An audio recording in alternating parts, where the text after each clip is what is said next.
Good morning, good afternoon, good evening, everybody out there out in Twitch. Welcome back to the MechWarrior Online Championship Series, weekend number 3 for all of our finals matches. Joining me is, of course, just call me Ash. How you doing, Ash? Not too bad, mate. Not too bad. I am set, ready. It's 5:40 a.m. in the morning, and I have myself a lovely spider bite. So yes, the country is actually trying to kill me.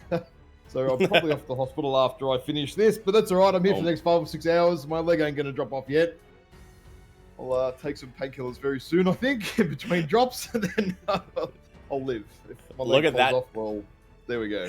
Look at that dedication, folks. Look at that dedication. Well, Ash, I hope I hope you feel better soon. Also, Didachi is joining us as well. Didachi, how you doing?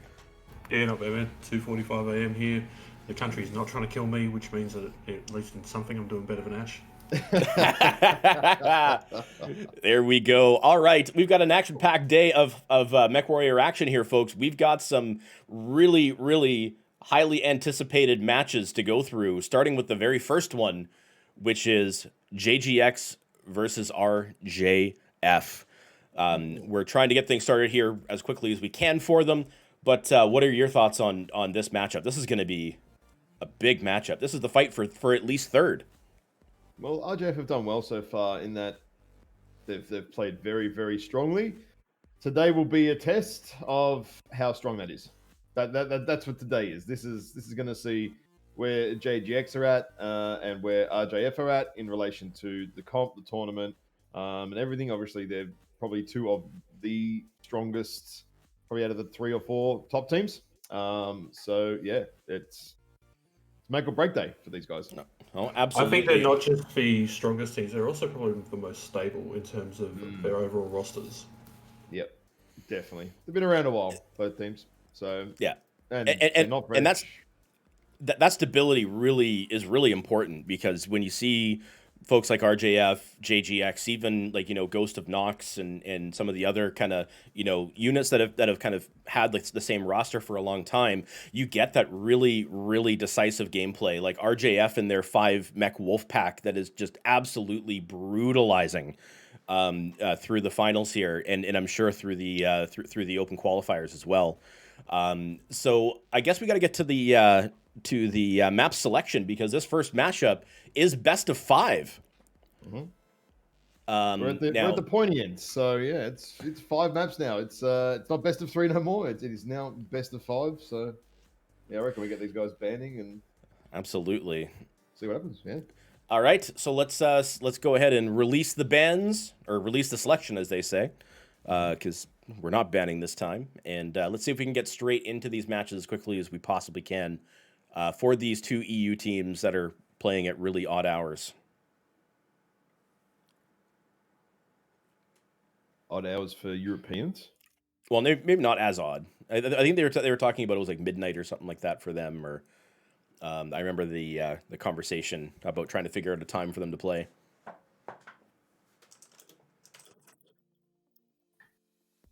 So we're just waiting for, we're just having some issues with links here. We're just trying to get that sorted out.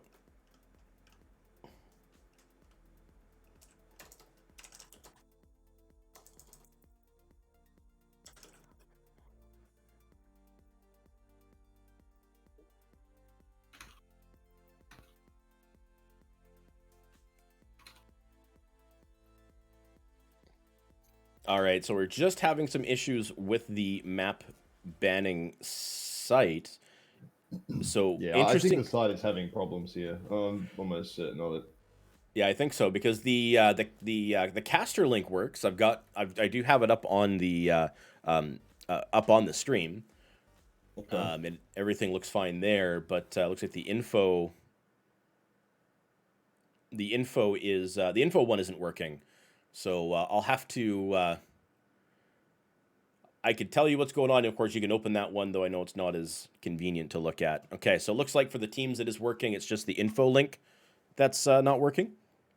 Yeah, maybe.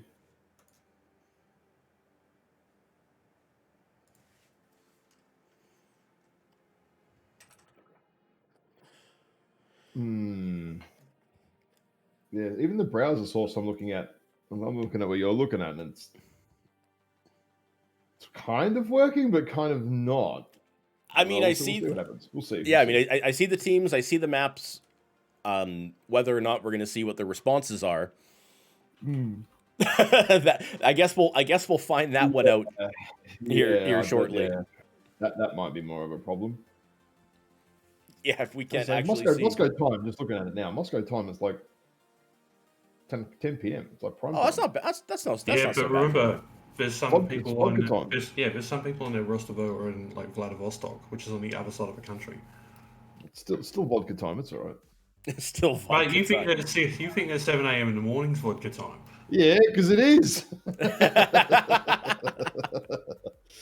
Okay. Never mind. Kraz is saying that it's not letting him choose a map.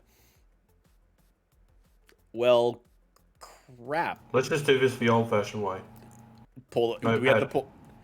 Do we have the? Oh, you can. So you can see hibernal. I can see it now. Yeah. But I can't. Yeah. Fruitcakes. Hang on. Let's just do this manually. Yeah, Just slave over saying it's down for him. Yeah. Just so we get this on the road. Yeah. Folks, we do apologize for the... Okay, there we go. Hibernal finally shifted over for me. But yeah, I guess it's just all messed up. We're going to have to do this the old-fashioned way here. So we're just going to vote inside the lobby itself. Yep. Yep. Good old map ban down again. Second time in, 3 weeks or something when we actually need to use it. Yeah. All right. RJF responds with a pick for mining. So it's hibernal and then mining. Yep. Oh, now I can start to see what's happening now, at least in the back end. So that's something.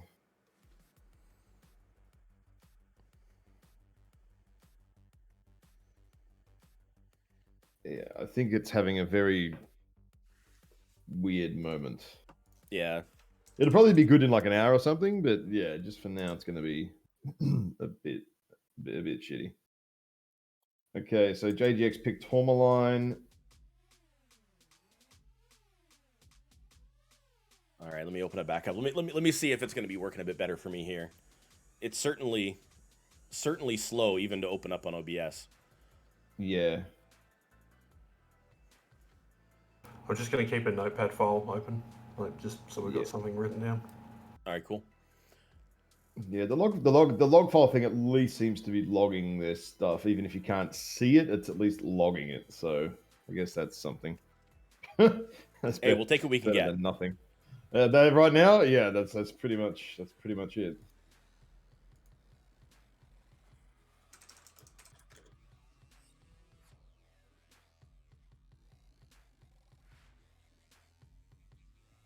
Now I don't know who needs to select what next. It's RJF. It's RJF because JGX just picked Tourmaline before. Oh yeah. All right, so RJF has picked Rubelite. Yeah.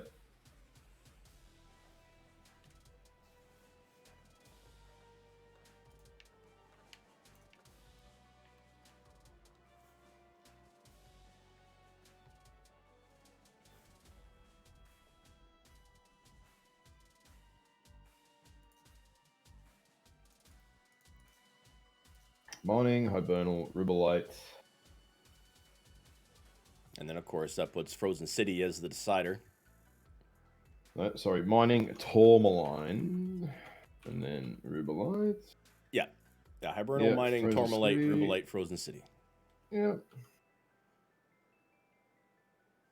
Now they pick their sites, and we're good to go. Just keeping a note here myself.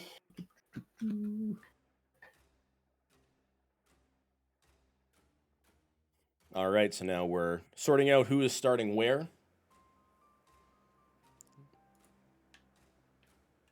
Again, folks, apologize that this is not going as smoothly as previous weekends. We are having some issues with the map ban site. RJF is picking Hibernal Team 1. Yep.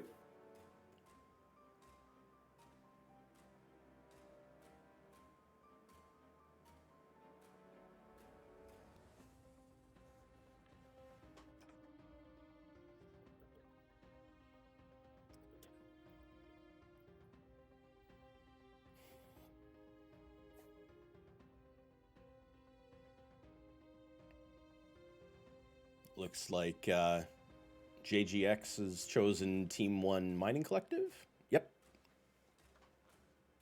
Yep, Team 1 for mining for JGX. Tourmaline, Team 2. For RJF. So JGX is on Team 1. I was going to write down who's on Team 1 because I think it's going to be Okay. easier. Yeah, I'm No, writing it that's down fair. too.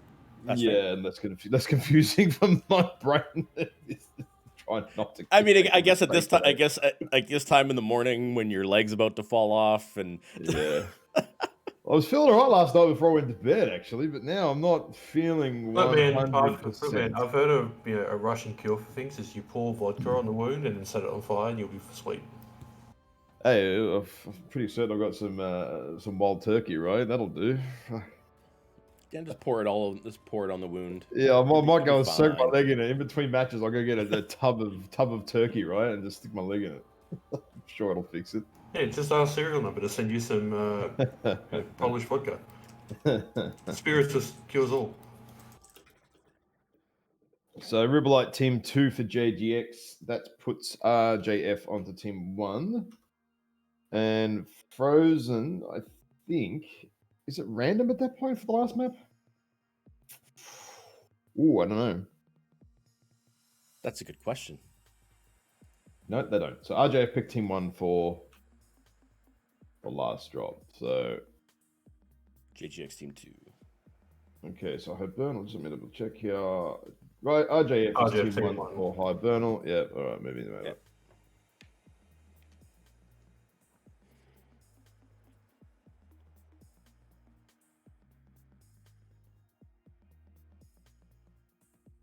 All right, there we go.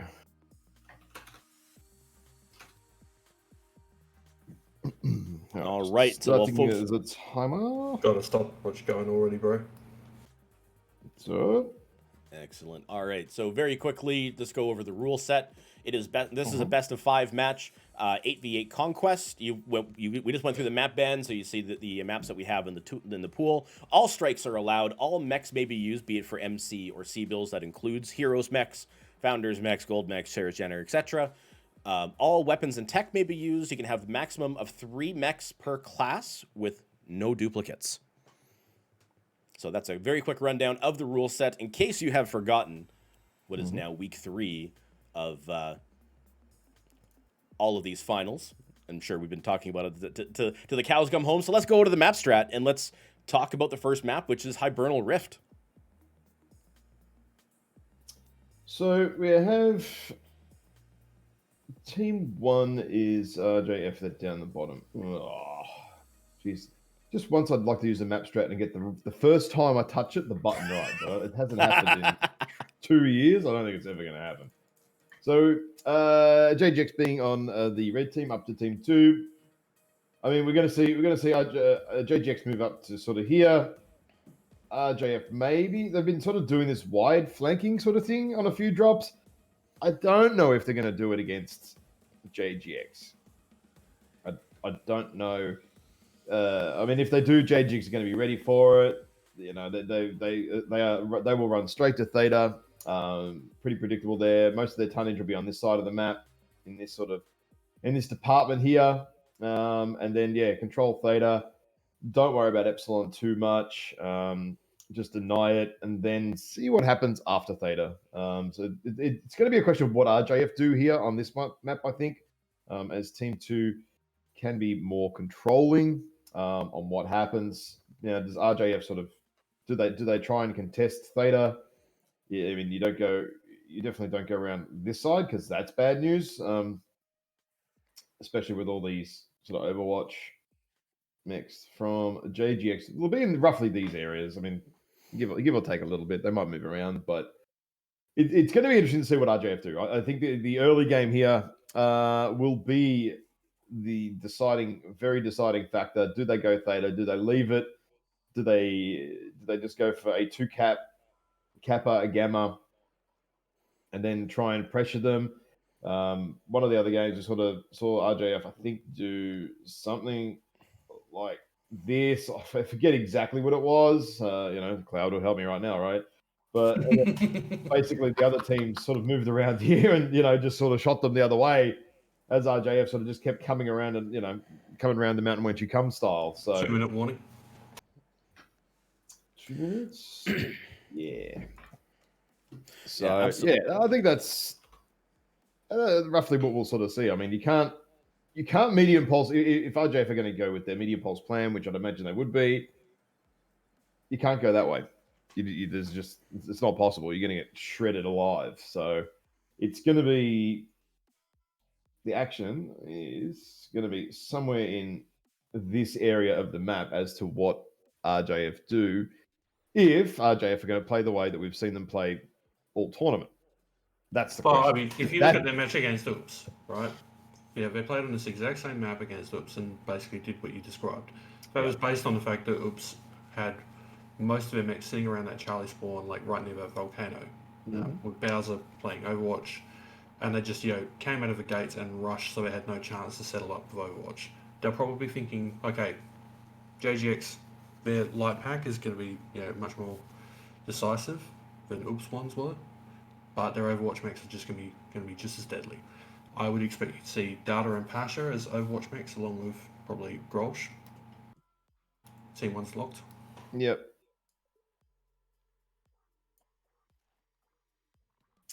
Team 2 now locking in, ready to go. So what's that? Alpha Bravo Charlie.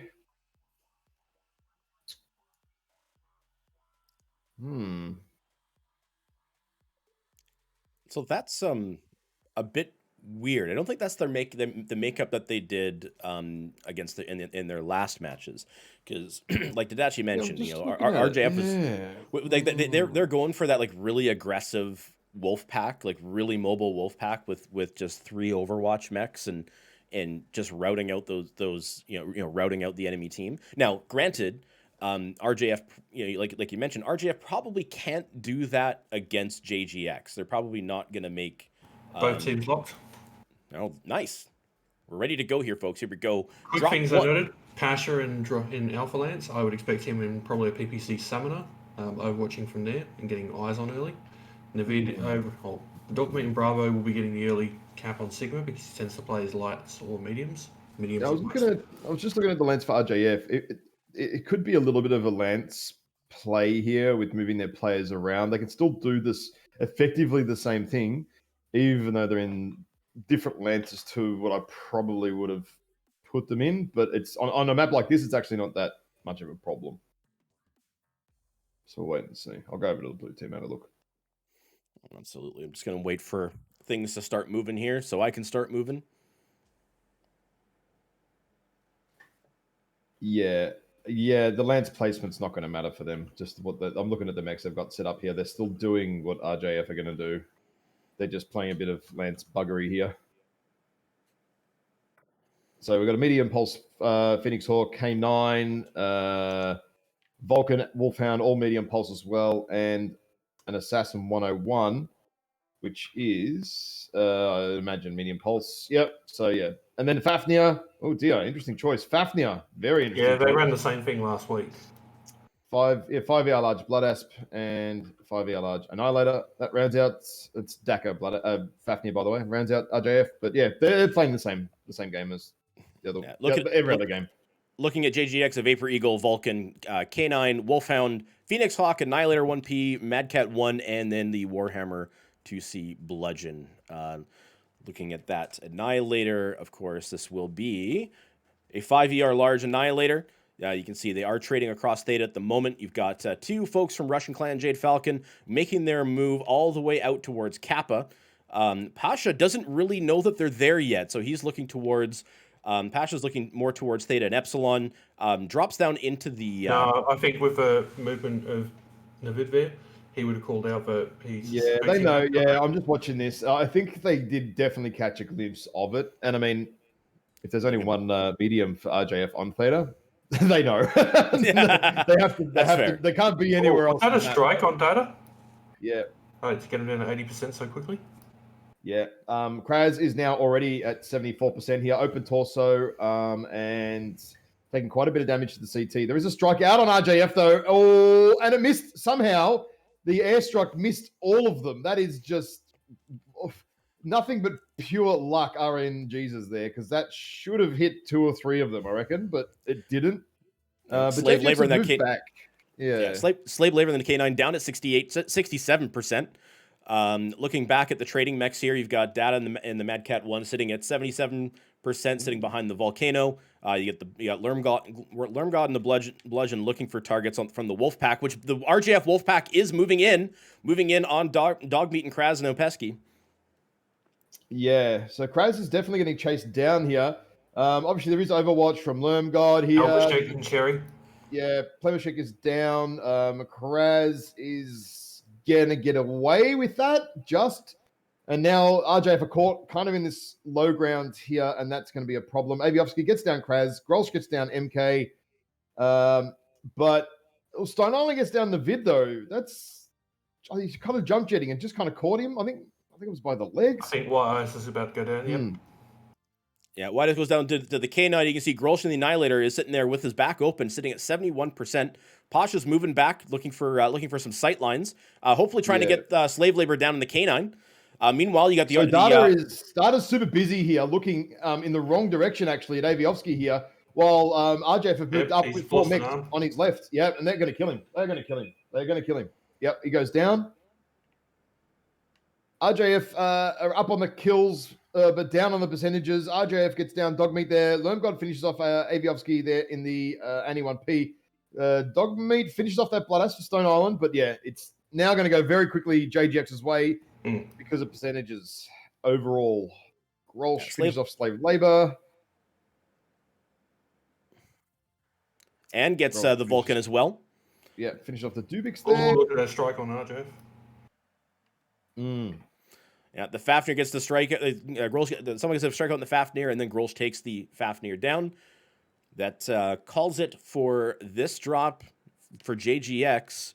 4 mechs left. I actually think that was a really good bait and switch from JGX, because the decisive moment for me there was when they strung out trying to chase down Kraz and then got enveloped. Yeah. Yeah, Kraz was lucky to get away in that Vulcan, actually, with the open torso. I mean, another good medium pulse burn would almost have finished him off. So did get away just, and just as enough to tip the battle into the favor there of JGX, because, RJF just got stuck in the low ground. Yeah, and those damage numbers reflect that. Pelmashek 36, MK4 64. Yeah. Yeah, absolutely. You can see Lermgod and that Bludgeon doing some really good damage at 563. He had lines for days. Same thing with Grolsch in the ER Large Annihilator at 512. The Fafnir certainly did a lot of work. 529 followed up with the Annihilator. Really, the Annihilator did 603 damage on the RJF side. So solid numbers all around. You can see the K9 was the kind of the star of the show for RJF. K9 doing 451 damage. Which isn't that bad. So it was a good effort on RJF. JGX takes the first drop. We've got more drops coming up next. Absolutely. Well, I mean, let's just remember last week against Oops. Yeah, Oops took the first drop, and then RJF came out swinging after that. Mm-hmm. Yeah, absolutely. So don't count RJF out yet. They are a solid team. We'll see what happens in drop 2. RJF just got a little bit just baited there, really, into that assault. PBC, Pasha was shooting blue balls down at him as well. Like, they just got caught in the low ground, almost in the opposite way to how quick play, the NASCAR quick play plays out on that map. It was just the other way around. They just got caught in the other low ground area where, yeah, it's a bit rough when you get down there. Strikes did play a little bit of a part in that as well. RJF actually kind of got lucky. Not getting hit by the airstrike around Theta. That was a massive one. That probably would have sealed the game at that point. But luckily they did actually dodge that strike, because 3 of them were clumped up together, all the mediums and lights, and it would have just... Oh, bad things happen. Even if you're an urban mech, bad things are still going to happen to you if you get clipped by an airstrike. So, yeah. A little bit of luck there as well.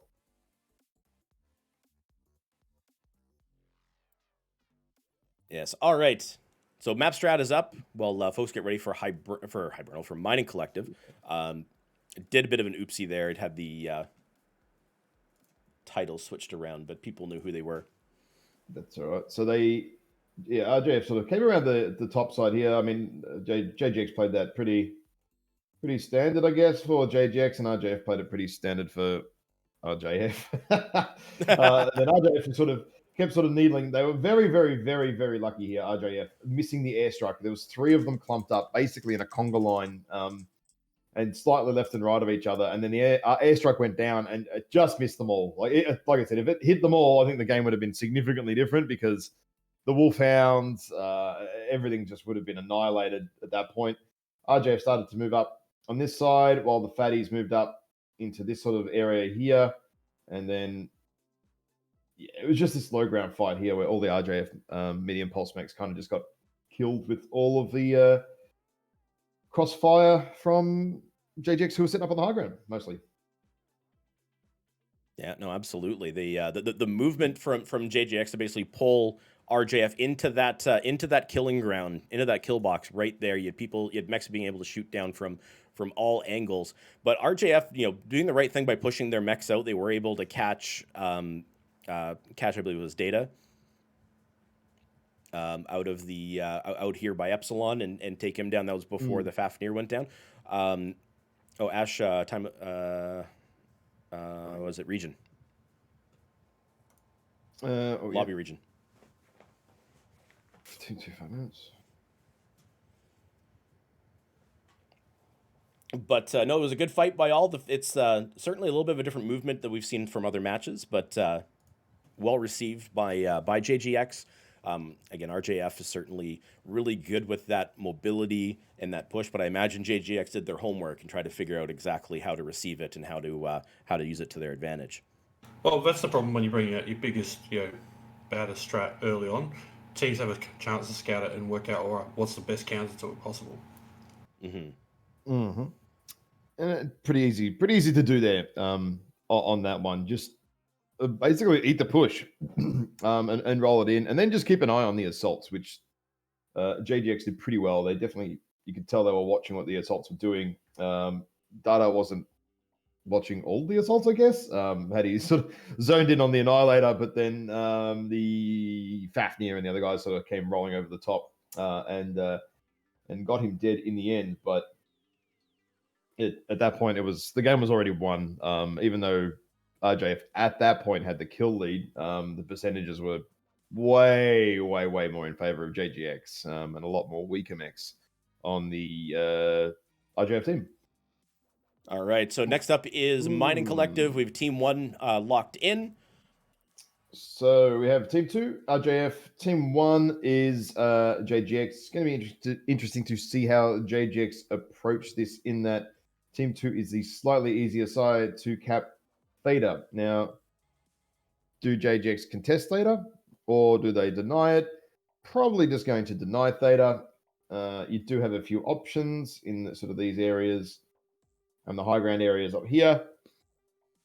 On sort of either pillar there, I guess. Looking at who they've got in their Lancers, I would expect Pasha in that PPC Vehicle again, or a Summoner, going up onto the Cupcakes. Yeah, definitely. You're definitely going to have someone. Probably going around and grabbing Kappa or heading to Fate from there. Charlie, those are both, assault Overwatch pilots. They'll just be, aiming to deny Fader. Alpha will be the faster guys. Yeah, you've definitely got, just in the green there, so someone is going to be there shooting either this way, or this way. There's a few options there from that Bravo Lance. And what do they have in Bravo? They have Lermgod and Data in Bravo. I mean, they could even have someone sort of further back here early on, perhaps. We'll wait and see, and we'll find out soon. But yeah, Pasha definitely will be up in this department here. Maybe up here. Maybe a little bit further back here. There's a few options. But I think it's going to come over to Theta first, and obviously RJF have the slightly better side actually on this map. So we'll find out soon enough, because I reckon they're almost locked in. Just having a look at RJF's Lancers here. They're pretty heavy Charlie and Bravo, with a lot of their faster players in sort of it's kind of mixed actually. Most of their faster guys are in Charlie Lance though. So yeah, I reckon they're going to contest Theta. So JJX are maybe going to try and play the denial game on Theta. Because yeah, they're heavy Charlie Lance. Yeah, They've got 1 minute 15 seconds. Yeah, I think they're just about they're done. one. They're probably one click before locked. They do have the one. They do have the one mech in alpha, which might be for an. He'll just be there to cap Epsilon. Yeah, he's just going to nip Epsilon, I think, and then roll in. You don't want to give the cap away too easily. Yeah. Also, I think he's there just to put eyes on whether they're doing a rush around the side. Just in case they're doing something completely bizarre. Yeah. Yeah, you definitely want to have this sort of left. Just rub it out. So you want to have at least some eyes on this general department here. And that's that single mech in Alpha Lance's job. Go take Epsilon, have a little bit of a look around, see what's up, report back, and then bail if needed. Bail out if needed. Absolutely. All right, Team 2 locked in, and we are loading into Mining Collective. All right.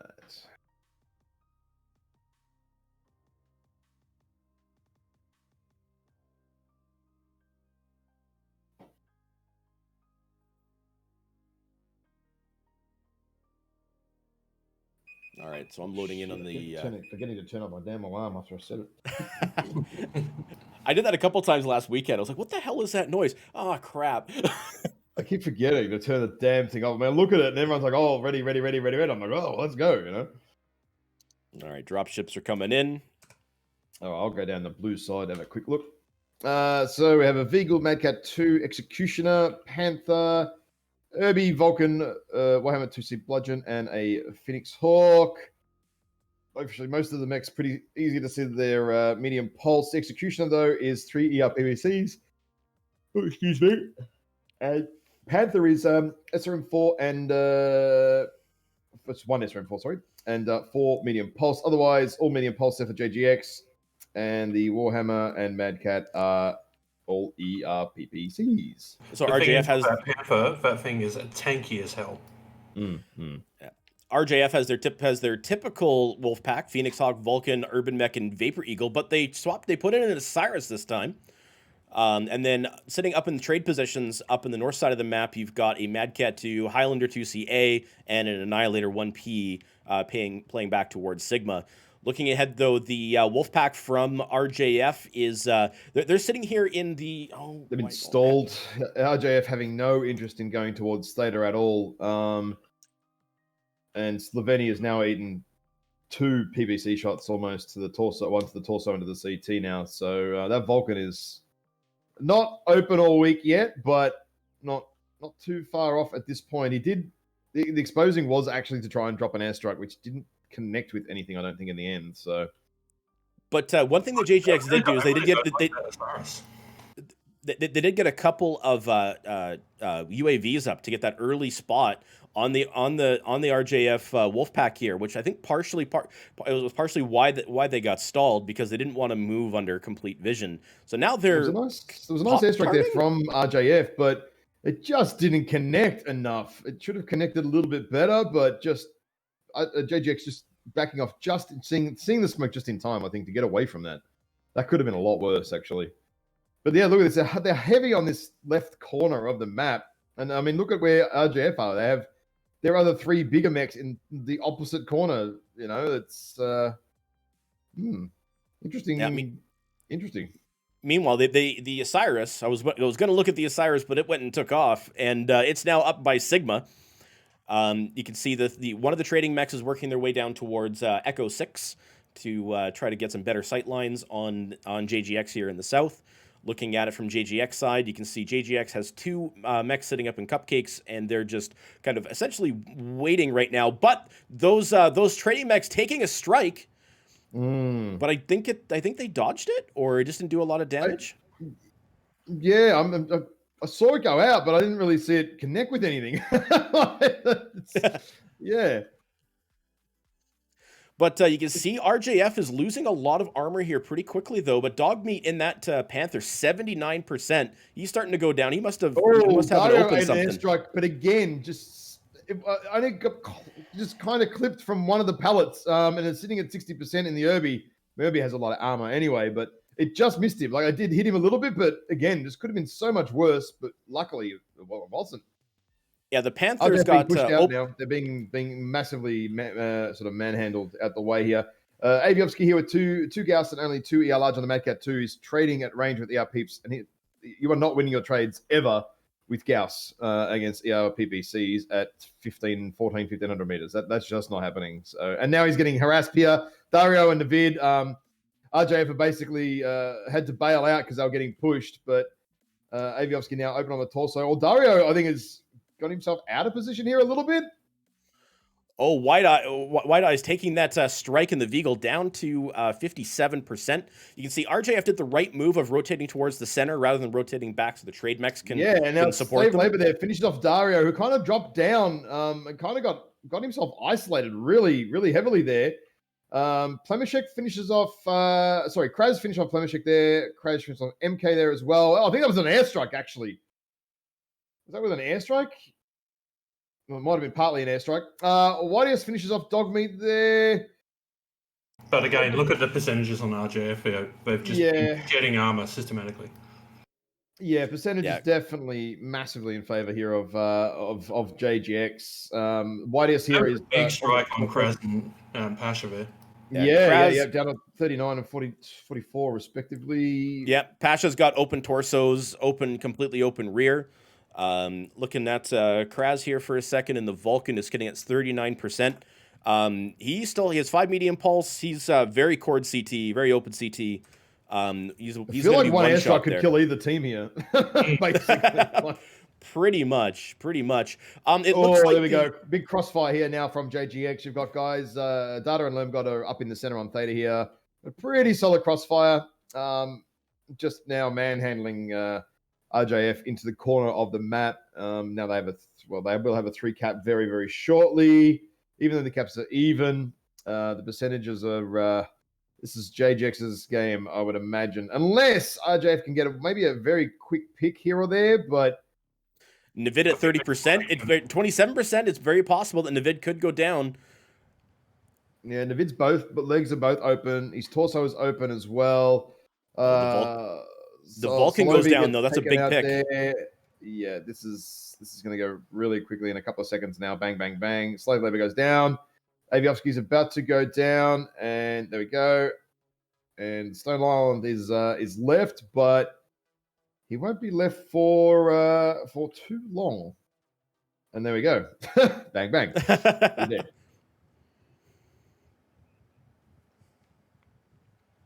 Yeah, those trade mechs slowly chewing away at each other, but the bulk of the action is always with that wolf pack from both teams, which certainly JGX is receiving them very well. It's a very strong showing by JGX. I would actually go so far as to say their trading mechs were the ones who set up the foundation for that, because their whittling down meant that the wolf pack could be more bold, be more decisive in their plays. Oh, absolutely. Big take a look at Data 737. Yeah, just having a quick look here. Lermgod 563 doing those two guys just shooting peeps across the map all game. Out trading. You see Aviovsky there only 278. Getting solidly out traded, like 2 ER large versus 8 ER PBCs. Because the Gauss is just not doing any work at that range. So yeah, getting pretty solidly out traded there. YDS though, not too bad. 578 there in the Veagle and 404 with slave labor in the Mr. Policeman. Yeah, you can see the trading mechs on the RJF side not eking out the same amount of damage that JGX is able to do. That's really up to the Wolfpack by the looks of it. But at least good movement by RJF. I know we weren't really able to show it because of all the craziness happening with the Wolfpack. But our RJF did do a smart move to start bringing their trading mechs down towards the south to get better sight lines on the pack to the south, and not so much the trading mechs and cupcakes. which was a good move by them, but ultimately they did lose that drop. Pulled up the map strat, Ash, if you wanted to talk about that one a little bit. That one seemed to be a pretty self-explanatory match, though. It was just all really centered around here. It's just updating the lobby there, but yeah, it's pretty much over that area of the map. RJF electing to go basically to here, and JGX sort of setting up here and here, and basically being ready for it. I definitely feel like they should have gone to Theta. It's just so much easier to do with the rest of the RJF mechs all the way over here. They're not able to trade in. Sorry, wrong color there. Just gonna take that off here.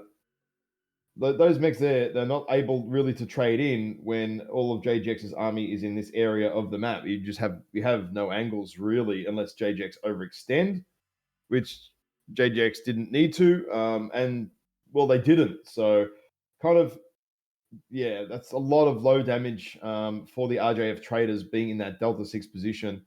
And the other issue was as well is RJF basically once they got to here can't go any further because they've got so much tonnage stuck in the back corner here. Once you have what is it, Executioner, and all the other medium pulse, the Panther, all these other guys up here, it just basically just stonewalls RJF's movement anywhere, and that's kind of what sort of ended up happening.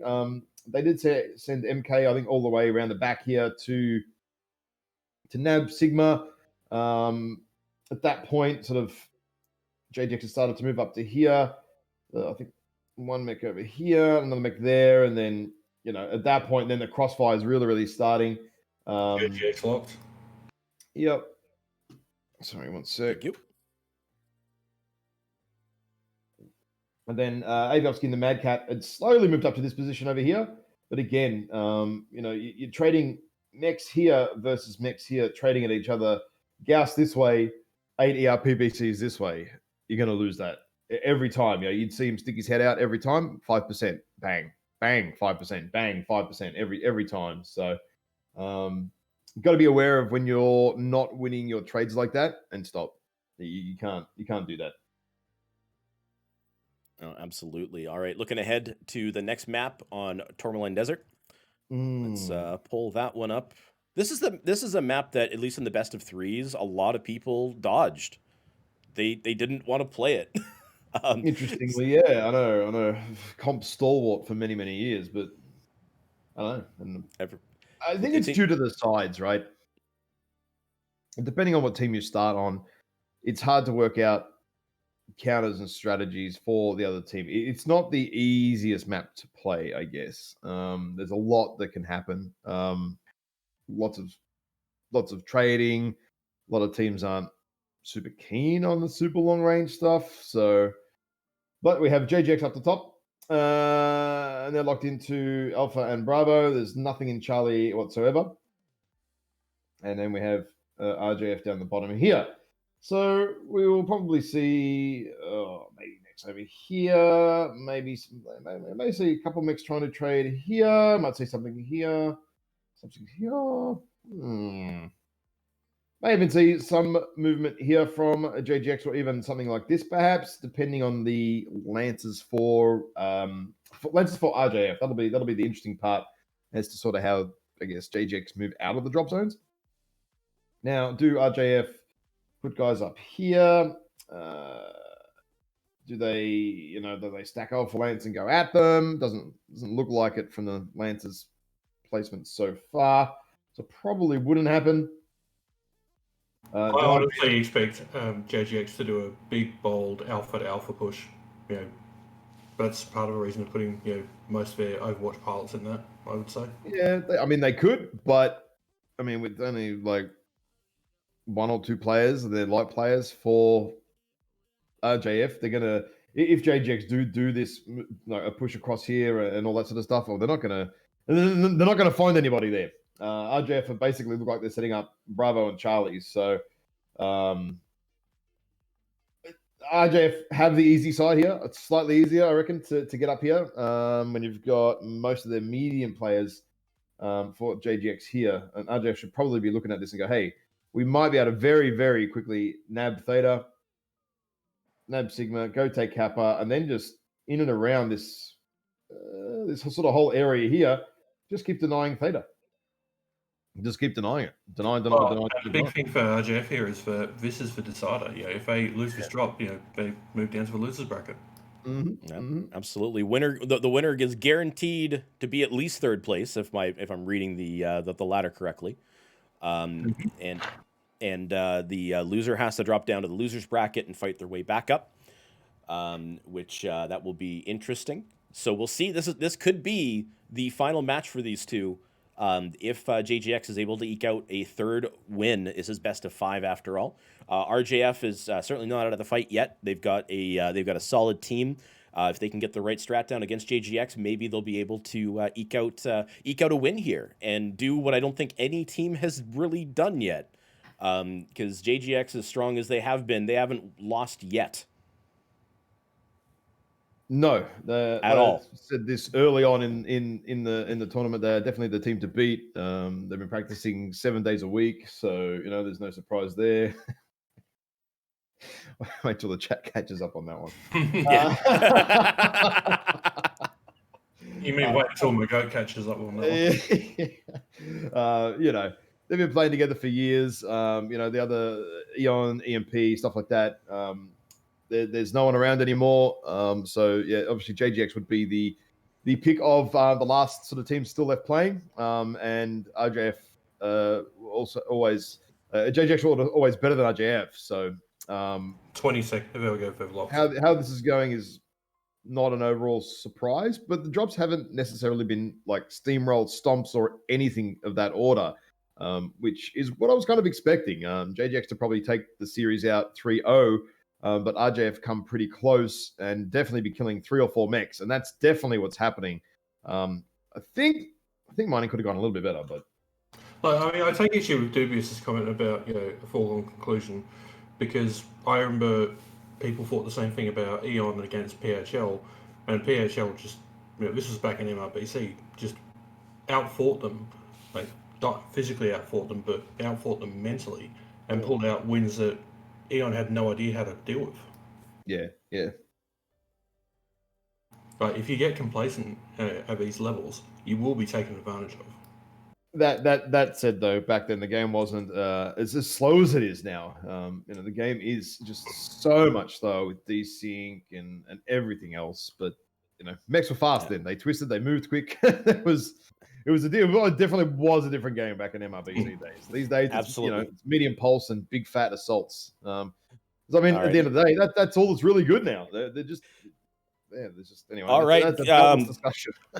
All right, let's take a look here. We have an early alpha. We have a strong alpha push here from JGX. They are looking towards RJF. Sorry, we're not going to get a chance to look into the mechs because they're starting to shoot at each other right away. You got 4 mechs from JGX trading against 1 from RJF. I can't even see which mech that is. All ER PPCs and ER large Annie. So that's, White House is going to really struggle to do anything on that Spire easily. Aviovsky is here in a 4 ER PPC Mad Cat for Warhammer 2C, for RJF, Warhammer 2C as well. Look at the linebacker this time. We've seen them bring that 6 medium pulse. Seen them bring that a little bit. Wolfhound and Dubix is in a Peeps Beagles. So again. Lots of ER. Lots of to back off. Yeah, lots of ER PPCs for both teams. Plemishek there eating. No, he missed it. I think he missed the airstrike actually. Yeah, Navid did dodge it while they're getting JGX is getting the early cap on Theta. That's a strong move.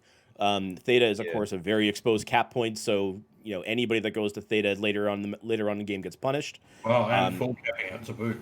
Oh, big airstrike actually over here on Lermgod and Grolsch. Grolsch down at 69% after that, and Lermgod sitting at 73% with an open torso now. Following the Wolfpack, pretty big. The percentages right now are actually in favor of RJF. JGX just dodged an airstrike there. B-stick missing data there. And it probably if it hit him. would have taken quite some decent percentages off. But RJF now starting to move up through the middle Theta region here. Yeah, you can see Kraz is up on stage Everyone there from at JGX turned around, 77%. basically. Almost all the JGX mechs here have just basically almost turned around to look at this RJF push and nullify it very, very quickly, which is exactly what happened. But RJF looks like they're doing something a little different, though. They don't have their usual 5 mech wolf pack here. They're sitting at 4. They've got 4 mechs moving around. They got 4 that are kind of sitting more in trade-off positions. Lermgod in the Warhammer 2C is sitting with an open torso at the moment. Still has all of his weapons, of course, but is seeming to be a little bit hurt. White Eyes in the Summoner, though. No, Data just he just had his head opened, and then now Lens gets clipped by an Artie strike as well. So Whitey is down to 43% in the Summoner, basically just eating airstrikes, and he's about to eat another one. This is going to be really bad for Whitey. He does not know it's coming. Oh, here we go. Whitey is basically stripped. He's got 2 peeps, 2 ER smalls. He just can't do anything because you don't think he probably has any other internals left at this point. He's basically stripped now with that open torso. One airstrike or even one stray ERPBC is going to rip that torso off. So that summon is basically neutralized. And JGX's Wolfpack in turn is exerting pressure now. Yep, JGX is just starting to move up. Navid taking a heap of shots there, trying to cross the open ground here. His open torso and CT. An airstrike out on RJF, but misses them entirely. RJF do have the cap point. JGX Commando here of Navid and Dario actually runs up there to try and see if the Whitey's in the Summoner is still there, and he is not. He is long gone. And 18%, by the way. 18% has 1 ERPPC left on that Summoner. Like, he is holding on by a thread. 16% now. There was another airstrike on JGX, but it missed all of them, actually. So RJF getting hammered by that airstrike and the trading airstrike back there, just totally missing them. Yeah, meanwhile, RJF is pulling back, trying to see if JGX will come over one by one, trying to take advantage of some kind of some kind of movement that JGX might make. You can see Dogmeat's peeking here, Pasha's peeking as well. All JGX have basically done here is just push RJF out of their trading positions, and now they have a 4-cat. So I think that was the plan here.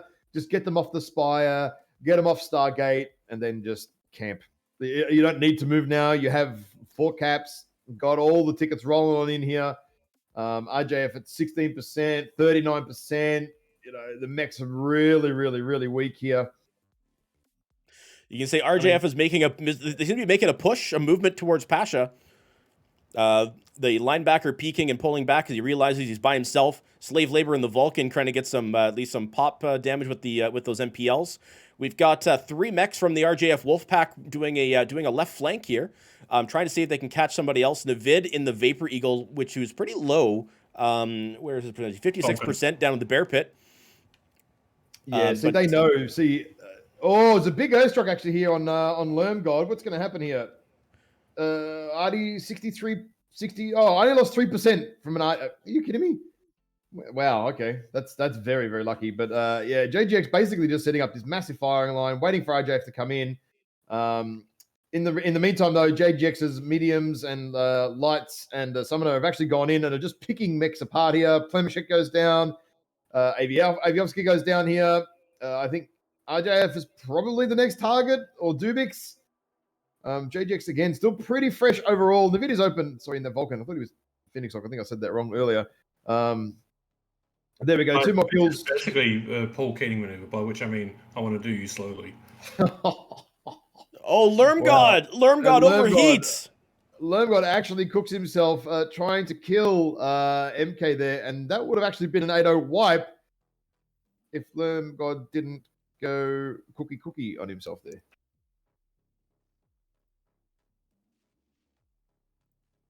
All right, let's take a look at those damage numbers. You can see Pasha and that Summoner just getting like sight lines for days, 621 damage.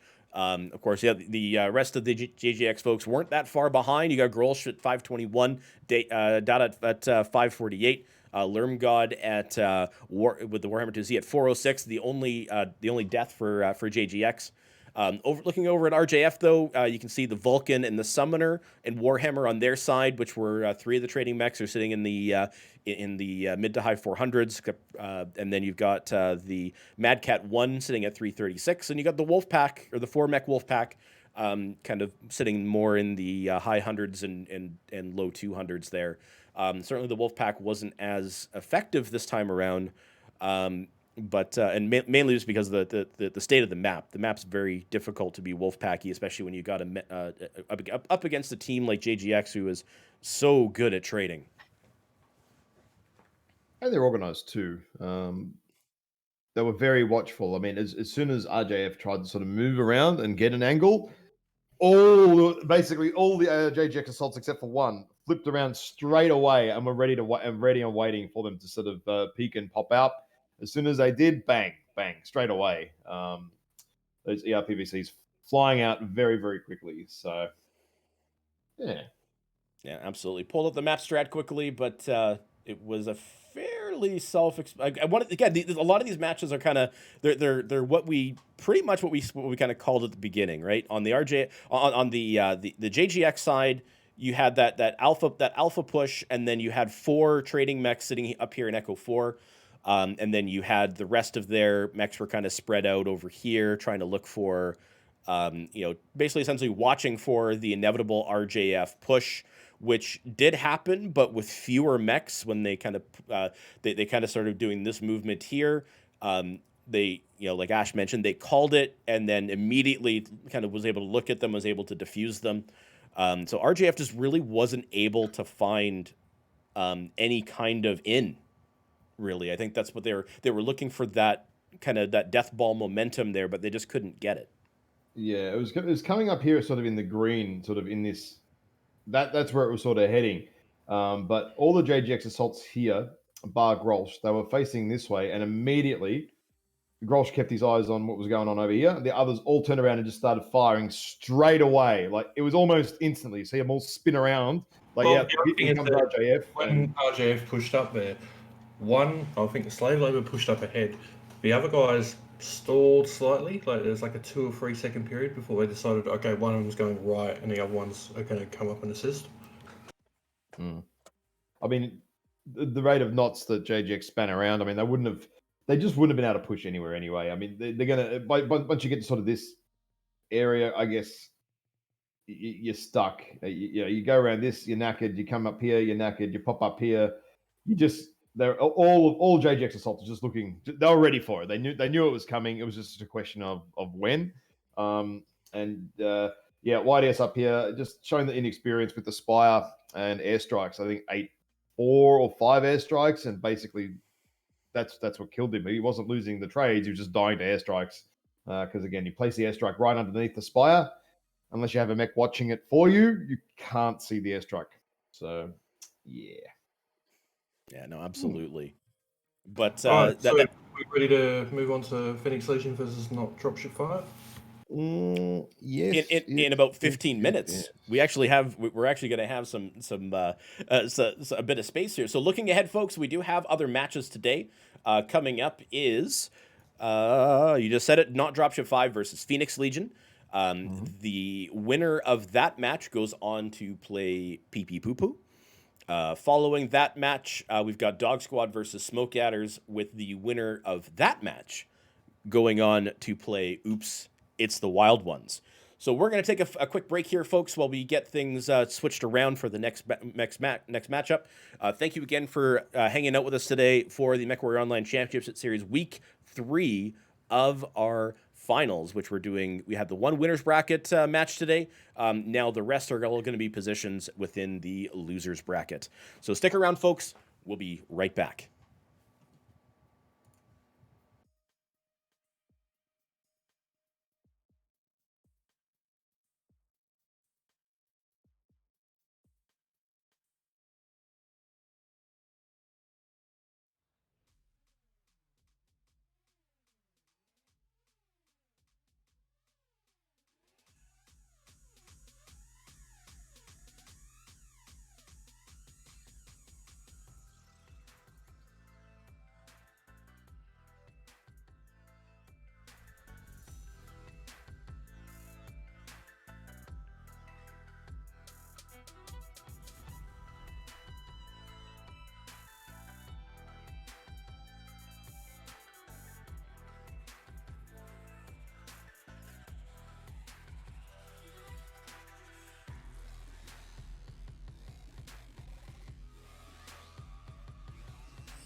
now.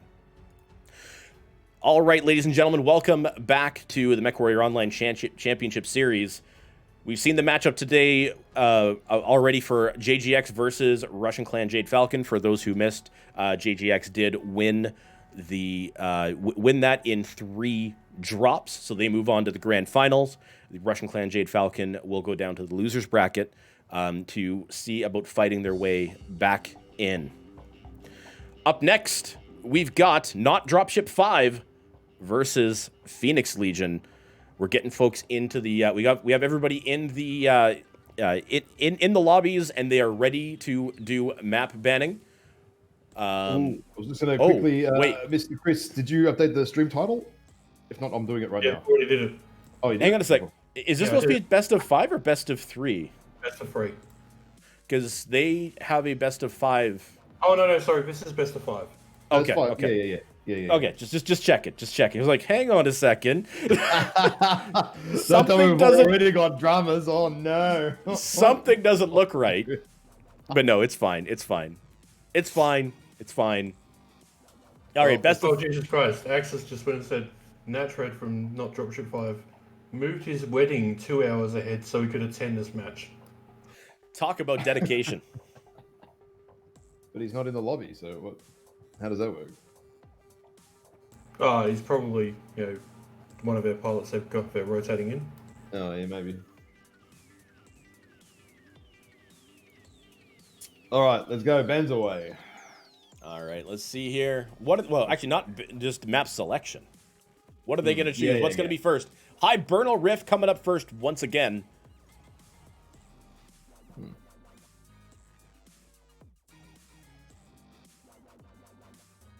At least it's working now, so that's good. It is working now, but at least they're being nice and pointing, mirroring the their picks in chat again, which is nice.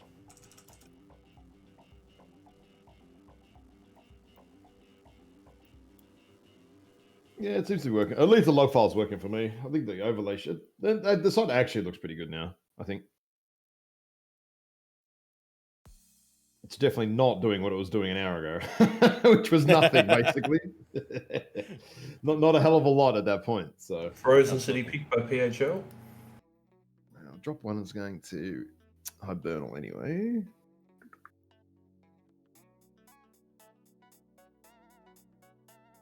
These guys are EU, aren't they? Not Dropship 5. Yep, they're both EU teams. Yeah. I don't know why they would do that. That's interesting. Because the team captain is EU, and so are a couple of the players in it. Yeah, but if you've got a couple of US and a couple of AUs or whatever, I'd be picking the US server, but up to them. All right, there's a Rubelite pick. Yep. From Not Dropship 5. I guess the site's still acting up for some people, so Dadachi, if you can just keep a running tally. Already doing it. Thank you. Just in case. Yeah, I've got the log running here, so it seems to be working. At least the log end. Maybe it's now just the front end that isn't working, but hey, the back end's working. That works for me. That's all I use anyway, so it doesn't faze me.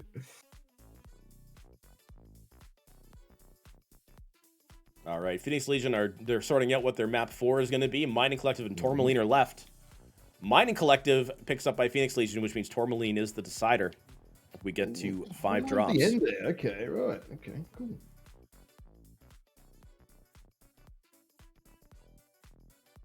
So we definitely see Hibernal, Frozen, and Rubelite.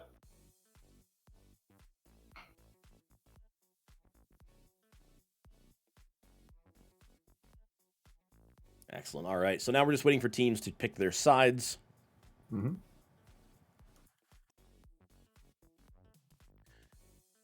Guess in the meantime, I will get our map strat ready.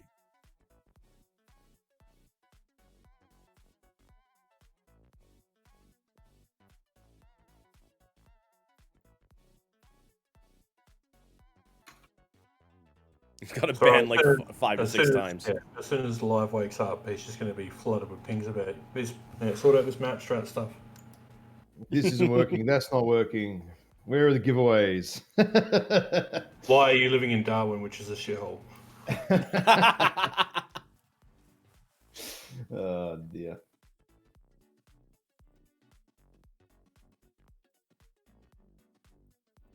Just realized my camera was zoomed in more than it should be. That's okay. I fixed that. Looks a little bit better now. Now we're just waiting for the team selection.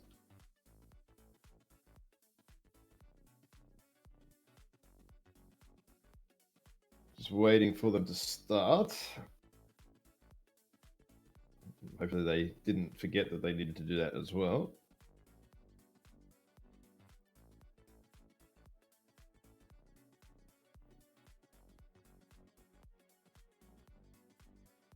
All right, well, this is while we're waiting for all of them to pick sides there. Coming up, folks, the winner of this match goes up against Pee Pee Poo Poo, followed by Dog Squad versus Smoke Adders. And then the winner of that match faces Oops, It's the Wild Ones. And with that, that will settle in the losers bracket round 4. And the winner of round 4 will then go on to play Russian Clan Jade Falcon to see about getting back into the to see who gets into the grand finals. Mm-hmm. All right, we're getting And the those will side be- selection now. Not Dropship 5 or Team 1, Not dropship fives, yes. which is good because it means we don't have to swap teams. And I can make sure my spreadsheet's set properly this time for the first drop. Yes, it is. Hey, if that was the only mistake I've made so far today, I'm happy. That's it. That works, man. That's it. I'm happy. I'm allowed to have- a couple or whatever. That's it. Doesn't matter. Yeah, man, you absolutely sound happy. Like, so happy. I'm happy. But of course, now that I've said that, I'm gonna have like a full-on like system crash, and everything is, internet's gonna go down, power outage. A radio cast. Yeah, I'll do a radio cast, all sorts of things. Ultimate Ghost says Frozen Team 1 doesn't let him select it. So that's not Dropship 5. Let's just go manual from here on for the remainder of these drops.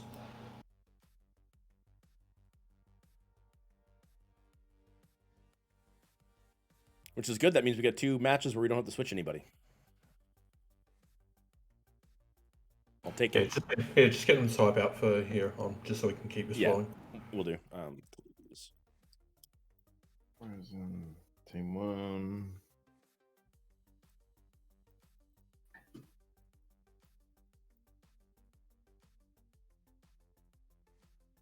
Rubelite Team 2, so D5X again.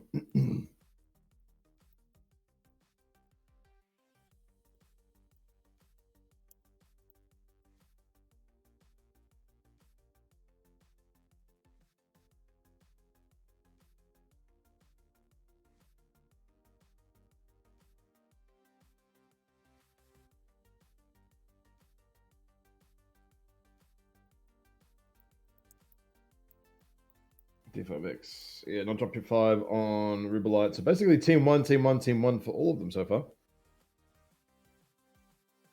Yeah. Are we just not gonna? Are we gonna have an entire?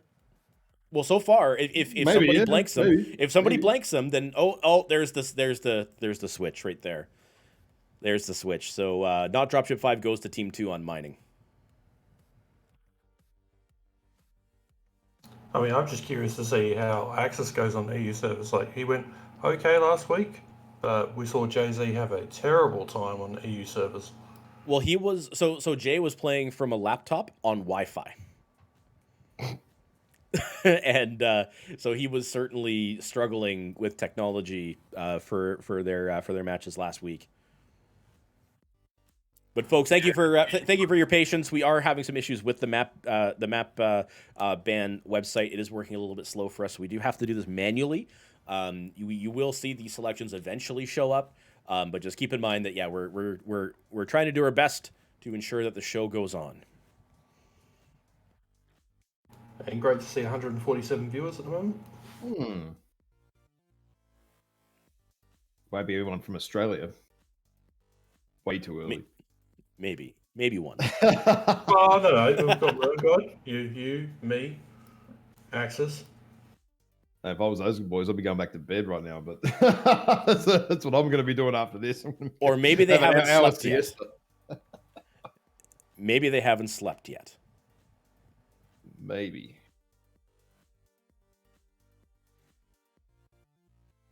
Oh, come on, last line. Right, shout out to my mate Corino Papos. I hope you get better soon, mate. Those 5 stomps in a row don't hurt too much.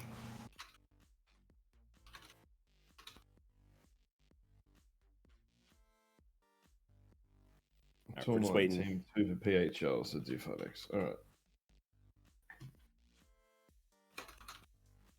All right, excellent. That sorts that out. We've got the maps. We've got the sides.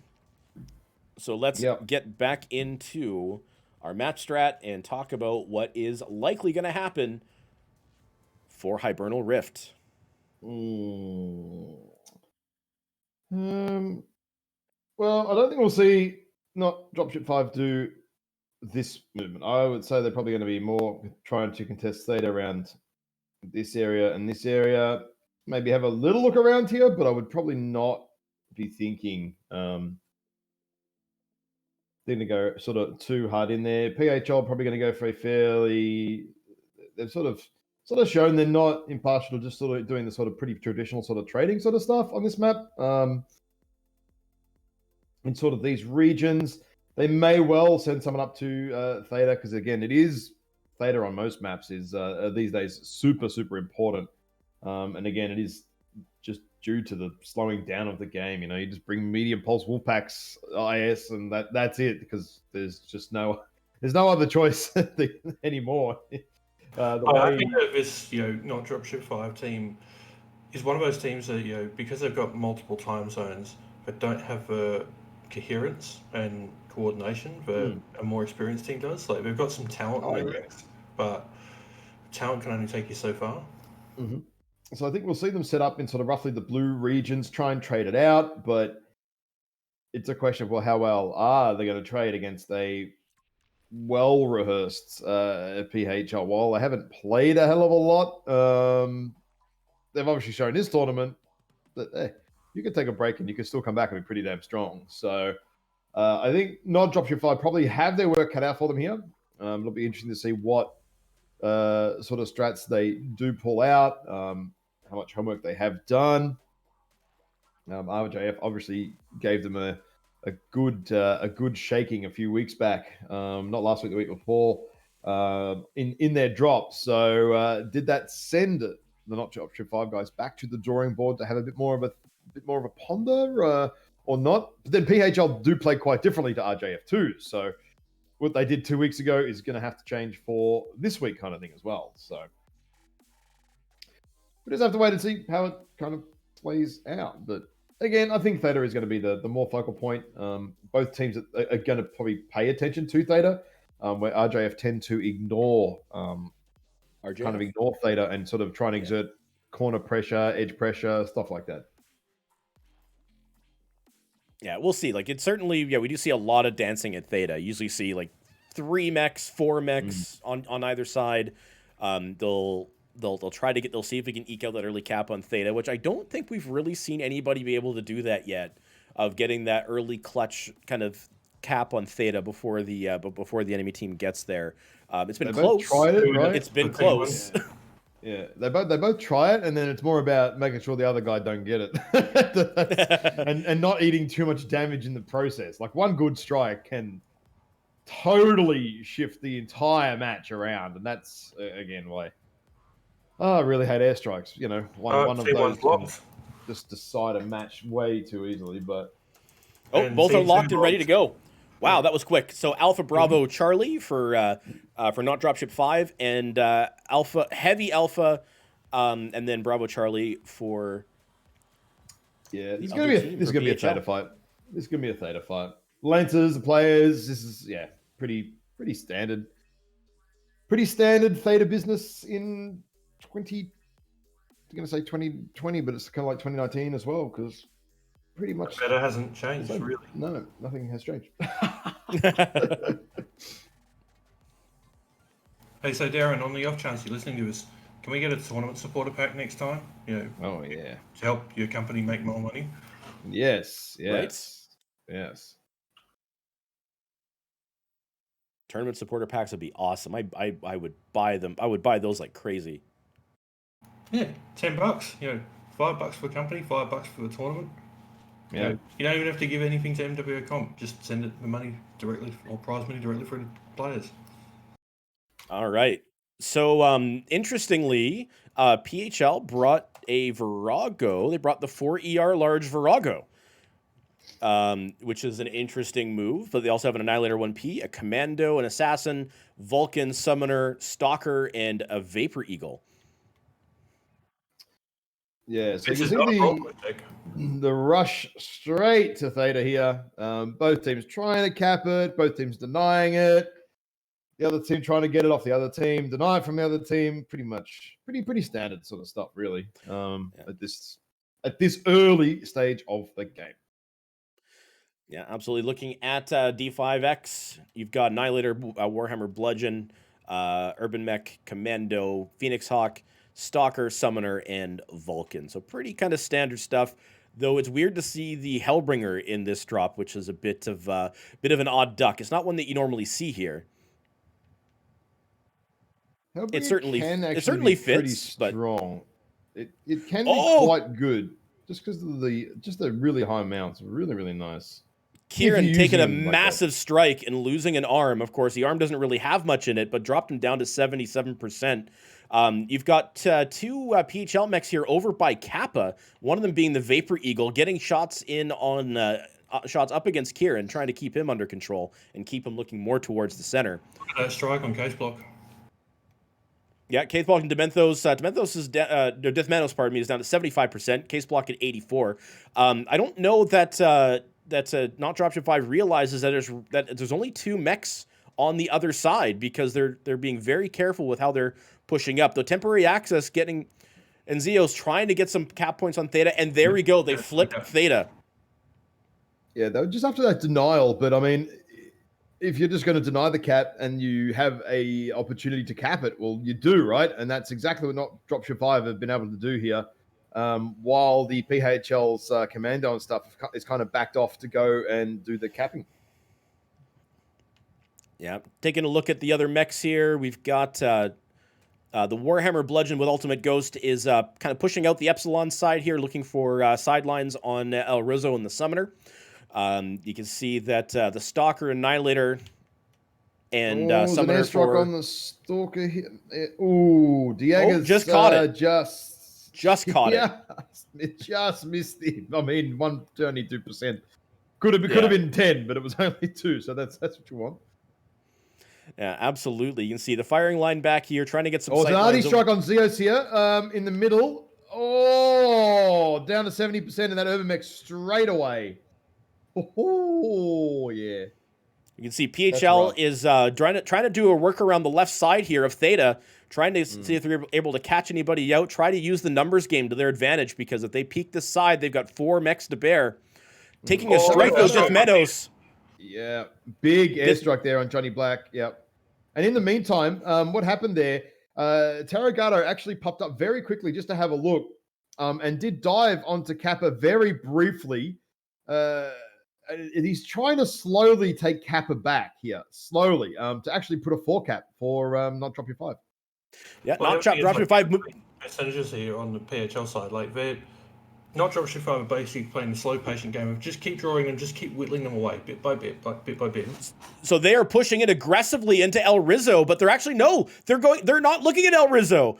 El Rizzo's fighting with Flep. You've got the other 3 mechs from not Dropship 5 looking towards the bigs for PHL. You can see Death Meadows and the Vulcan down to 65%. Case Block at 49%. The Stalker for PHL is down at 71%. The Annihilator at 75%. And temporary access goes down with El Rizzo going down as well. Tarragato here has just been stalking Johnny Black here in this Veagle as the Veagles approach the main fight. Taro just shot him in the ass the entire time. So Taro gets Johnny Black down. Zeus gets Case down. Zeus does die. Yeah, it does die for his efforts there, but it's looking pretty good for Don't Drop Your 5 right now. It's looking pretty good. This has turned into a mid-range trade, almost brawl, with a strike going out around the Hellbringer. A little bit too far, and he's getting harassed here. He's open CT. He's one touch. Oh, Painsucker doesn't get him. Ultimate Ghost eats an air strike. Painsucker does get down Gogul, but the problem is not Dropship 5 are actually kind of leaving Ultimate Ghost and the Bludgeon down here alone. I mean, I see why they're doing it because they're trying to push the other mechs. But Dithmenos goes down. I think the Commando, Tarragato's Commando here is now harassing even Golas here in the Stalker. Gets him down in the end there. There we go. The Stalker's trying to... The Stalker and Hellbringer are trying to have a little bit of a fight there. The Hellbringer, never mind. The Hellbringer just goes down to Painsucker. Or not Painsucker, sorry, to Tarragato, I think. Mm-hmm. Painsucker got Ultimate Ghost. Painsucker got Ultimate Ghost. Yep. So it's just that's what... Commando legged. Oh dear. The legged Commando's the dead Commando. The only way to kill... Well, sometimes. Not always. So what started off as a standoff match turned into a press almost brawl, well, then turned into a messy brawl at the very end. That was an interesting kind of evolution of that match. But looking at the damage numbers here, we can see Zeos and that K9 doing some work, 520 damage. The Stalker sitting at 577, Ultimate Ghost and the Bludgeon 597. So certainly some solid damage numbers for not Dropship 5. Looking over at PHL, though, I mean, they certainly were doing well as well. The Commando, 425 damage in that Commando. And Tinjo in that Annihilator One Piece, 643 damage. But well, good damage numbers around. And that was a fun match to be able to watch. There was lots going on there, actually. Lots going on. Absolutely. So let's flip over the map strat here, and let's talk about what happened. Like, it essentially happened. It started off right the way that you thought it did, right? So you had, on the not Dropship 5 side, you had 3 mechs here, you had 3 mechs here, and then you had one mech kind of pressing over kind of on the Kappa side, and then there was one other one which I can't remember exactly where that mech ended up. Yeah, so pretty much drawn where PHL were. Now I don't need to swap sides here. I just need to change the map. Yeah. Change the map over. So drawn where PHL were roughly set up for the majority of the match there, and yeah, again, just a constant movement. Peeking, poking from not Dropship 5. Eventually, after a couple of airstrikes as well, actually forced some of the PHL guys back. They were able to take Theta. Sorry, not Dropship 5 were able to sort of snipe Theta and take it. At that point, the Commando had actually sort of moved all the way around here. It just kept sort of up, down, jumping on Kappa, popping back up again, jumping on Kappa, popping up again. Just keeping the PHL guys busy. And then obviously that's when the movement started this way from the this way and this way from not Dropship 5. And then some of the mechs from this region here had to move up and across to obviously support that push. And then, Tara and the Commando just kept one by one just sort of harassing the butts across the way. And when you do that, you're just delaying the entire time. And that's what you want. Like, the Commando takes...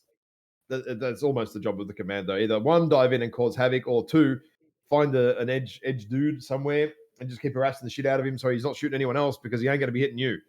So... I'm curious as to whether Tarragato was shouting out Ganga Alfrek the entire time as he was wrecking people.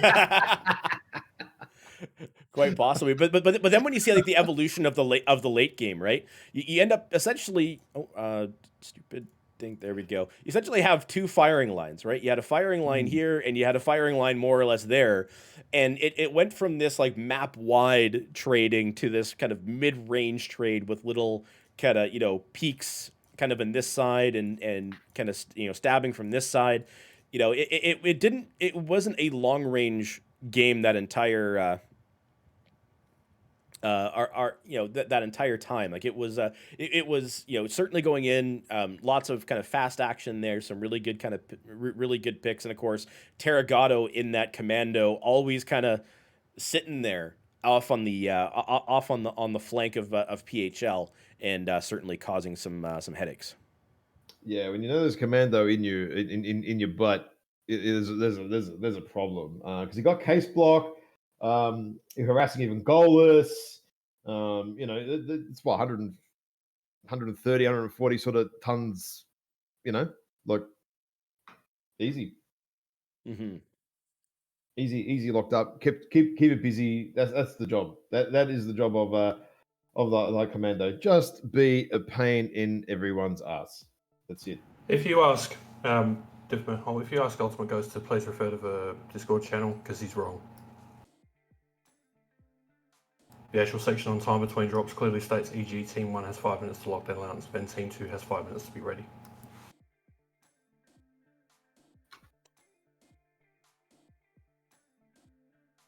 Is in the ticket. Yep.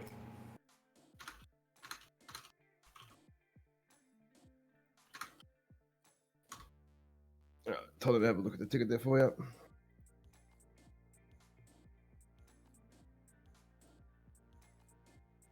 So, folks, remember, we are doing losers bracket matches for the rest of the day today, which means there's a lot on the line for these matches. Whoever wins advances, whoever loses goes home. We have had, 4 eliminations so far? Good Run Synergy, Diamond Shark, Clan Crossfire, and Ghosts of Nox. So this will be the eighth. This will be the eighth spot determined in this match. Alpha Bravo, Charlie, Frozen City, they're ready to go. Nothing special lance-wise because even though we didn't actually do any Frozen City map strat, there's not a lot to do with lances because everyone kind of spawns near each other. So yeah. Exactly. Sorry about that. We did have to sort out a bit of a thing behind the scenes there. So sorry about that. We're not for not being able to do our map strat stuff, but we'll, of course, rather than speculate, we will see what happens live. And thankfully, we didn't have to change teams around. All right. I'll go over to the blue team side. Have a look. All right.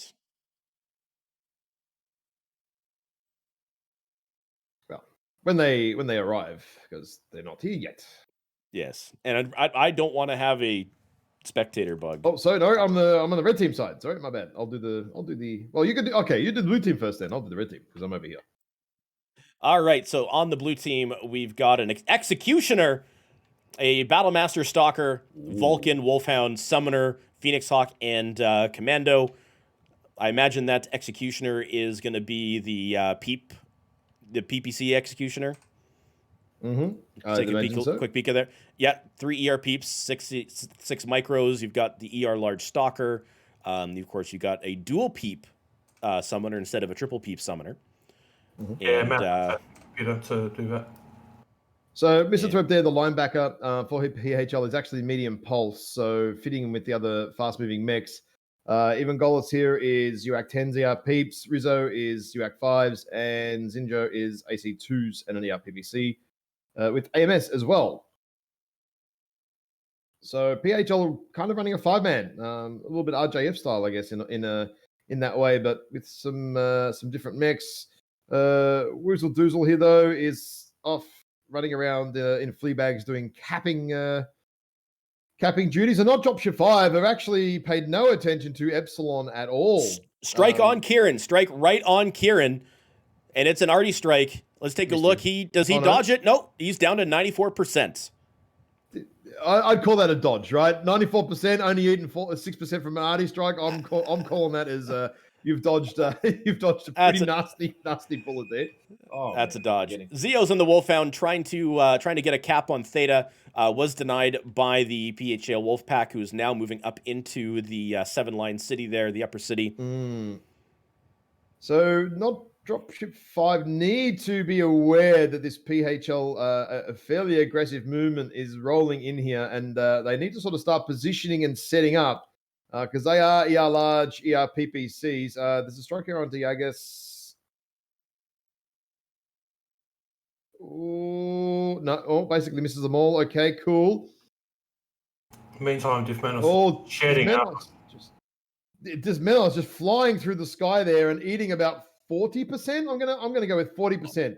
Oh yeah, he's down On at his mech there, and he is 31%. basically done. Yeah, He's there's legged, no he's way. open torso. Yeah. He's got his MPLs, but if he gets breathed on, if he exposes, he's going to go down. Well, Meanwhile, so the rest, PHL are charging in, and the commando's doing what the commando does well. Also, is diving in there and just causing absolute havoc. PHL are pushing on the left, and Flep and the Executioner, 55%, 48%, taking a lot of strike damage.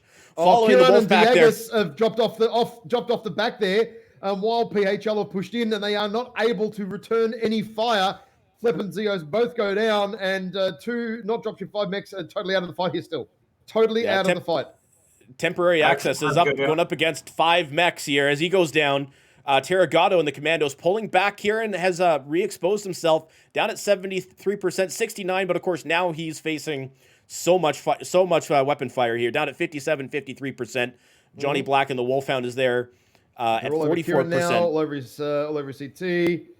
Oh dear. Oh, this was a bit of an error by not dropship 5 here, not paying attention and knowing what was coming. And also, we'll touch on it in a second. Diagas gets taken out there. Taro's left, and Gogil here is left as well. But are they going to be able to get a kill on Zinjo here? They might be able to get a kill. 62%. Maybe. They got two very fresh mechs.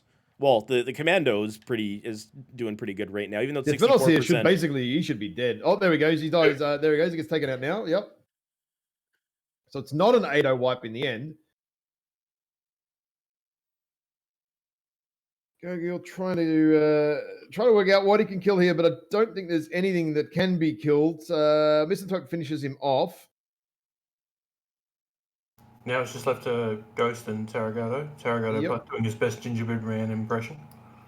He's trying to do what he can, but I mean the caps are in PHL's favor as well right here. The mechs are in their favor, so this is going to end one way. Look at that fleet. Yeah, he's been diving in constantly. He's still at 96%.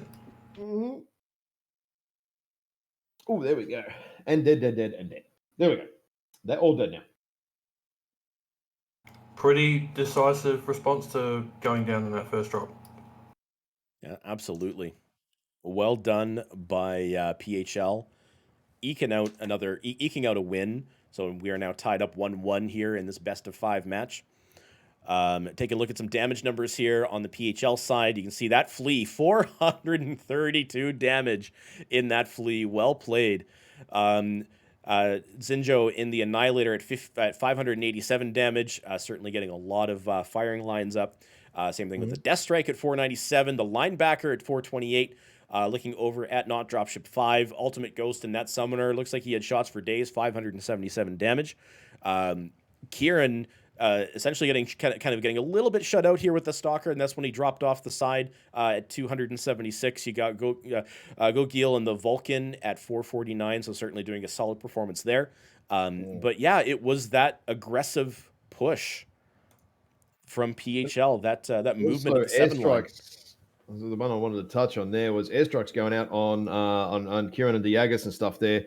When a push is kind of coming in like that, like backing off the hill and then getting stuck in the low ground, you're better off just standing in the open and eating the airstrike, and at least you can keep shooting. But trying to reposition and then taking nearly 10, 12 seconds to get back up into a position to kind of shoot, you're better off just eating the 10, 15% the airstrike's going to hit you with at that point. Like you need to be protecting and shooting for your team. You know what I mean? Like conserving your armor is one thing, but when there's 8 mechs rushing your entire team, your 15% doesn't matter if you're going to lose 4 mechs. You know, like 300 or 400% of your team's collective pool goes down. You need to just eat it. So that's really what hurt Dropship 5 there.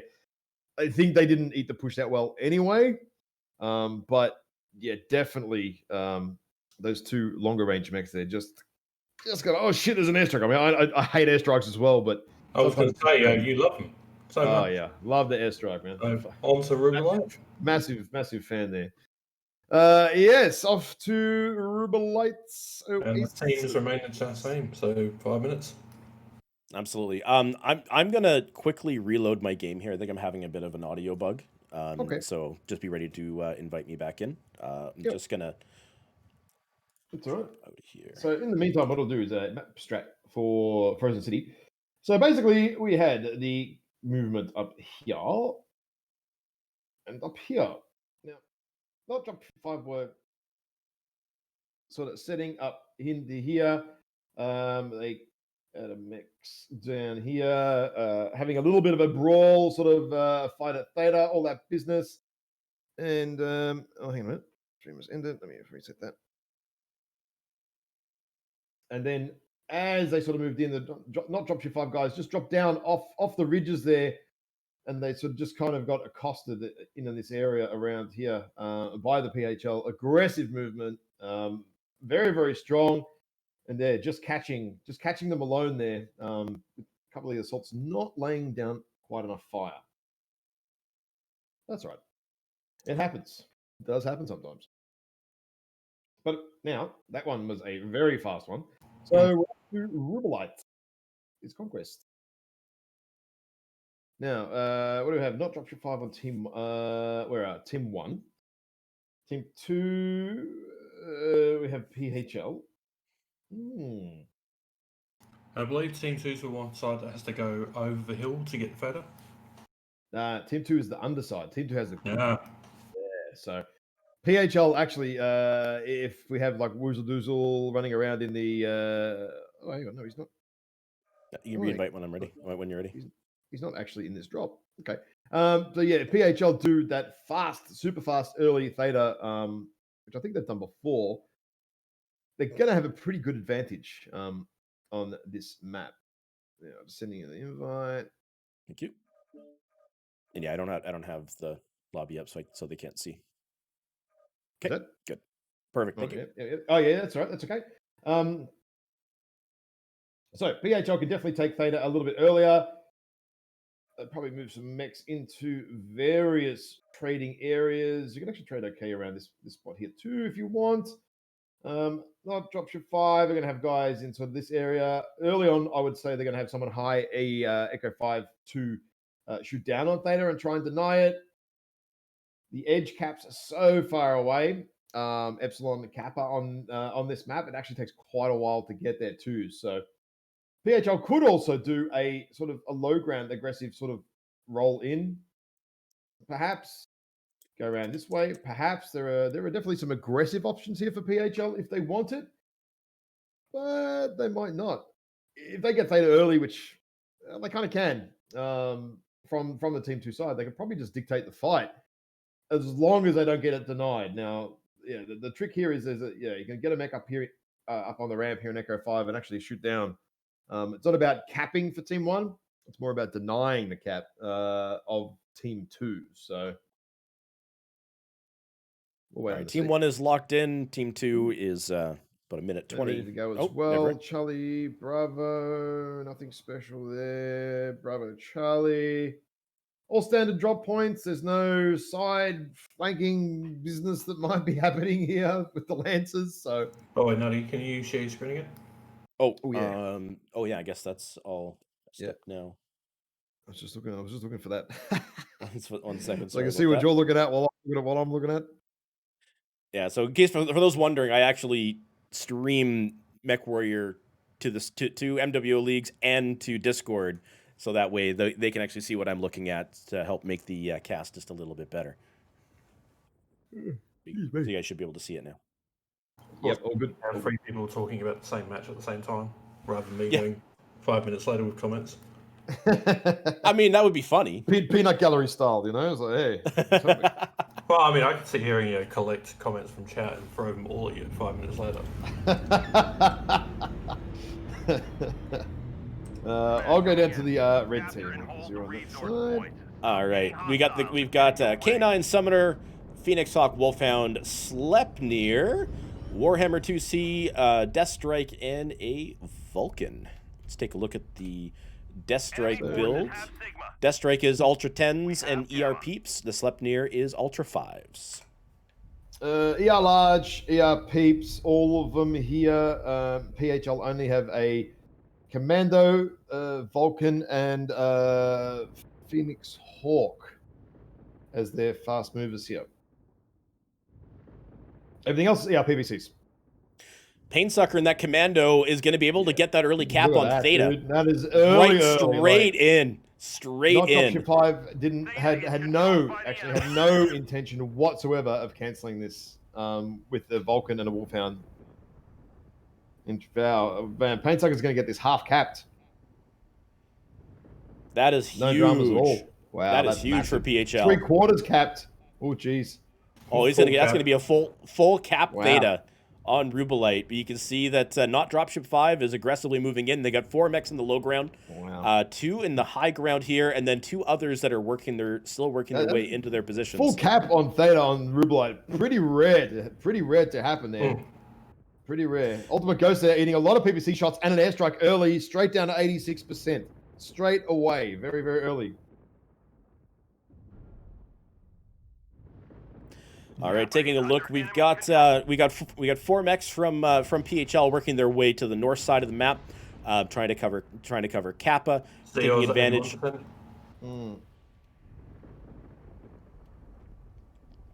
Taking advantage of those sight lines, trying to keep Johnny Black here, but they pulled away. Yeah, that was a dodge. That was a good dodge by PHL. Black just a little. Only 1 pellet though. Only a couple of percent, 3% or something. It wasn't. Could have been a lot worse. It was a love tap.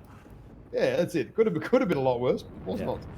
So interesting. Meanwhile, you've got the Death Strike working around low ground, coming around the backside of the south side of the map here. That's an interesting and long move time to get them over to there. The other mech I'm looking for here is the Sleipnir. The Sleipnir is following the Death Strike, so they're doing this low kind of move around the south side of the map here, trying to get some map control. I like to call that the OFAR maneuver. The OFAR maneuver? Yeah, maybe. The rotation into absolutely nowhere for 7 minutes and then complain about the game at the end of it, right? Yeah. So meanwhile, in the PHL meantime, we actually have Painsucker in the commandos actually sorting some back capping out. So while the assaults for not Dropship 5 here are doing the Zimbabwe flanks remix, they're now losing caps. They've got 4 caps now. PHL, not Dropship 5 are going to be in some serious ticket pain in the next 30 to 40 seconds if they don't do something. Like mega pain with a 4 cap. This is really going to start to hurt them soon. But I mean, they're starting to move up now, but I'm not sure this is going to work out that well for them. Following the Death Strike and the Sleipnir here to see what they're going to do. They're coming up in Misanthrope in the Bludgeon. Yeah, Misanthrope's running. Look at that, straight away. Misanthrope is absolutely heading for the hills there. He's running so fast, man. He didn't even take a second look. He's out of there. He's like, ah, dude. Oh, Zinjo, massive airstrike on top of him and taking some damage at the same time. Straight down to 85% there. Oh, and even Golos also sitting at 81%, and he was basically fresh at the start. Now down to 76%, 74%. So there's a strike behind Kieran and the Sleipnir here, but it's not going to land. It didn't land. Yeah, it didn't land. The overhang. Meanwhile, they're trading aggressively with the Annihilator 1P. Tinjo and the Hellbringer sitting at 75%, has some open components. Meanwhile, we do have the light skirmish that's happening in the middle of the map. Dementhos and Case Block and the Vulcan and Phoenix Hawk fighting against Temporary Access and Zeos. But also the are trying here to decap Theta, but it keeps getting denied. So. Yeah. Meanwhile, 4 cap for PHL, sitting at 430 tickets. They not Dropship 5 is really gonna have to do something here, or they're gonna have a cap loss. Johnny Black is actually, I think he's open on the torso here, right? Yeah, he's open on the torso. So Gogo can basically pick this corner and finish him off if he wants. But Case Block is chasing Axis with El Rizzo here, so kind of like 2 or 3 different scraps going on here. Gogo gets down Case Block there with some shots in the back. He could actually take out Johnny Black here if he wants. Painsucker finishes off, Ultimate Ghost finishes off Painsucker. This is going well for not Dropship 5, but the ticket count, though. The ticket count is still a problem. Although, with Painsucker down in the commando... Div takes down Gogil in revenge for the last drop. Yep. Kieran takes those Dementhos. Or Desmenos, pardon me. Okay. This is not going so well for PHL, actually. Nope. That Annihilator down at 26%. Kieran is pushing in takes down the Annihilator. Flep follows up by taking down the Summoner. Yeah, puts, lots of very, very quick kills here. I think if the Commando lived, I think it could maybe have been a little bit different, but it's a pretty strong push here from not Dropship 5, and PHL did not look like they were overtly ready for it. Although they were kind of positioned reasonably well, but I think they were really just really just caught out by those the Death Strike and the Sleipnir that came out that came all the way around the map and up the south side. Yeah, and they're just able to push them off, and Misanthrope goes down to Kieran. So if you look where sort of even Golos died, we've got a bit of time here. Like when you're in here, this is the only problem with this map on this side, right? If you're in this tiny little stretch here and you sit a couple of mechs up here, you can't go anywhere else. That's it. Like you kind of stuck there. Yeah, absolutely. Looking at the damage numbers, Kieran 748 damage in that Death Strike. 2 Peeps, 2 UAC 10s is a very effective build on that mech. You got Gogil in the Vulcan at 462. You've got the Sleipnir, who was Kieran's partner, sitting at 361. Looking at the other team here, the standouts are you've got Zinjo in the Hellbringer, 530 damage. Go Hellbringer, go. And then you've got Misanthrope with 380. Painsucker in that Commando doing a minute and 33 worth of capping throughout that match, but still being able to eke out a respectable 301 damage on top of that. Oh, I feel like if Painsucker, right, went to Epsilon and just capped it and then just went for a 5 cap, didn't kind of come back to the fight and get taken out, that could have gone probably PHL's way. Mm-hmm. Because I had a 4 cap, the tickets were racking up super fast. Like 4 caps is very, very, very, very rough. On Rubelite too, just with the sheer distance that you need to capture. Sorry, travel is the word I'm looking for there. No, absolutely. It was a weird one. It was a weird one to see those 2 mechs out of the fight for so long, but hey, in the end it made perfect sense. So looking at the map strat here, Painsucker with that early cap on Theta was and he capped Theta. He got a decent cap on Theta before Dropship 5, or not Dropship 5 rather, was at this line. Like he was there. Yeah, it was fully capped by the time anything even got there, which I was like, oh geez, that normally is a very, very, very strong way to be, but yeah, it just slowly but surely the all the way around here. Yeah, absolutely. So that was that's the move. That's the movement for the Death Strike in the Sleipnir, which didn't really make a. I mean, it probably made some sense to people that play the game better than me, but for me, it's like that's a long time for 2 mechs of that size to be completely separated out of the fight. But when you consider what the effectiveness was when they did pop up there in Fox 6, they were able to push Misanthrope right off of his perch in the bludgeon, and then take it to the Hellbringer and to the Annihilator that were posted up in Echo 7. So I've just drawn it there, right, with the 2 circles. Like once the not Dropship 5 got to this point, right, these 2 mechs here, they got nowhere to go, right? You drop down, you're stuck. You go backwards, you're stuck. You can only kind of go in this way, and then you have to basically drop into this low ground area as well. You had to know that push was coming 30 seconds earlier, at the very least, to kind of really get away from it. Misanthrope dropped straight down, right? But there's just only so far you can go. You just can't get away that quickly. And that did allow that other fight to sort of go on in this Echo 6 region, but the whole time, Painsucker capped here, went around the back, capped here. I feel like, honestly, if he just went to Epsilon, right, went around the back and capped it there, that would have had a 5 cap, right? And then that actually would have stalled, not Dropship 5 pusher, because they were like, oh shit, we've just been 5 capped. Hang on a minute. We need to start peeling off quickly because, an extra 30 seconds, an extra 30, 40 tickets, all of a sudden you're now looking at 470 tickets versus 430. No one's typed in to give team 1 time to log, but they've just locked anyway. Yeah, they know. That's all right. PHL pretty good, thankfully. I don't have to constantly remind them.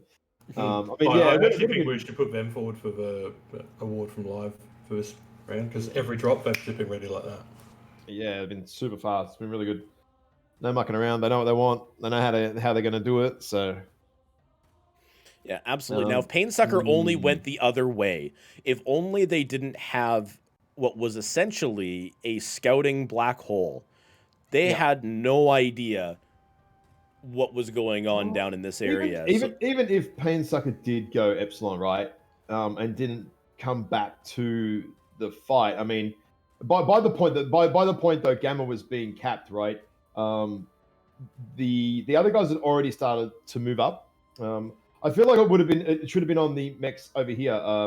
Rizzo and sorry, wrong color here. Rizzo and the other guys, right? If they're over in this area of the map, they know that there's no one here. They had to have known, okay, where are the assaults? Where are they? They have to be on the other side of the map because they quite literally can't be anywhere else. So yeah, for sure. And with that, we are straight in to drop 3. Didn't even get a chance to talk about mining, but that's okay. Didn't even get a chance to draw anything on this one. That's okay. And they didn't change. They don't change sides yet, right? No, I swapped them around. Oh, they did change sides. Okay, let me. PHL on Team 1 for this drop. Cute. Okay, so PHL, so let's have a quick look here. Vulcan, Veagle, Assassin, Warhammer 2C, Summoner, Linebacker, Bloodasp, and a Wolfhound. Linebacker is ER large, ER mediums. Everything else is pretty standard for all the mechs, ER peeps, yada, yada, yada. And Ultra tends to ER PVCs on the Bloodasp there, though. That's an interesting choice. All right. Not Dropship 5, again, opting for that an early Theta cap, this time by Terragato in the Commando. We do also have a Phoenix Hawk, Death Strike, Vapor Eagle, Vulcan, Sleipnir Annihilator, and Canine. We can see an aggressive push by PHL on the lower side of the map here, getting a cap on Gamma. Probably, well, they could go for a cap on Epsilon. It depends on the scouting information for not Dropship 5. Whether they caught the rotation. It looks like they did. Natred pulling away. Yeah, I'm just watching it at the moment. So the PHL movement, Natred definitely getting away. And now, I mean, not Dropship 5 can almost now actually basically pull back and go kill off Zinjo and even Golos. If they're aware of what's going on here, and I think they are, yeah. Basically, they just turn around now, and PHL's push is now kind of stopped here. Let's go kill the assaults off. And they need to be quick about it, though. Otherwise, they're going to have this PHL fast Wolfpack charging into them. Natred now basically almost just needs to sacrifice himself. So they are pushing He's going to die. There's no way Natred's living through this. He just needs to last as long as he possibly can. While not Dropship 5 go off and kill all the assaults for PHL and try and turn it around. But there we go. The Wolfpack caught up. They are now in there. Yeah. Natred at 49% in the Vapor Eagle. He's going to probably go down very quickly. Let's only just got to the fight now in the Death Strike. Misanthrope takes down Zeos in the K9. You can see Kieran trading with the Vulcan. Natred's been halved in the Veagle as well here by PHL. There we go. Natred goes down. This Meadows is sitting at 55% in that Vulcan. He's got to play very cautiously. Meanwhile, Kieran pushing into the Bloodasp and the Bludgeon quite aggressively. But also taking shots from the linebacker from behind. Yeah, he's taking rear shots there. Bloodasp here, even Golos should get taken out pretty quickly. But yeah, Kieran's getting hammered from the rear torso, actually. And oh, no, he's got nothing left now. Kieran and the Annihilator has been basically halved by all the back shots from El Rizzo and Johnny Black there. K's Block blows himself up, though. Okay, but the Annihilator's effectively taken out of the game, so the kills are basically even at the moment. I mean, that Annihilator ain't killing nobody. Now we got a 1-kill lead, having taken out Diff, and let's get Zinjo having the bargain. Zinjo goes down. Yep. Now Misanthrope's actually shut down here. Overheated. Woozle Doozle goes down there. A very, very scrappy fight here from both teams. Little mini fights going on all over the place. Johnny Black doesn't... No, Gogol doesn't realize Johnny Black is there. But Gogol is legged, though. Oh, Jesus. Crossfire. Oh, Misanthrope actually blows himself up. after that. He was riding hot already, riding that heat bar, and actually just cooked himself. He actually had, I think, he actually cooked himself. He didn't lose the torso and then die. He didn't get crisped. He just blew himself up. Yeah, Johnny Black and El Rizzo are sitting here trying to dodge the team. Johnny Black at 50, Johnny Black knows Gogil's 46%. leg. He's trying to get that leg on him. Johnny Oh no, he goes doesn't down, get it in CT. the end. He doesn't get it in the end. So it's now down to El Rizzo, 45% in a summoner. Let's take a look here. He's got 2 peeps, and he goes Look down. at Access using that lag shield.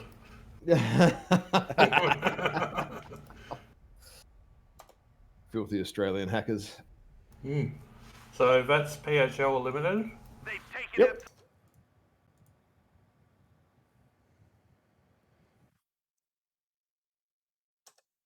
Oh, damage numbers. What do we have?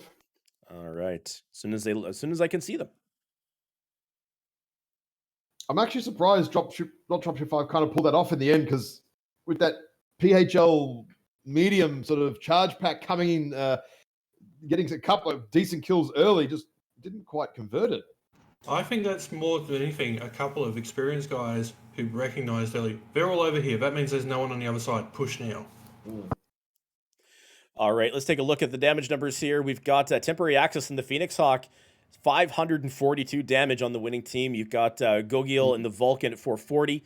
The Sleipnir Ultimate Ghost sitting at 411. And Kieran showing is 245 in an Annihilator, but keep in mind he soaked up a ton of damage with that thing. He was focused down while the rest of the team was able to take able to fire at the rest of them. Over on the PHL side, you've got Sinjo in the Warhammer with 464. You've got the linebacker Johnny Black at 428, and then there's one at 5 I didn't catch because it loaded me out. So I didn't catch that last one. I'd be surprised, right? If that was actually a plan of PHL, right? Flank one side hard, sit all of our assaults backwards, and when they do come to kill the assaults, the medium pack can get there in enough time to actually get the backs and everything. And they actually started off very well doing it, but not Dropship 5 got enough kills quick enough to turn it around in the end. Mm-hmm. That was fast. That was very, very fast. And like you said, Di, very decisive movement. Like, hang on a minute. There's 4 mechs on one side of the map. Where are all the others? Let's go get them. Yeah, no, absolutely. Looking at the map strat here, that was a very, if my brain is working here properly, that was a very aggressive kind of like alpha line push from PHL. Trying to catch out not Dropship 5, but they either they scouted it or they just felt like, hey, you know what? This is probably not a good idea. Let's move back. You had Natred and I can't remember who the other mech was that was with Natred that pulled back from Echo 6 to rotate back north. So pretty much drew what sort of happened roughly in terms of sort of order. Everyone sort of sat here. PHL moved up. Natred ran away because obviously there's 4 mechs chasing his ass. So he ran this way and then ran that way because they were after him. PHL come up through the middle here. In the meantime, the bigger mechs, Summoner, Assault, stuff like that for PHL were sitting way back. Like they were expecting this to come. So I think this kind of actually was a bit of a strategy from PHL to sort of corral them into that kill box, but not Dropship 5 were quick enough to react and actually got in and up, killed off the assaults quick enough. There was this scrappy fight around this area here as well, like this just scrappy everywhere. And then Dropship 5 just, in the end, working it enough to win the game. Yeah, no, absolutely. It was it was a fun brawl to watch. It was difficult because again, like we had these little pockets of fighting all over the place. Yeah, but there was lots of crossfire. There was 3 or 4 different. I mean, you can even just looking now at the quickly at the replay. There's 2 or 3 different mechs shooting 2 or 3 different mechs constantly. Like it was all over the place. Targets everywhere. You know, they've got all the shipping containers and stuff. There's lots of cover, so mechs are appearing. They're not appearing. They're in and out of cover. Or it's all over the place. I'm surprised that Natred lasted as long as he did, especially when he was here. in Delta 4. It's like you were calling. It's like let Nate. Natron's gonna die. He's got no. He lived. He somehow got up into this little sort of area here somehow. Just sort of jumped and just got around the corner. Took a shit ton of damage, but just managed to get around there just long enough. And that might have been the difference there too, right? I mean, PHL at that point have burnt a lot of their heat on the approach, trying to kill him. Mm-hmm. Big factor there. A lot of PHL's heat would have been used up just trying to kill that one mech for 35, 40 odd seconds. Even with a cool shot, medium pulse mechs, Wolfhounds, Vulcans, I mean, they do run cool, but after 45 seconds of shooting and chasing a mech, they're not cool anymore. It doesn't matter what you do. So that actually could have been a factor as well. No, absolutely. So with that, hard to say not being in the cockpit, so yeah, for sure. Yeah. So with that, not Dropship 5 will advance on to play PP Poo Poo, which is in just over half. Actually, that's but just over half an hour from now, 35 minutes from now, it will be. I just spoke to one last player and said, look, if you want to start between now and half an hour's time, you can. Yeah, just let us know. He's like, okay, I'll start talking to guys.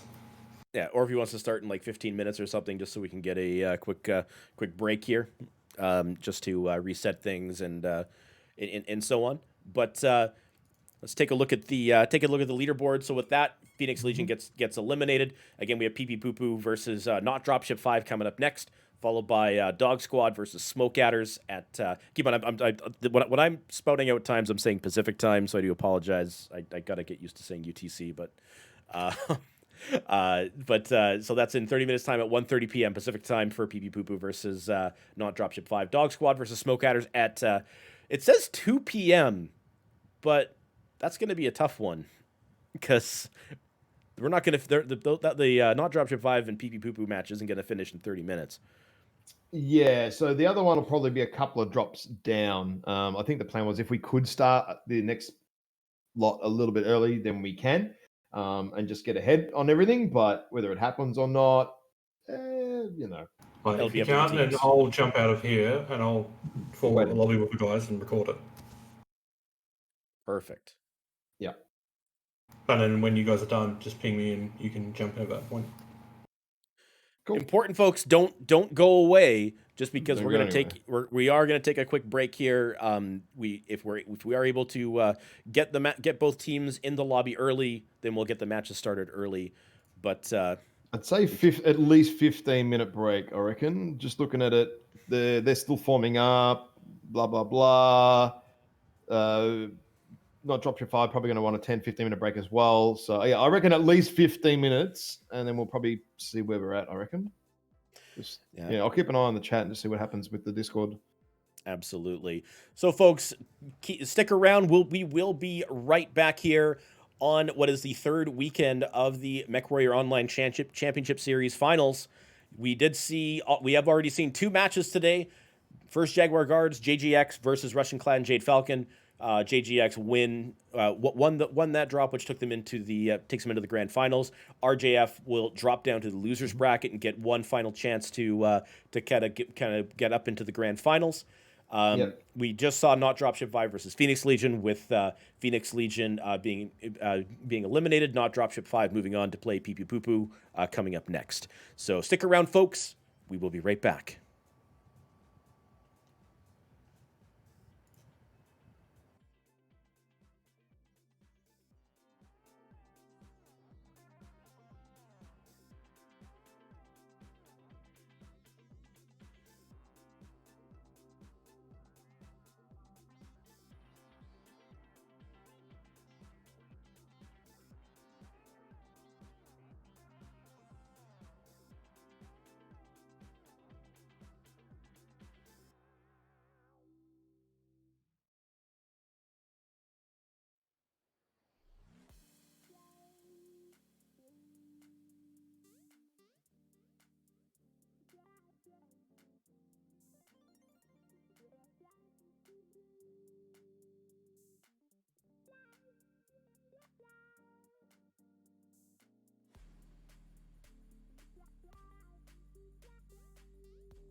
Welcome back to the MechWarrior Online Championship Series Finals Weekend number 3. Coming up, not Dropship 5, coming off their victory against PHL, now faces PP Poo Poo. Just getting everybody into the lobbies right now. We were able to convince them to get started a little bit early here. Because we do have we do actually have a bit of a conflict.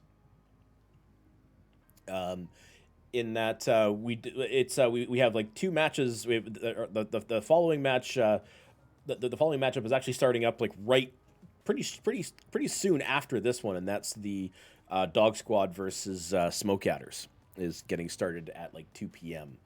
So we're gonna hopefully we can try to get through these as quickly as we can. We'll probably miss the first drop or 2. Probably first two drops, I reckon, but we'll see.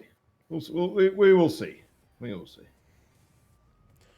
So we're just getting folks into the lobby right now, and go into the map selection.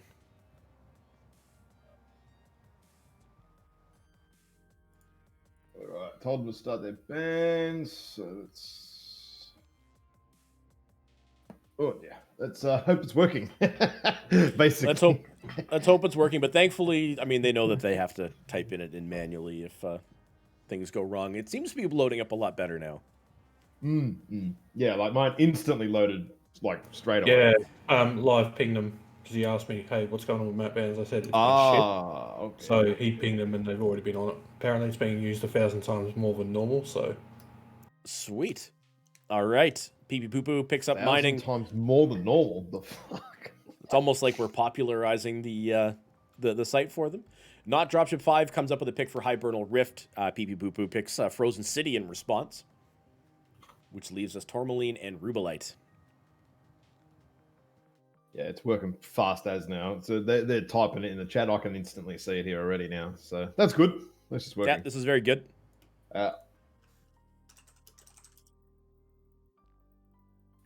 Excuse me. And Rubelite is number 4, which means Tourmaline is the final match if we get all the way up to 5 drops for this matchup. I'll tell you what, I was thinking about maybe playing or streaming after this. I'm going back to bed.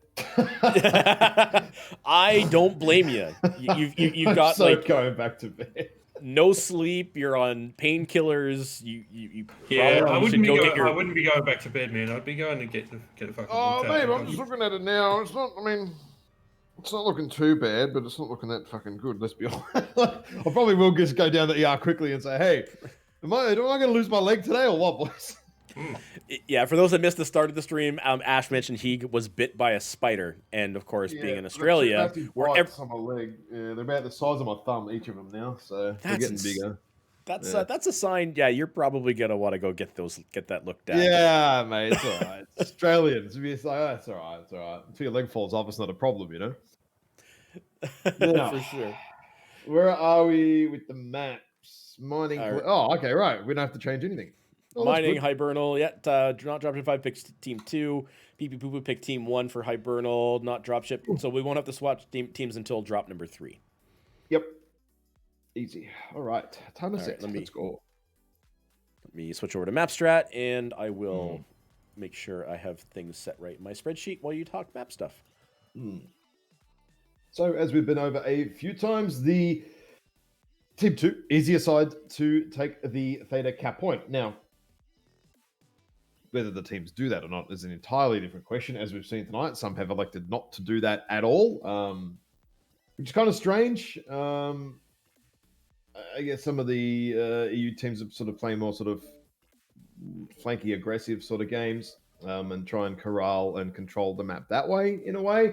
But this one, just so strong. Team 2 Theta, so strong. Let you set all your dudes up everywhere you want. Even up here if you need to. And then you basically, Team 2 can trade pretty well across here, cross map if they need to, this way as well. If there's mechs up here,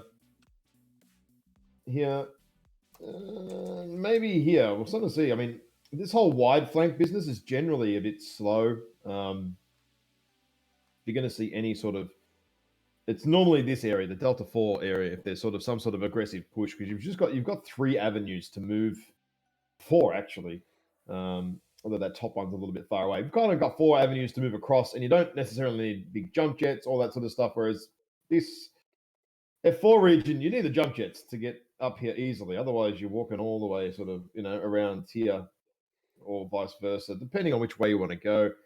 I remember seeing one of the CXF games, one of the jump jet assaults tried to get up here after sort of flanking all the way around, going all the way around and trying to jump up here and not working. And then, there's just a lot of things that, if something slightly goes wrong on that bottom side of the map, if you've got jump jetty assaults with only 1 or 2 jump jets, you're going to have a rough time. So, but I think Team 2, not Dropship 5, they're probably going to do the Theta, I reckon. But we'll see. We'll see. Yeah, for sure. And what is unknown is what Pee Pee Poo Poo will do. The first match that I casted with them, they actually had 1 mech AFK for about the good like 2 or 3 minutes or something. Yeah, I think Beef was. Yeah, he just wasn't moving. I'm like, what's happening? Did he just? I don't know. Yeah, and then came back and they won anyways. Yeah. They won anyway in the end. And by the way, I will point out once. Are you ready? What's that? What's the counter? 2 minutes, 10 seconds. Still got a bit of time left. Cool. Oh, yeah, and I will point out once again, It is 228 versus 228. That's about the only thing. That's about as loyalist as I get in the form of the fact that we're everywhere. We are everywhere. The only you toxic assholes have infested the competitive community. That's what it is. That's right. We couldn't bring an NA team, so we decided to just be everywhere. This is just corrupt them all. Oh man. Oh dear. All right, team one is locked. In. Yeah, cool. Cool, they're all moving around. I don't think it'll take dropship 5, not dropship 5, too long to lock in because there's not going to be that much difference for team 2 for them. They should basically already know what they're doing. Yeah, because they did it already. Yep, that's pretty much it. I mean, you do get to this sort of this level and end of the competition as well, and most of the teams, if they've done their homework, they already kind of know what the other team is already planning to potentially do as team 1. So as team 2, you generally kind of know what your plan's going to be coming in because you've already had 5-10 minutes to work it out, longer even for the later drops. You've had half an hour to work it out because in between drops you can sort out whatever you need to or whatever. Okay, it's like, see, there you go. Look, done easy. Yep. So yeah, team 2 generally usually pretty quick. I mean, you're just being reactive lancers sometimes to what team 1 does, but not always. Sometimes you might have your set strat you're bringing as team 2, and that's what you're going to do no matter what happens. Absolutely. So Pee Pee Poo Poo opting for a heavy Bravo Charlie. I can see that some of their mobile mechs were in Charlie. That's kind of to your point about going for that Theta push, which looks like they're going to do. Not Dropship 5 did a more traditional 1 in Alpha, 2 and 3 in Bravo, 4 or whatever it was, and 1 in Alpha, and then the rest kind of spread out 3 and 4 in the other 2 lances. Well, I'll head down the far side of the map. Wait for these guys to rock on in.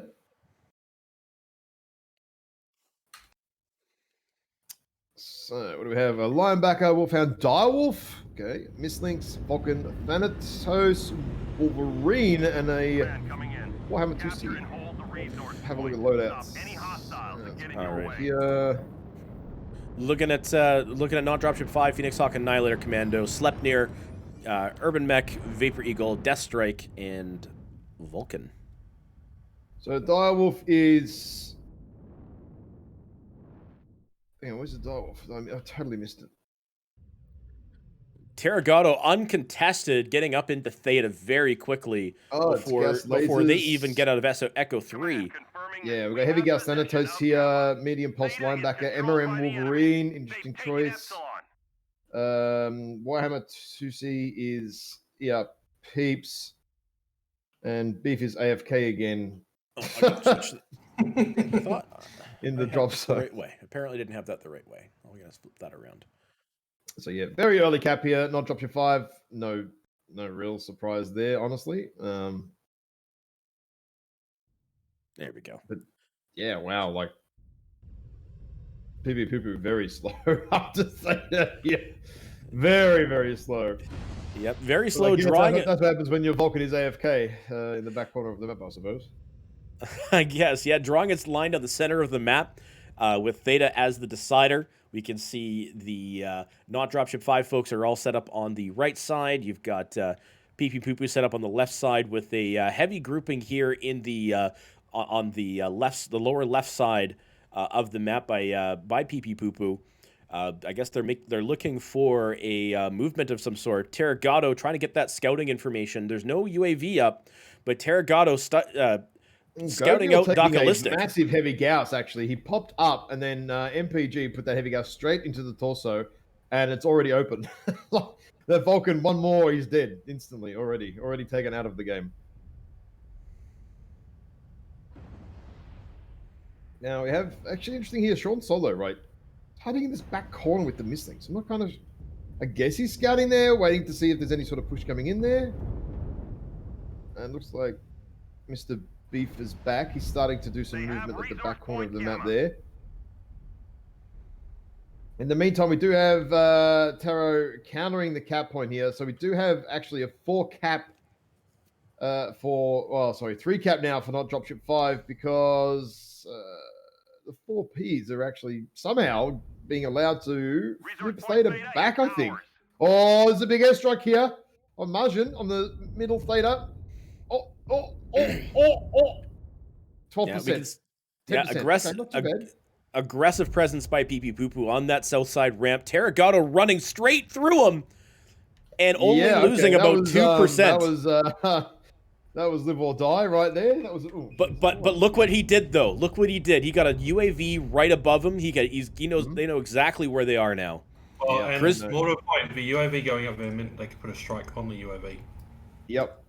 Oh, Chrisman peeks that corner and just gets bang, bang straight away. 71%. So yeah, they definitely knew he was there. And a strike on him. A strike, yeah, strike down to 67%. Open in the rear for that Direwolf. That's actually open CT in that death strike too, by the way. So Imarashi, the linebacker. Oh, wow, dude. Running right in the open here, losing 15, 20%, running through the open there. 20% damage on that against that linebacker. So scrap on Theta now. Chrisman has open torso, basically open CT to Direwolf. So, okay. Now what do we see here? The scrap on Theta. I think this is where the fight is going to it's going to go down very, very quickly up here now. Yeah, the missed by the way, is working their way back. You can see that it's basically 4 versus 5. It's almost the whole team, the whole PP Poo Poo team minus the linebacker is now at center. The linebacker. So I need to see what this linebacker's what the plan is here. I'm guessing this is sort of a split action push. Strike goes out. Gogil goes down a couple %, but otherwise is in good health. Zeos and the K9 trading with Docalistic. Meanwhile, Sean Solo, Real Big Salami are pushing north. They're trying to get to Ultimate Ghost here. Imarushi he's trying to find a mech somewhere, but I don't think he's able to. Whatever he's looking for in the back here with the linebacker, he's not looking for it. Oh, sorry, he hasn't found it. I should say. He's definitely looking. Chrisman the Direwolf moving up at 59%. He's not doing too good at the moment. He is open all over. We're not open rear torsos and open CT 52%, 48%. Taking that PPC fire. Oh, Imarushi finally. There you go. Bang. Gets Natured's torso down from the rear there. Natured doesn't even know he's there, I don't think. He shot him twice in the rear and he has not turned around. Natured finally turns around, but he's basically dead from that. That's actually that's a lot of impact here. Meanwhile, you got Beef essentially 4v1ing at the moment and was able to make it out without definitely took some damage, but was able to do a decent amount of damage to the Sleipnir. It was down to 56%. Slep takes down Chrisman. And MPG is trying to get Taragato here, misses him. One last bite finished off Natured though. Sean Solo's kind of diving in here on Flep. He's taking a lot of crossfire going on here. A lot of crossfire. Kieran finishes off Sean Solo there.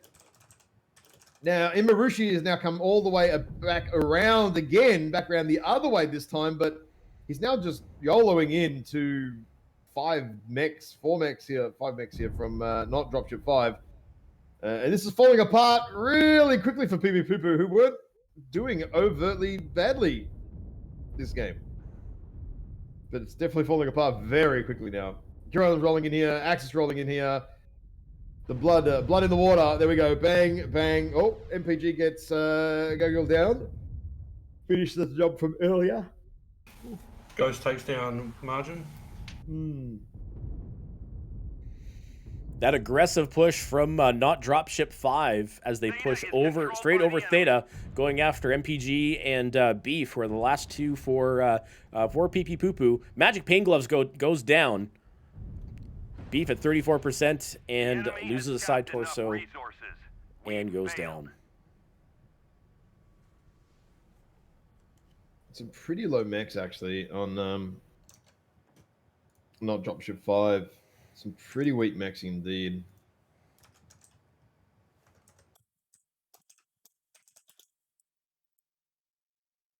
All All right, let's take a look at the damage numbers here. Let me see here. The Death Strike doing 587 damage, followed by the Phoenix Hawk Temporary Axis doing 507. I wonder how much of that was strike damage, because there were a lot of strikes that went out, and a lot of damage was lost to was earmarked to strikes. Looking at looking over at PP Poo Poo, one last bite in the bludgeon, 665 damage. PPC fire for days from one last bite. Magic Pain Glove in the dual heavy Gauss Thanatos sitting at 404 damage. Both of those each getting a kill. With the rest of the team kind of rounding out from there. The linebacker that unfortunately ended up crossing out in the open and trading out and giving a lot of free damage, which certainly made it 20-30% with that movement. Yeah, it was quite. It was a bit of an odd movement, but I guess he was really wanted to kind of get out on the outskirts of the map to try to hunt somebody. I guess what happened.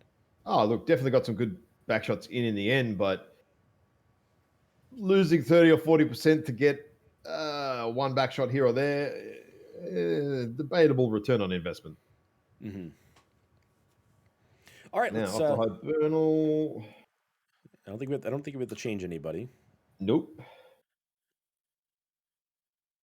Do not have to do anything. I need to change the server though, I think, to EU, yeah.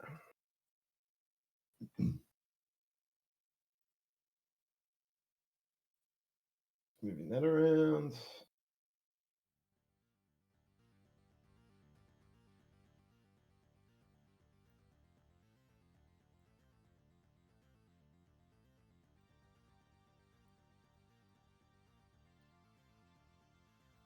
All right, so mining. So yeah, looking at Mining Collective, you had the very early cap by Terragato. He was able to get to Theta uncontested, while PP Poo Poo was kind of here and here, and then they had 4 mechs kind of balled up here. Meanwhile, Terragato then, after getting Theta, did come back down to scout this side of the map. And actually, they weren't that far down. It was more like, it was more like this. They were here. And when Terragato came down, he actually kind of was scouting kind of in this area. Did some back capping both with Epsilon and meanwhile, you got not Dropship 5 kind of moving into kind of positions in the upper area here. PP Poo Poo ultimately chose here as their main body push. But I think one of the plays of the game in that happened was Terragato and that commando goes and runs completely through the PP Poo Poo line and drops a UAV right over top of almost the entire team, and provided a ton of vision for not Dropship 5. But that UAV right here, man, that was massive. Right. That was because then all you clutch. Had just drawing the arrows there with all this crossfire, right? You can see, like, literally, Grisman sticks his head around this the purple corner here. Just 3 mechs shooting him straight away. They already know he's there. UAV's up, probably target spotted on him as well, and then just boom, straight into him. Yeah, but then of course there was this. So then there was that, and what that blue line is that's the movement of the linebacker. He looked up here too, right? And he's like, no, nothing here. Come around here. Oh yeah, I can get a target. So Natrid took his torso off up here, and then he's like, oh, now I'm coming back all the way around here again. Like, this is a lot. It's a lot. You know what I mean? For a linebacker, man, it's a lot of territory to be covering only at 90 k's an hour. You need to really be running like 120 or something plus to get around there that kind of quickly. But yeah. All right, Team 1 is locked in. This is, by the way, we are moving on to Hibernal. Let's switch over to that. There we go. So Team 1 is set up in 2 in Alpha, 2 in Bravo, and 4 in Charlie. Mostly Charlie, yeah. Alpha, Bravo. Looking at the mechs that they've got, they're locked. probably going for the stand up. Team 2 is locked. They're heavy Alpha or heavy Charlie, 3 in Alpha, and 1 in Bravo to get that early cap. Yeah, so we're going to see fairly. Yeah, I mean, we're going to see pretty standard. I would imagine from these two teams, fairly standard meta game. Go up to Theta. War over Theta for a minute or two, and basically see what happens from the trading from there. I mean, yeah, these days it just doesn't play a hell of a lot differently. Oh, absolutely. Loading into the match, folks.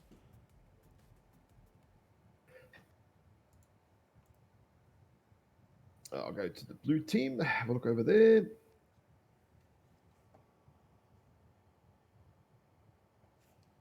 Ooh. Heavy Gauss, heavy PPC Fafnir, Gauss Vomit Direwolf, medium Pulse Wolfhound, Hunchback T2CA, heavy Laser Vom, sorry, ER Large, and medium Pulse Linebacker. Okay. All right, looking over on the Team 2 side, we got Annihilator 1P, the Warhammer Bludgeon, the Phoenix Hawk, Summoner Prime, which, by the way, is a double peep summoner, not a triple peep summoner. K9, Vulcan, Stalker, and Commando. You can see. So PP Poo zero interest in contesting Theta here whatsoever. So they're going Gamma, Kappa, and I guess it's just going to be an Epsilon push here.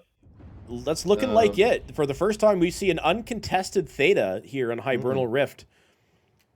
PP Poo Poo setting up on the Epsilon side, with the exception of one mech, which I imagine is it Sean Solo and the Osiris? Yeah, in the Osiris. So he's actually going to turn around to back cap Kappa. So this will pull. No, he's backed off because one of them Op4's moved back towards him. Yeah, he's bailed out there very briefly. Strikeout hit Charisman actually quite a bit, down to 89% in that Direwolf. Oh, here we go. Very open rear CT. Medium Pulse Epsilon wide push. Ooh. Oh, you know what? Zeos and that K9. Not Drop Your 5 have basically given up that corner. Ultimate Ghost deletes real big salami there with a headshot. Wow, okay. Wow. Zeos and the K9 trying to find some back shots here. This K9 is fighting against a Direwolf and a Hunchback. So Beef literally got headshot there. That's what took him out of the game in half a second. Big airstrike here on Yagas Kiran and Ultimate Ghost. Ultimate Ghost open in the torso. Oh, huge airstrike. Sorry, Artie strike there. Stripping nearly 15-20% in total off the two assaults there. Not bad. We can see the movement is they're pushing ahead beyond Epsilon, not even touching the cap. In the Direwolf here is getting harassed by the 3 medium pulse mechs here. Charisma though deletes Zeos with that Gauss Vom. Absolutely deletes him. Like just boom. Zeos popped and Zeos died. So yeah, Gogil gets takes out Charisma there. And there's the confirmation Ultimate Ghost headshotted Beef. Yeah, I checked on his dead mech. I could see that was it. Beef was fresh. Didn't take damage. It didn't take damage basically anywhere else. Straight to the CT. So MPG running around here in this heavy Gauss, heavy PPC Fafnir getting down to margin. Yep. It's now a scrappy fight. Everyone's just kind of rotating on each other a little bit at the moment. One Last Bite's now getting focused in the back corner. Tarragato and Axis sort of chasing him here. Kieran's actually almost dead. He's kind of getting Sean and margin here for Bibi Poo, just picking him apart. Imarushi, all these minion pulses are really. Oh, there we go. There it goes. Kieran goes down. MPG goes down though. One Last Bite blows himself up. Thanks, Chris. It's 4 mechs a piece with slightly ahead for Drop True 5. Slightly better percentages here. Slightly. Shit, what do I keep forgetting? Yeah, I think One Last Bite was heat cap because he was cut in half with a laser vomit Hunchback. Oh, Dagalistic now open on the torso. If he's Excel, which he might well be, he's going to be in some trouble soon, perhaps. Tarragato, though, and that commando is still very, very fresh, running in here, causing all sorts of problems. How do you stop the commando? Imarushi's also one touch on that torso on the linebacker, and that's a lot of the linebackers he gone. That's a really Docalistic charges in and goes down to Gogil. Well, to be fair, he charged into Gogil and Temp and Flip just turned around. So Sean's trying the best he can in the Osiris here, but I'm not sure because Flip's pretty fresh, Gogil's pretty fresh as well, and the commando at 70% might as well be at 4,000%. And Sean Solo was stuck on the dropship in the middle of it. Oh dear, that's rough. Especially in the Osiris, because that thing, if it can't run, is dead. Yep. They're trying to get Flip down here as best as they can, but I'm not sure they're going to be able to pull that off. Osiris is legged. Just got legged. Imarushi's lost his torso, and he's only got one medium pulse left. The enemy has captured enough resources. And there we go. We failed. So with that, not Dropship 5 takes match 2, or drop 2 rather, against PP Poo Poo. Well, at this rate, Axis is going to have to stay up for a bit later. Uh-huh. I just want to point out that Beef, despite being headshot there, still did more damage than a 12 damage executioner. He did. There was more than one panic button done by Real Big Salami, aka the Beef. Looking at damage numbers, though, the rest of the damage number, Gogil and that Vulcan doing a respectable 553, and Kieran the Annihilator doing 401. Temporary Axis and the Phoenix Hawk certainly doing well at 425. Looking at the on the PP Poo Poo side, you've got Magic Pain Glove and the Fafnir, 637 damage. He had shots for days. Marjan and the Wolfhound doing a respectable 467, and One Last Bite and the Hunchback 2CA doing a 475.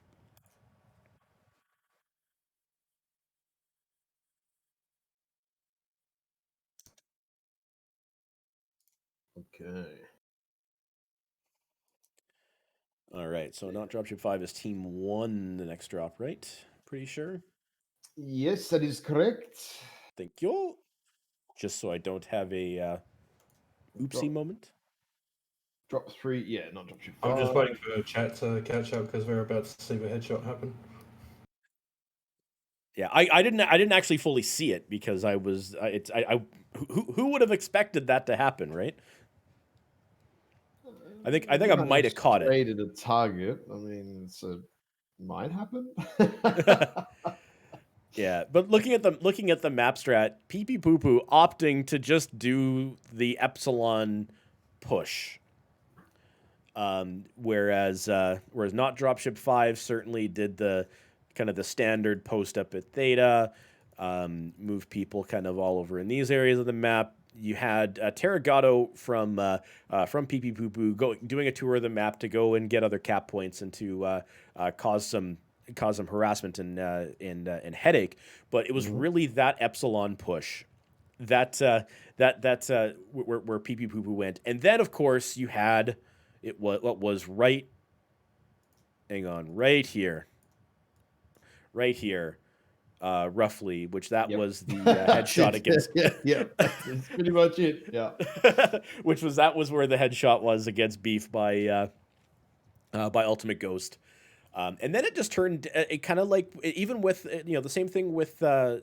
It was RJF and JGX that did it when they essentially ended up in this like mid-range brawl, or kind of mid-range. In a different spot in the map though. Yeah, it's a bit more sort of over here, kind of in the low to middle ground with all those medium pulse mechs from RJF, where JDX kind of corralled them a little bit. Oh, that's right. I shouldn't say a little bit. It was kind of a lot, actually. So, yeah, sorry. No, what I was thinking was actually not Dropship 5 versus PHL, where they kind of did this kind of firing. They just had this kind of standoff here at Epsilon near the end. That's the one that I was thinking of. Oh, okay. Yeah. But coming up next is Frozen City. getting everybody sorted here. Team one is working out their stuff. So this is the first time we've actually had a moment to talk about Frozen City, because all these other drops with Too Frozen fast City and reading happen so up fast. and, yeah, I mean, look, So- team one's team one, right? There's just it's not a lot to do from team one, especially lances wise. I mean, team two is a little bit different with the Alpha Lance, I guess, and you put a mech in Alpha Lance to go Cap Sigma. That's about it. But team one, you can get up to Theta a little bit quicker. So that's the only slight difference here, I guess, as opposed to, say, something like Mining Collective, where team team two has the better side. So if you do send a fast mech up here, you can ever so slightly, just sort of chop up here, quickly nudge it, and then, yeah, just gamma, take EPSI if you need to, and then, yeah, that's pretty much it. Team one, it's kind of, team two is kind of going to depend on what they want to do. See some teams sort of move up here, move across here, a bit more aggressive. Should the team one sort of opt for that, so that Delta 5 sort of holding point? Only issue being that Delta 5 can be quite risky in terms of you do give up a lot of map control. Even if you push to this point in Echo 7, you can basically just sort of hard stop here, and all of Team One's now back in little Delta 5 corner, and then you can just take all the cap points across the map and control it. I've seen teams do that, actually. Just get really aggressive into Echo 7 from Team 2. Team 1 kind of shits themselves, runs backwards, and then you go, well, okay, now we're backed into a corner. Now what? Similar to that GNX match on Tourmaline the other week, where they backed into the back corner of Tourmaline, but then, well, once you do that, you got nowhere to go. You're just stuck, and then you can't really get yourself out, because then you've given up map control, you've got no caps, you've basically got no way to exert any pressure on the game. So yeah, I don't think that's going to happen to not Dropship 5 though. So yeah, for sure. And, like unless, I mean, looking at their lances, you got you've got not Dropship 5 and Alpha Bravo. Completely in Alpha Bravo, so maybe are they going to go for like a Zergling rush, maybe, or are they just going to just doesn't really matter. I mean, even if you put the Charlie or Bravo Lance, it's the same thing. Or really. no, sorry, if they're anything, Alpha Bravo not Lance Bravo is Charlie. easier. If anything, Bravo Lance is easier to get out of sometimes, because Charlie Lance got those stupid damn buildings there that are just a pain in the. Why make a drop zone there? I mean, why make it in an annoying spot? Why put anything next to the drop zone just to be a pain in the butt? But Alpha Charlie, though, for Team 2, that's interesting. All right, here we go, folks. Drop number 3. Alpha Charlie. No one Bravo at all for PP Poo Poo. Very interesting. Yeah. Keep in mind, folks, this could potentially be it for PP Poo Poo. If they lose here, then they will be eliminated from the tournament. If they can eke out a win, then they could turn this around. So let's see if they're able to do so.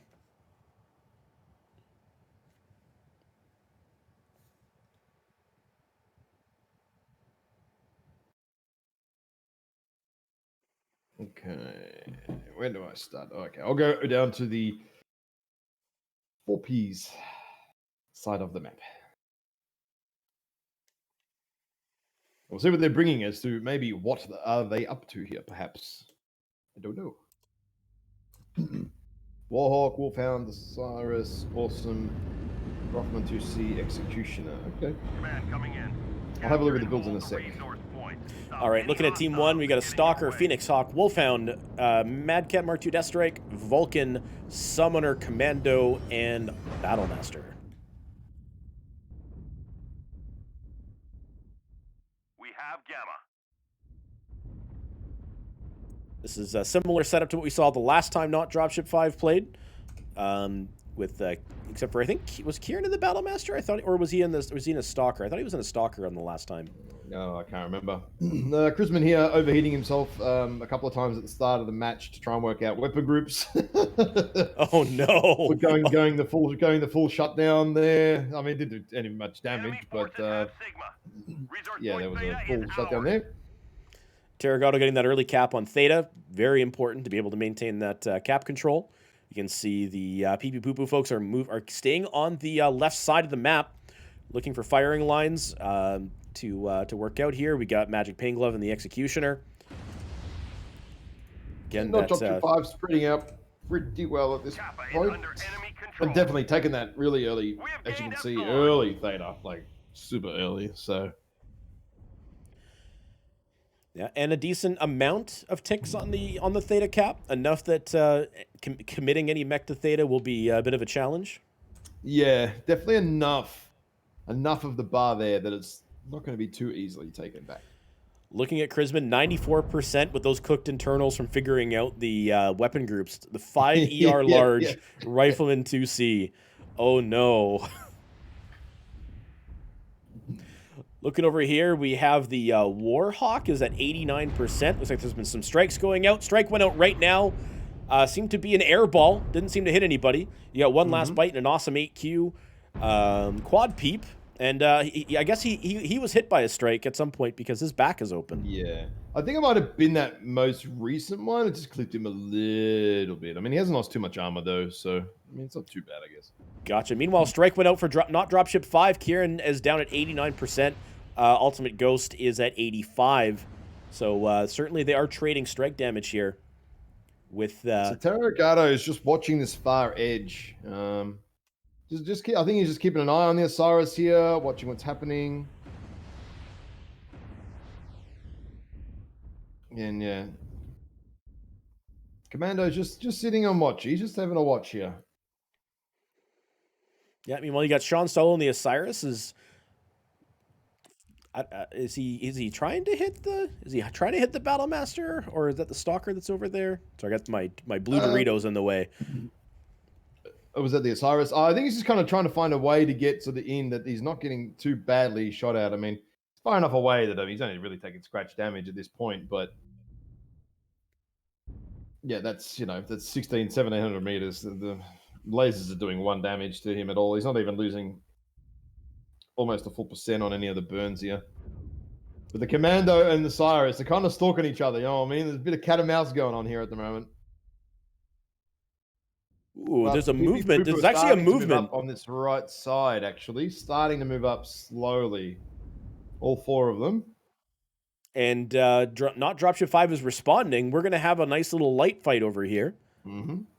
Or a wolf The pack only, fight. only weak one is going to be, I guess, the 3 large laser urban mech. He's not going to have enough heat for this.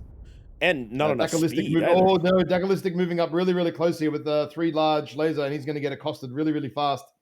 I think he realized that he turned. I think he realized that he turned around and walked away. Yeah, He Sean took Solo one just got licked there, by the way, going around the corner there. So that Osiris is dead, 6 medium laser. There's no way he's going to live through that. Martian's going to try and help him as much as he can here, but this is a matter of seconds. I mean, It's kind of 4v2 right. 4v2, and they had an opportunity. Not Joshua 5 had a good opportunity to throw a strikeout, but might have been on cooldown or something. But the Wolfhound and the Osiris are not doing too good. There's the strike, 50% for that Osiris. Martian's also nearly open torso here as well. So, yeah, these 2 guys. I mean, not Dropship 5 are being super cautious about this. I mean, super cautious. PB Poo, the 2 mechs are dead. I mean, they can be taken out in a 1-2 volley, right? Margin goes down there. Ultimate Ghost rotated. Dead. Ultimate Ghost rotating in the summoner to go and back up the medium pack. Sean down as well. That's 2 mechs down now over the side here. And I mean, Dactylistic actually in a 3 large laser Urbi is actually not going to be going that fast. So Wolfhound Vulcan can actually basically pick off this urban mech as well. If they want to get 3, they can go for it. And I think pretty easily right now too. So the urban mech and Vulcan are pulling back, meaning the pack from not Dropship 5 is going to be walking into the open into the PP Poo Poo firing line. Zeos in the open with the Wolfhound. The open is now getting PPC'd for his troubles. Loses 10% just doing a circle around the building there. taking a little bit too much bait there, perhaps. Let's take a quick peek at the firing lines here. We have the Executioner at 71%. Chrisman and the Rifleman's at 56%. Let's see how he's doing. He is open center torso and left torso, so he's certainly not doing good. I'm sure the overheat at the beginning absolutely did not help.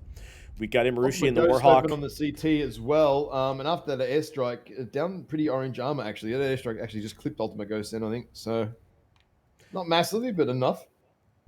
Yeah, one last bite in the Awesome is down at 54%. They're kind of working their way around to look at the Stalker. This is currently a 64% strike going out, and I think the Stalker just dodged it. That's right, did not get hit by that airstrike that went towards the Stalker. Beef and Zeos are going at it over the back here. Gogo gets down Dakalistic, down the bottom. The Irby finally get picked off. Now Beef is in some trouble now. He's been legged. He doesn't finish off Zeos. Zeos eating a lot more probably damage than he probably should have there. He should have waited for Gogil and Axis to come in first, but Zeos now open everywhere. Yeah, But the damages numbers are not looking too good here for PP Poo. Even though not Dropship 5 have 3 or 4 pretty destroyed mechs as well. Yeah, Terragato is keeping is mixing up with the Executioners down to 40% with that command. Down. And shuts down and goes down. Meanwhile, Chrisman is hiding. Chrisman, look at this. Look at this. Chrisman is just hiding in the dropship. I don't think people realize that he's there. Oh, never mind. Wait a minute. Do they realize it? Temporary access and Zeos are gonna. Yeah, they must know. Yeah. And he's dead. There we go. There we go. And with that, we've got the Warhawk and Awesome left over. Yeah, Warhawk goes down. And one last bite is still alive, but barely. Not alive for. I was going to say not very much longer. And he's already dead. This triumph will provide us huge tactical benefits. So with that, that is the third victory in a row for Not Dropship 5, which they will now advance on. And can you guys just mute mics in a second once we're done with this? Sorry, what was that? Can you guys just mute mics for 2 seconds once we're done with this? Yep. Absolutely. So looking at the damage numbers quickly, Kieran, the Battlemaster, 619 damage. The Death Strike from Flep, 538 damage. And Gogil in the Vulcan, 465 damage. So, but really good damage spread when you look at all 8 players on the Not Dropship 5 side. Looking at PP Poo Poo, you got One Last Bite doing a respectable 584 and is awesome. Chrisman, despite overheating early on in the match, did a return for 557 damage. And then the rest of the team is a little bit spread out. We can see Beef did 104, had to go essentially a 4v1, which that was a kind of a tough spot to be in. But this was an interesting one. There were little bouts of fights all over the place. Just give us 1 second, folks, before we go into the map strat. Just one moment.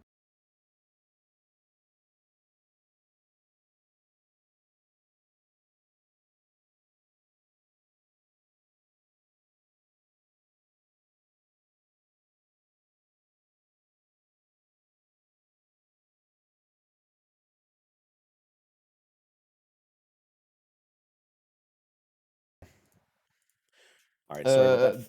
Do they have the map ban links, or do you want me to send it out? I haven't sent them. Di, have you sent them out? No? No. Yeah, that's right, I'll do it. All good. All right, looking at the map strat here, folks. So this was interesting. It was interesting because early game, it was this. You essentially had you had 2 different firing lines, but like I said, that early overheat by Chrisman certainly cost him a little bit. But in the end, you still had his armor, so he's still able to trade effectively. We had kind of mechs here, we had here. It was but it was all kind of following this kind of line early on.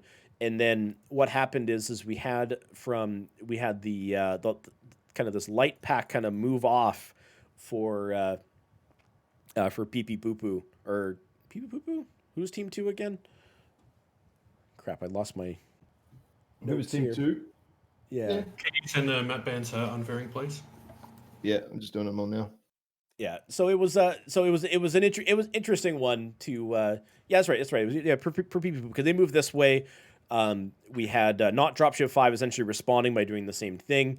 Unfortunately, the not dropship 5 mechs were a little bit stronger. Certainly that urban mech was kind of a difficult mech. I kind of understood what they were doing with it, but certainly not able to kind of move in that kind of wolf pack. But then Pee Pee Poo Poo kind of split up, and they unfortunately suffered as a result of it. Yeah, they tried to get out on that angle, and gets. And look, if they got a kill out there, that would have been all the difference, right? But they could not. So. By the way, Ash, can you and Nutty just drop from lobby so I can invite you to the one that we've got here? Yep. Lobby dropped. So, folks, I'll have to make the lobby though. Otherwise, I'm not going to have control of it. Otherwise, you're going to have to stick around.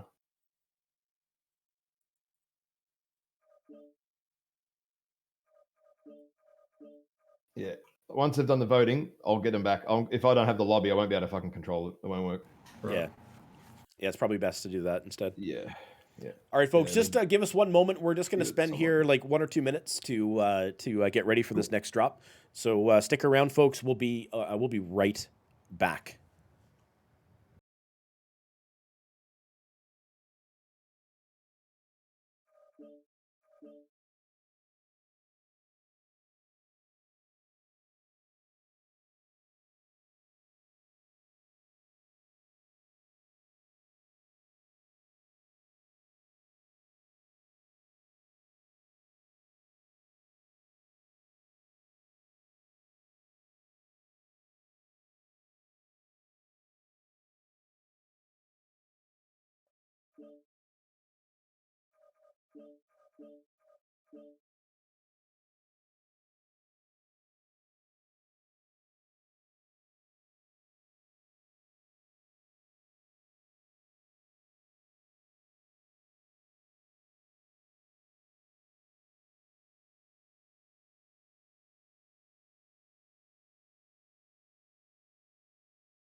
All right, folks, welcome back. We are in the middle of midst of banning some maps. I got to get some couple things done here before we go, so I'm going to turn it over to Ash and Deadashy to talk about that.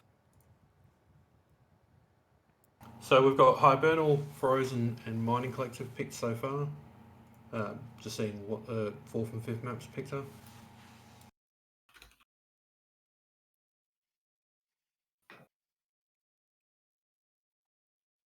Yeah, Hibernal. Tourmaline and then Rubelite as the starter. Yeah, Hibernal, Frozen, Mining, Tourmaline, and then Rubelite for number 5.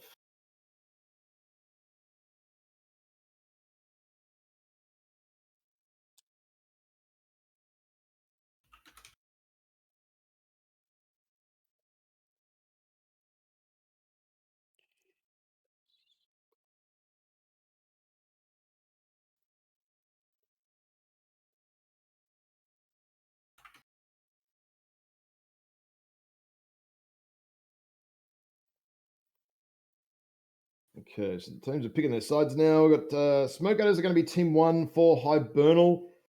Dog Squad are going to be Team 2 for Frozen. So Smoke Gutters Team 1 for both Hibernal and Frozen so far.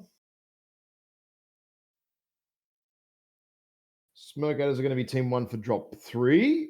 That is Mining Collective.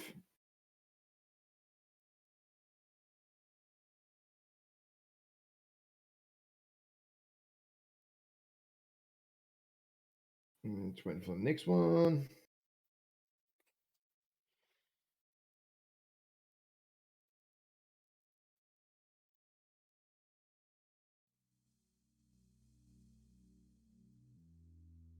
All right, I think I got everything They haven't done yet. straightened out here. Oh, there we go. Smoke Gutters Team 1 for Tourmaline Desert as well. Okay, so basically this is going to be really easy lobbies. I guess no one's moving at all. No one's moving? Nice. No, Hey, that's doesn't good. look like That's it. less opportunity for me to screw up. Or maybe I really screw up. Well, And just put don't- Smoke Gutters on Team 1, and then that'll do for at least 4 drops. Perfect. So that'll be good. And then just waiting for them to pick their decider. If they haven't, just watching here for Rubelite. Just waiting and seeing what I think it's Smoke Gators pick team 2 for Rubelite. Okay, cool. All right, I can work with that. I can work with that.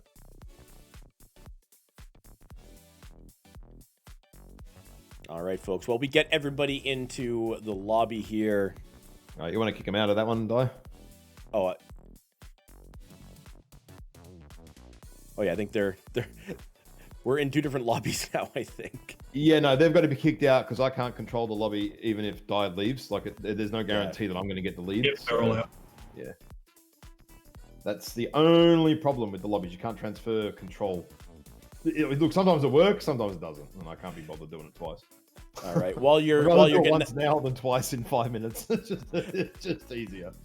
While you're getting that sorted out, folks, thank you again for tuning in for the MechWarrior Online Championship Series weekend number 3. This is moving into matchup number 4. Actually, matchup number 4.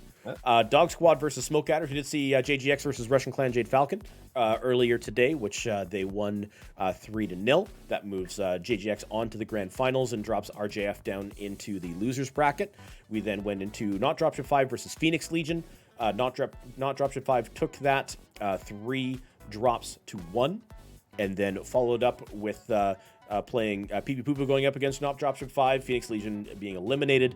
Not Dropship 5 taking that 3 drops to 0. And now this moves on to Dog Squad versus Smoke Gators. The winner of this match will go on to play Oops, It's the Wild Ones. So it'll be interesting to see if Dog Squad wins this, because that means it's Oops, which is Team 1, going against Woof, which is Team 2. So that could be interesting. But certainly can't count Smoke Gators out. They're a solid team. We'll see who is going to pull wins out of these upcoming drops. Pretty much. But we seem to be running an all-day Let's Play Hibernal first.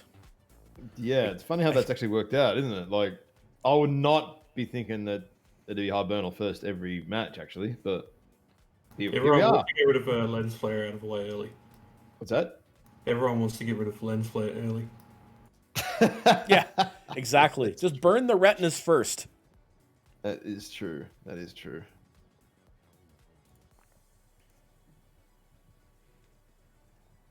What's going on here? Here we go. All right. So the other guys still have 3.5, nearly 4 minutes left. So that's all right. All right. Do we need to talk about Hibernal again? I think we do. So what we're probably going to see, what we typically see, is we see... I was going to say we don't, but, you know, I mean, you can talk about it. I've talked about it every other time, right? I was going to say, very simply, you've got, you know, typically some kind of challenge around Theta, and then you've got...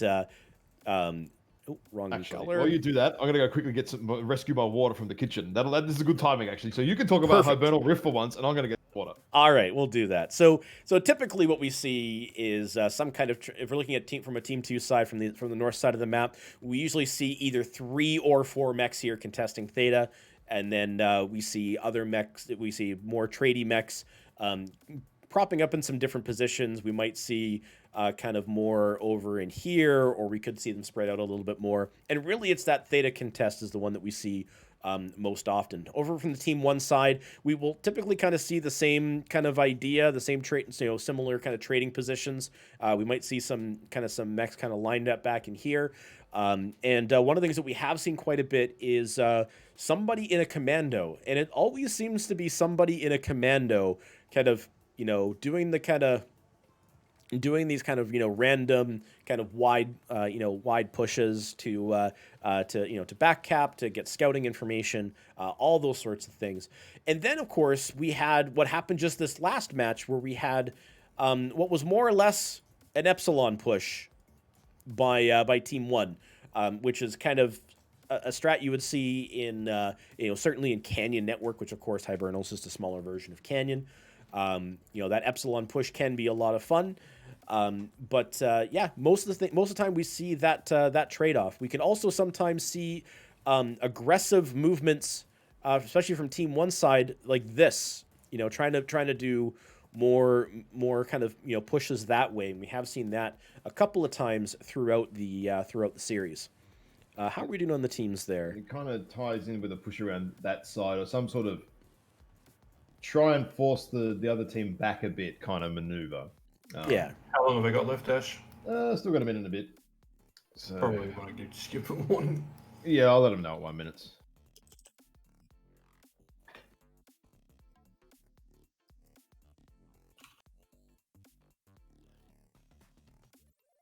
So yeah, on the Burnley, kind of sometimes the that sort of round sort of movement backwards, what you could actually kind of do though at that point, right? If you do manage to force team two back or to at least these points, I mean, you have Gamma at that point. You should have Kappa. You basically just sort of back off and sort of roll in, roll out, and then just take sort of theta. And you don't really need to go much past sort of here, not cap epsilon, but you've then got a 3 cap, and they've got to kind of come back at you. So, yeah, certainly Team One values more mobility, and Team Two was more tradey. Certainly, we're just waiting for teams to lock in. Team One is almost out of time. Yep, 15 seconds. And they're currently over tonnage. No, 465 is okay. Oh, they just dropped. Yeah, they just. Okay. Just as they said, it was like 560 something, and then they just dropped. Well, they're over their time, so as you can hear that. Actually, so what happens in a? So what happens in? Yeah. What happens when this when we go overtime?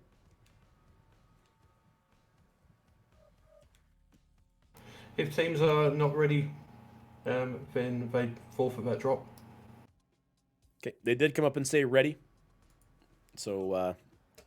Well, they were 10 seconds afterwards, but. To be honest, I'm going to be lenient on them, given that. Yeah. You're going to give them the option. Yeah, given that Wolf weren't ready until literally, well, for a lobby invite until 1 minute before 5 past for actual start time. And we did have some kind of weird lobby shuffling that we had to do. Yeah, where possible, I would rather apply common sense.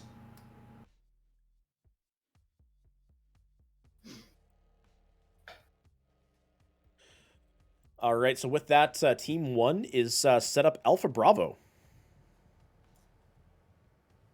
Oh, well, Charlie 2. Charlie. Oh, sorry. No, Team 1, Alpha Bravo. Alpha Bravo. Okay. I think they're nearly ready, so.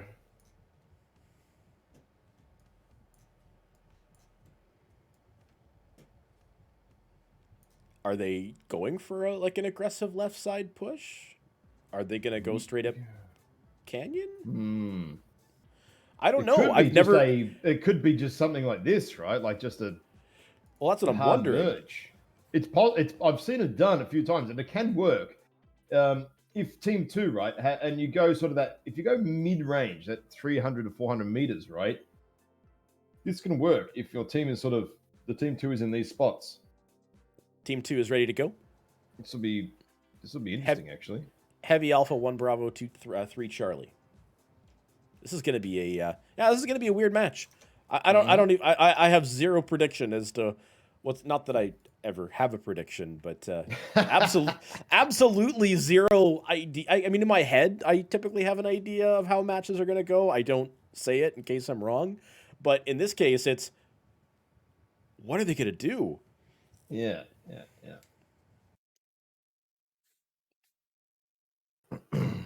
All right. I will go to the blue team side.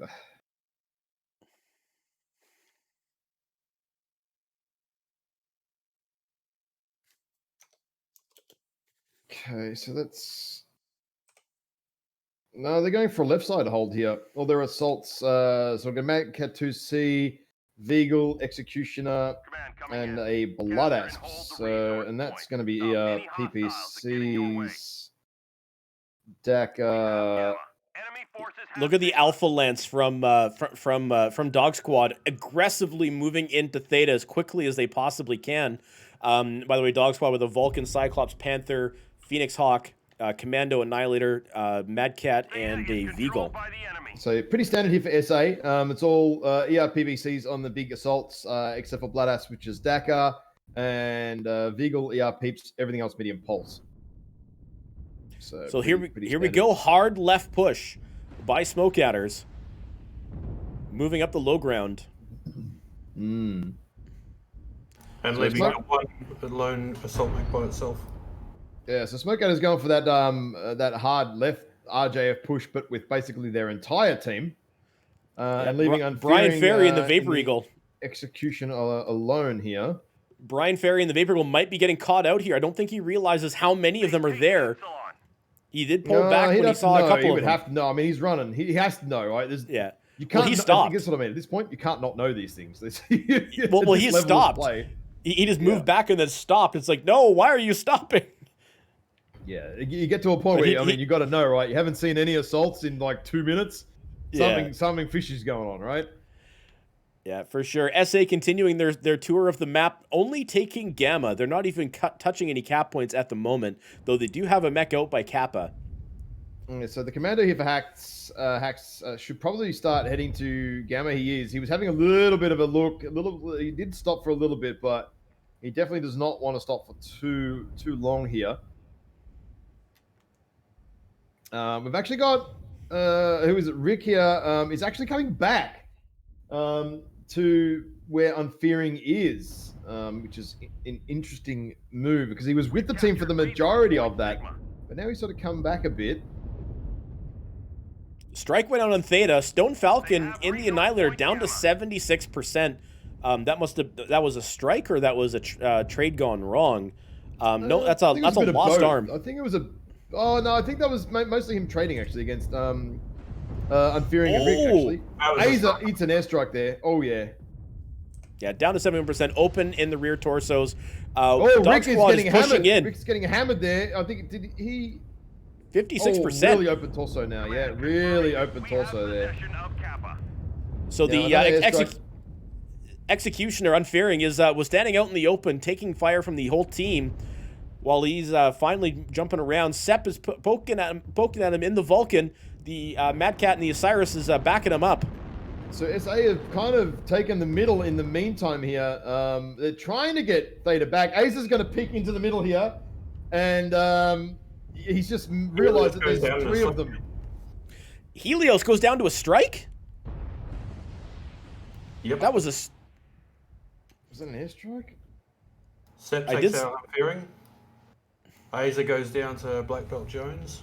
Yeah, no, I actually think it was the mediums in the middle there actually getting a lot of work done on Helios there, and then basically they just went Helios and then Aza. One by one, they're just kind of picking him apart here with this pretty strong medium pulse group from SA that are working pretty well together. Yeah, it could still anybody's game. It's 2-2. Though TKO and the Bloodhouse down to 54%. Yeah, he's getting hammered in the back here by the medium pulse mechs of Dog Squad this time. It's all about medium pulse and butts today. That's right. Now, Kaguru though. Kaguru in a very bad position. He's up against 5 mechs. 5 mechs? 4 mechs. Sony's stripped, by the way, so the leaderboard is not in any way representative of what's actually going on right now. Kaguru goes down. Takes down Kaguru. Pi takes down Vindicator. Strike right in the middle of SA. Captain Judas geez. taking that. Judas. 65% from Oh. like mid-70s, man. Jesus. Yep. That was brutal. That was brutal for Captain Oh, Judas. and he gets shot in the back there by Brian Ferry. He gets taken out with the rear torso because the old Vulcans XL there. Ooh. Meanwhile, Sepp and the Vulcan down at 60% here. He's got some weapons missing, I think. No, he's got his 5 MPL, but he's got a very weak left torso. Yeah, he's trying to shield that torso as best he can. In the meantime, though, Hack's been running around doing a lot of capping. Dog Squad are at a 5 cap. Yeah, it's 5 cap now. Like, Hack's literally all game has done nothing but cap the entire map. Hax Now is he's chasing getting into down. The Commando's chasing down the Osiris right now. The Commando is like 98%. He's fine. Yeah. There we Takes go. takes Him down Mad Cat. Yeah, SA are not. It's just not possible for SA to win this at all. Doesn't matter what happens. You could have Long Tom and SA would still lose.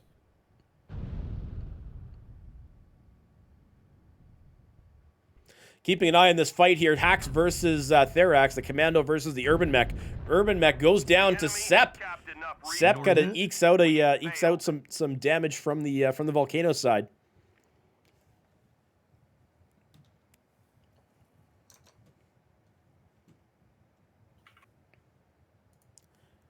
Let's take a quick peek at those damage numbers. Oh, wow! I think we know who did all the strike damage. Yeah, I was gonna say. So Pi in the Phoenix Hawk, 811 damage. That's the top damage that we've seen on any mech in today's competition. 811 damage. That's got to be strike. Stony in the Annihilator, 468, doing respectable damage there. Sep in the Vulcan at 442. Really well played. Kagaru in the Panther at 95, but he was doing a lot of scouting work. And he had unfortunately kind of dropped out in the middle of SA. Looking at the SA side, we've got Vindicated in the Vapor Eagle, 554 damage, 421 in the Blood Ass by TKO, and 362 in the Marauder 2C8. Who Rick 88, he got carved in half pretty quickly. Yeah, he tried to cross over, and then Stony and someone else has really hammered that torso really, really hard, and It'd probably be Isa or Helios. Yeah, a couple of them just got some good shots on him. Actually, from the distance, I would probably say it would be Isa. Yeah, Isa getting. I think Stoney was looking at him as well. To be honest, like they were both definitely. Stoney was definitely shooting at him in the Annie, just on that edge before he started losing all his weapons. All right, where are we off to? Frozen Shitty next. Okay. Team 2, Dog Squad. Okay. Team 1, 5 minutes. Ready to go then. Easy. All right, here we go. So moving over to Frozen City. Let's I have to keep in mind, I have to be a little bit careful because full disclosure, I am on Dog Squad, but I'm being impartial here, so I don't want to I can't say anything about these maps because I can't give potential strats away. So this is all to you two. It's okay. You can take the excuse to go grab yourself a coffee. I mean, I could, because I am out of coffee. So you know what? I'm gonna do that. I'll be right back. While you guys talk about map strats. Team 1 here, right? SA definitely going to favor some range business. So we're going to see this. We're going to see somewhere. Kind of depends. There's normally a bit of roaming assault business. We might see though. SA sort of send a fast-moving pack up here. Not guaranteed, but it is definitely possible these guys might do that. They have done similar things in the past, so not out of the question. What is going to be the question is, what are Dog Squad going to do from Team 2?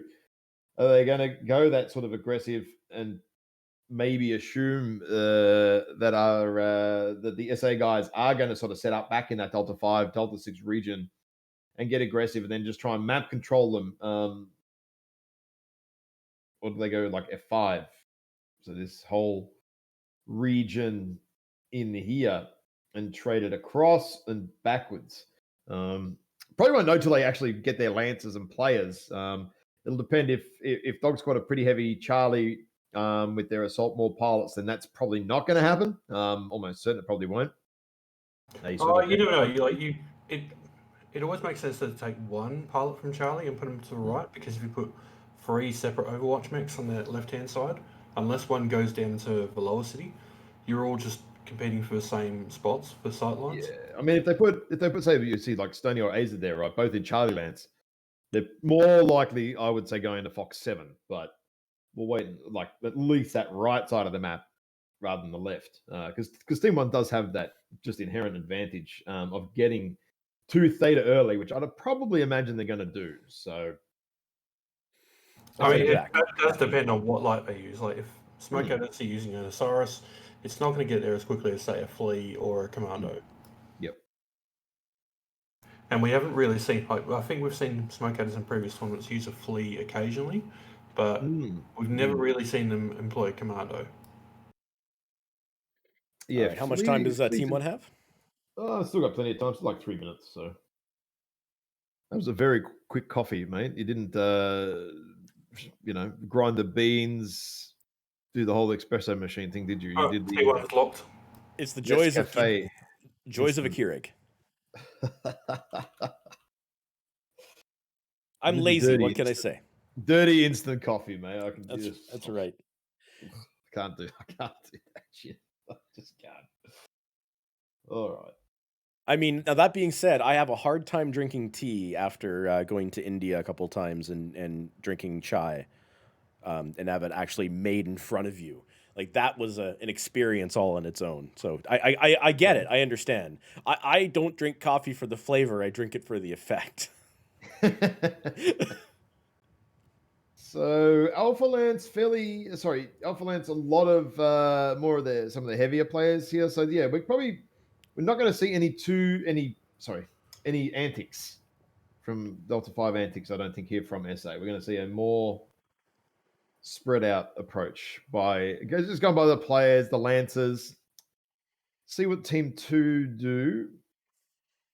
Okay, so Team 2 are actually moving the guys around. Looks like they're more of the heavier assault guys. They're up here. So yeah, we're probably just going to see a long ass tradey game. Something like this, I think. Actually, I'm almost fairly certain that's exactly what's going to happen here with Charlie Lance here, with Hax here, who's normally in lights, and Kaguru and Pi and stuff like that, all in Charlie Lance. So yeah, I reckon that's what's going to. Just a slow whittle away, a couple of minutes of trading, and then we'll see what happens. Yeah, it'll be a good fight. Pretty much how it's going to go down. Yeah. He who trades best in the early game here, early mid game, is I would imagine going to win, irrespective of what may or may not happen too early with the caps, because it will depend actually if SA are going to contest the Theta or just go for the deny. I think they can cap it. So. Oh, they're already up. It's just a matter of them saying they're locked. Yeah. Oh, they're moving people around again. We had it. We thought they were done. They're still moving everyone around, and it's Alpha There we go, Bravo instead of Charlie Lance now. So, yeah. Bravo to Charlie for some of the light players kind of doesn't really change too much, though. It's not as if it's a groundbreaking Lance shift or anything. So, absolutely. All right, folks. Here we go. Loading into Frozen City for Drop 2. Dog Squad versus Smoke Adders 373. The winner goes on to fight. Oops, it's the Wild Ones. The loser goes home.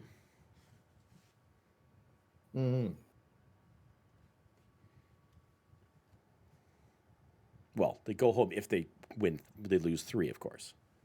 This is only drop 2. You can tell you're getting tired. A little bit, and I still have to stream later. Not sure how well that's gonna go, but I'm gonna stream later regardless. That's where you just bring in a bunch of other people and say, you guys do the talking. Entertain people. Exactly. Play games. Exactly. All right, looking at the blue team, we got a Blackjack. side, Yeah, we got Wolfhound, Blackjack, Wolfhound, Annihilator, Linebacker, Vapor Eagle, Marauder 2C, Osiris, and Virago. I did say they'd bring the Osiris, didn't I? You did. PPC Warhawk, 5 ER large, 6 ER large Supernova, and medium pulse, quick draws, Phoenix Hawk Assassin, stuff like that. So this is all the left side. And look at that, SA early Theta business. They're definitely. And they're about to get a early free cap. Yeah. Judas can just stand there. He doesn't have to do anything. He's completely. Judas actually going to be out of almost at least half cap this, I would imagine, if he's careful. No, he elects to back out, but that's okay. Well, Sepp did start, and the Vulcan did start poking at him. Judas might be. He's got to retreat out of here, or he's going to be in trouble. You can see the Wolf Squad is or Dog Squad rather, is making their way north here.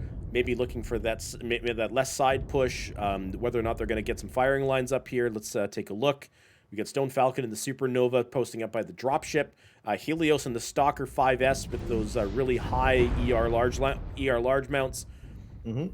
Poking from there, you got Aza and the Warhawk trying to find some sight lines there. So they're starting to, if you look at Dog Squad here, right, they're having a little look on this left side here. Can they get in or not? Up that far left side, that Delta 5 sort of line. Can they or can't they? They're looking, they're ready. It feels like they want to go, but they are definitely not able to cross that yet. They cross that, they're going to be in trouble, especially with Mac out here in the linebacker. Good, basically, just sort of side clearing Mac here, even though it is larger. Oh, shit. You're forgetting it. And there's also Therax and the Wolfhound, which I don't think they realize. Oh no! Now they know he's now. Now they know he's there. He was. Oh no, hiding they're going though. They're for going. a moment. There we go. W key engaged. All five of them actually. Sorry, there's five next here, charging across. Now SA know it's coming. Are they going to react to it quickly enough? They're popping up and going straight into the Virago, down to 79%. Hax is now rotating. Hax is now going down to going towards Therax. Oh, and the Tico, stop running away! Oh, Tico, stop the shoot! Oh dear, this he actually could pay for this. Yeah, I think Tico might die. He might die for this, but I think the others are not going to win the overall fight here. Oh no, Tico actually gets into cover just in time here. He's got cover. He's down to he's halved, so he doesn't have the heat capacity. Hax goes down in the assassin. Yeah, Hax goes down. Brian Ferry's also open on the torso now as well here.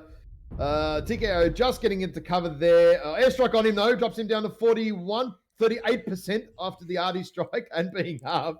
Oh, so the only problem with being pushed so deep in basically by the Charlie spawn point is the trading mechs are going to have a hard time backing up Brian and Kagaru as Smokeatters kind of move in. And Brian Ferry here now, he's going to lose. Is he going to die or is he going to live from this? Not. Open torsos now on that quick draw. He's going to live, but not by much. The cap is being flicked back here, but Dog Squad are going to lose 2 mechs for this. For not even taking out one. Well, I mean, they almost have. I mean, oh, there we go. Tico walking through the open there, getting ER larged from the opposite side of the map. Probably should. Brian's going to go down here. In the meantime, we've got Dog Squad. Let me see. Brian's getting poked in the butt. Therax getting him in the butt there. Quick drop goes down. We got a movement here from the Vulcan and the Wolfhound. They're trying to wrap around to see if they're going to be able to find the backside of the Annihilator, but I don't think they're going to. So instead, Sepp is going to go for a cap on Epsilon. Meanwhile, you got Dog Squad's firing lines moving up a little bit. They did flip Theta over to their. We've actually got a cap. Sepp is actually capping at the back now, so the caps have actually been flipped around on SA. But I don't think Dog Squad have the percentages because Sepp here that is actually doing the capping in the Vulcan is basically legged, right? One good shot on Sepp's leg and he's gone. Then Dog Squad aren't going to be able to do anything. Oh, here comes Therax and Osiris. Oh, Sepp's going down here. There's no way. Sepp has overstayed his welcome here by a big margin. He's dead. There's no way he's getting away with this. Yep, leg straight away. There's nothing damaged well enough for Sepp to take it down to maybe get a clutch kill. Greedy goal for Epsilon there. They should have just sat on Kappa, Theta, Sigma, right? They didn't need to be too greedy and go for Epsi, and that's gonna bring them unstuck here. They're gonna lose another mech for that. Down by now. Kagaru is exposing to Unfearing and taking a lot of damage as a result. Kagaru is not quite yet open CT, but is certainly damaged in the center torso and also the right torso. Meanwhile, Aza in the Warhawk is looking for some firing lines, as is Helios in the Stalker. A strike goes out, but Helios doesn't know that it's there. But maybe just catches the edge of that smoke and pulls back. And dodges. That could have been a lot worse than it was, man. Jeez, I think it was maybe just backing up at the right time too. Like just good, just pure luck timing. Dog Squad is now positive on cap points, but it is a very, very precarious cap advantage at the moment. Pie. Oh yeah, Yep, Mad Cat and Captain Judas and Therax So are Pie now. knows they're coming. Pie knows they're coming, but he's kind of just waiting here, trying to get a free shot or two on them. But I Shot don't the know if Osiris. The Osiris ignored. Shot the linebacker. The Oh no! linebacker They've stopped. realized the Phoenix Orcs here. They've all three of them have instantly spun around on him pretty quickly there, and he's shut down. Oh, Pie! Oh no! Pie to shut down. Oh dear! Oh no! That's But bad. he lived. He lived. Wow! He's one touch in the CT. Oh, he's dead now. Okay. Yeah. The linebacker here is down at 40%. What is he halved at this point? He's lost an linebacker is open all over. Oh yeah. Captain Judas. Well, you know what? Hey, he's still got the torso, right? And Yep. Aza is Aza. I think lost the torso then and shut down. Yep. Yeah. And So- taken up by Vindicated. So Captain Judas, who is in a ER medium Osiris, so not even an MPL Osiris, it's an ER medium Osiris, taking pot shots at Stone Falcon in the Supernova. Supernova's down at 49%. Helios and the Stalker at 57, facing the linebacker. He's going to come over and take the linebacker out, but he is going to face Captain Judas in the Osiris as well as Therax and the Wolfhound. Down at 23%, 19, and Unfearing gets the kill on Helios and the Stalker, which leaves just Kagaru in the Wolfhound. Yeah, they're not going to have the cap lead here. Kagaru does have Pretty much the enough. same thing as what happened in that mining match before, where they had a cap lead, like not in this drop, but one of the early ones, where they had a cap lead but didn't have it long enough. Yeah. So let's take a look here. Kagaru is opening the right leg and one touch torso in the rear. And that's what takes... He loses both the leg and the torso as Kagaru goes down. So what an interesting and exciting match, which brings which gives a victory to Smoke Adders, which ties them 1-1 in this best of 5. Looking at the damage numbers, Kevster and the Annihilator, 669 damage. Well done in that Annihilator. He had lines for days. Therax, though, in a Wolfhound, 533 damage, followed by Unfearing in the Marauder 2C with 534. Therax eking out 5 kills. I mean, let's look at in that drop. On the Dog Squad side. Yeah, Hacks and Brian Ferry. Yeah, look at those damage numbers. That just really paints a picture of how costly that push was. Yep. Yeah, exactly. They pushed out. We'll talk about it in the matchup, but yeah, they pushed rather aggressively, and were in a spot where the rest of the team couldn't back them up. Though Helios and that Stalker was doing a very, very well with 690 damage and getting 2 kills. Stone Falcon and the Supernova getting 448 damage, and I missed the last one, but it was 421, I think it was. But let's take a quick peek at the map strat here while you sort out the teams and all that kind of stuff. So already done that. So, just kind of like last time, we started off with a bit of we had some kind of more or less a firing line, but the difference is that Dog Squad had a wolf pack. So the wolf pack stacked up here, and we're waiting for basically waiting for everything to be able to go. The not dropship 5 folks were there's probably Smoke Adders. You and I both said that twice, didn't we? Calling it because we just had like 2 back-to-back series with not dropship 5. The Smoke Adders folks, they had a couple mechs here, and they had the Wolfhound kind of back here, and they had kind of the rest of the mechs over there. The wolf pack from Dog Squad pushed in to this, pulling the Smoke Adders mechs back. But this is where the mistake was made. They turned left and fought here, while Smoke Adders was kind of over here with a little bit of kind of, mixing up here and there. From all the way over there, it prevented the Dog Squad trading mechs, who, they certainly did start pushing up, but they weren't really able to back up that push, and unfortunately, it was really costly. They ended up losing roughly here in the end, like roughly the sort of F5 region, where the assault base normally is on Frozen City, but you don't have the angles to get across here at all. That was the Well, Yeah, so that was- you guys see, last week, Smoke Adders got pushed and responded to that push in pretty much textbook fashion. On Frozen, in fact. I think it was in fact, that was by DSX. Yeah, that was against DSX. It was this basically murder ball that came this way. Here, let me just clear that for a moment. It was this murder ball that came this way, and Smoke Adders, they had a concave, and when they saw the push, they just moved their concave like this. And as DSX pushed and kept pushing, they just kept their concave going and kept on getting kills. So we certainly know that that Smoke Adders can, they do have the a lot of control and a lot of patience, but and they can obviously kind of shoot really well. So yeah, we have seen kind of that stuff happen. But yeah, the kind of the dog squad kind of unfortunately moving up into here and not being able to not really having a lot of backup from the rest of their team just because of even though they did terrain. that right. So it allowed Dog Squad to actually take Sigma, Kappa, and Theta. Yes, they lost 2 mechs up here for their effort, but managed to get a couple out. The problem, the secondary issue was, right, they had all their assaults up here at this point, which was actually pretty good, right? You could deny Theta, no dramas whatsoever.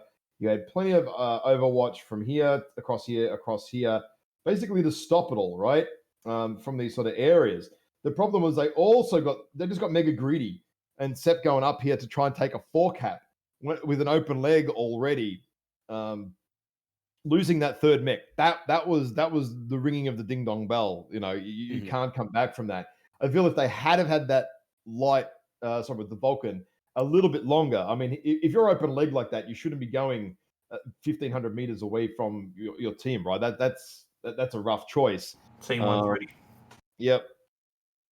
If you had to sort of stayed alive, right, and stayed with the team in this region in here, at least while they're ticking over with just these 3 caps, hold the map here and here with these 3 caps, right, and just let the tickets tick and see what happens. You didn't need to go chasing that 4th cap point. Fair enough that he decapped it. As soon as you decap it, the fuck out, run, run away. Don't try and stick around for another 30 seconds. Yeah, decap at most, sliver cap it. Yeah. The unfortunate part is by the time that he decapped it, they were here. Yeah. They'd already been on it. And that's probably it's a big risk to go out and take it. I mean, look, if you pull it off, right, it's a really big advantage because SA are going to be in a lot of trouble. But at this end of the competition, teams are pretty organized to that kind of stuff. So I think, if the Vulgar was kind of sticking with their mech, with the team at that point, playing a little bit more passively, being so weak. Oh, shit, there we go. Next one. Yeah, they've been ready for about a minute now. No, I forgot to pause it, but it's all right. I'll keep a track of it. You got a lot more buildings as well in here. Jump jetting around like Vulcan. You got a bit more chance to sort of live a little bit longer and maybe absorb a bit more of a push or stop it or whatever. So we'll wait and see. We'll wait and see what happens this game because we're off to mining and we haven't had no chance to talk about it because that was a pretty busy. It was a pretty busy Frozen drop there, actually. A lot of things happened, exactly. A lot of things happened that drop, which was nice. It was different. It was interesting. Actually, but now Jared points out an interesting fact. Unfairing spent 49 seconds capping in a Marauder 2C. Yeah, I think that was the cap point and then capping the Epsilon cap point as well. I think. Yeah, because he was part of the push that went after Sep. Yep. Yeah, so he probably told the guys, look, I'm not going to be able to get across to the other side in time. Just go. Like, I'll take the cap. Yeah, that makes more sense at that point. All right, I'm on the blue team side. Quickly, we have a Summoner, Executioner, Penis Hawk, Blood Asp, Policeman, a Knight, Gaia, and Osiris Vulcan. So basically, medium pulse everything for the mechs that you would expect them. And just having a look at... Hold has been called. Hold's called. And Hacks is still... Well, he's stopped now. Okay, so the Night Gear here is 1 ER PPC, 2 Gauss, and 1 ER Medium. That's an interesting build. And Blood is 3 UAC 10s. on the Blood Asp. Also, actually, that's also interesting. All right, so Unfearing just crashed. So we have a moment while we sort that out. Gives me a chance to take a look at the red team. At Wolf, we've got the Medium Pulse Quick Draw, Medium Pulse Phoenix Hawk, Medium Pulse Vulcan. Let me It's readjust pretty here. Of obvious course, what's Hax happening is in a here, right? commando. I mean, look at this. The team 2 are already on the way to Theta. You know, I mean, they're not even mucking around. So they're well underway to the cap point. Yeah, But at Team 2 absolutely. Theta, it's a given. It's pretty straightforward. Yep, you got Alright, Annihilator so 2A with Ultra 5. I've got until the 13-minute mark. If you can't reconnect by then it's a redrop. Understood.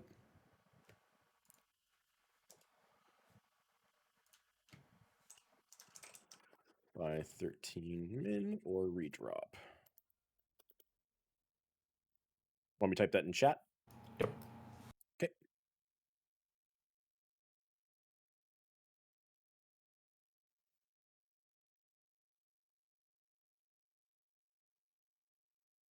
He's reconnecting. Cool.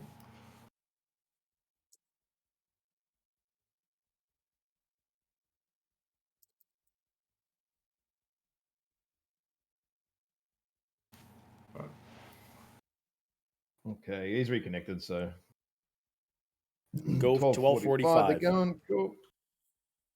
12:45. All right, underway. All right, here we go. Helios and the Summoner going up high. It is the Triple Peep Summoner. Brian Ferry and the Blackjack 3. Another PPC mech. And then Aza and the Deathstrike. The Deathstrike is Ultra 10s and ER Peeps. So they are doing a heavy north side push, and it looks like Smoke Adders is going to get ready to receive them. Meanwhile, Hax takes Theta uncontested, though Black Belt Jones and the Phoenix Hawk was there. I know. You know what's going to happen here? Smoke Adders are going to do a left side Sigma push because they're basically giving up the bottom half. You know how we go bottom half, top half of the map. They're giving up the bottom half of the map here.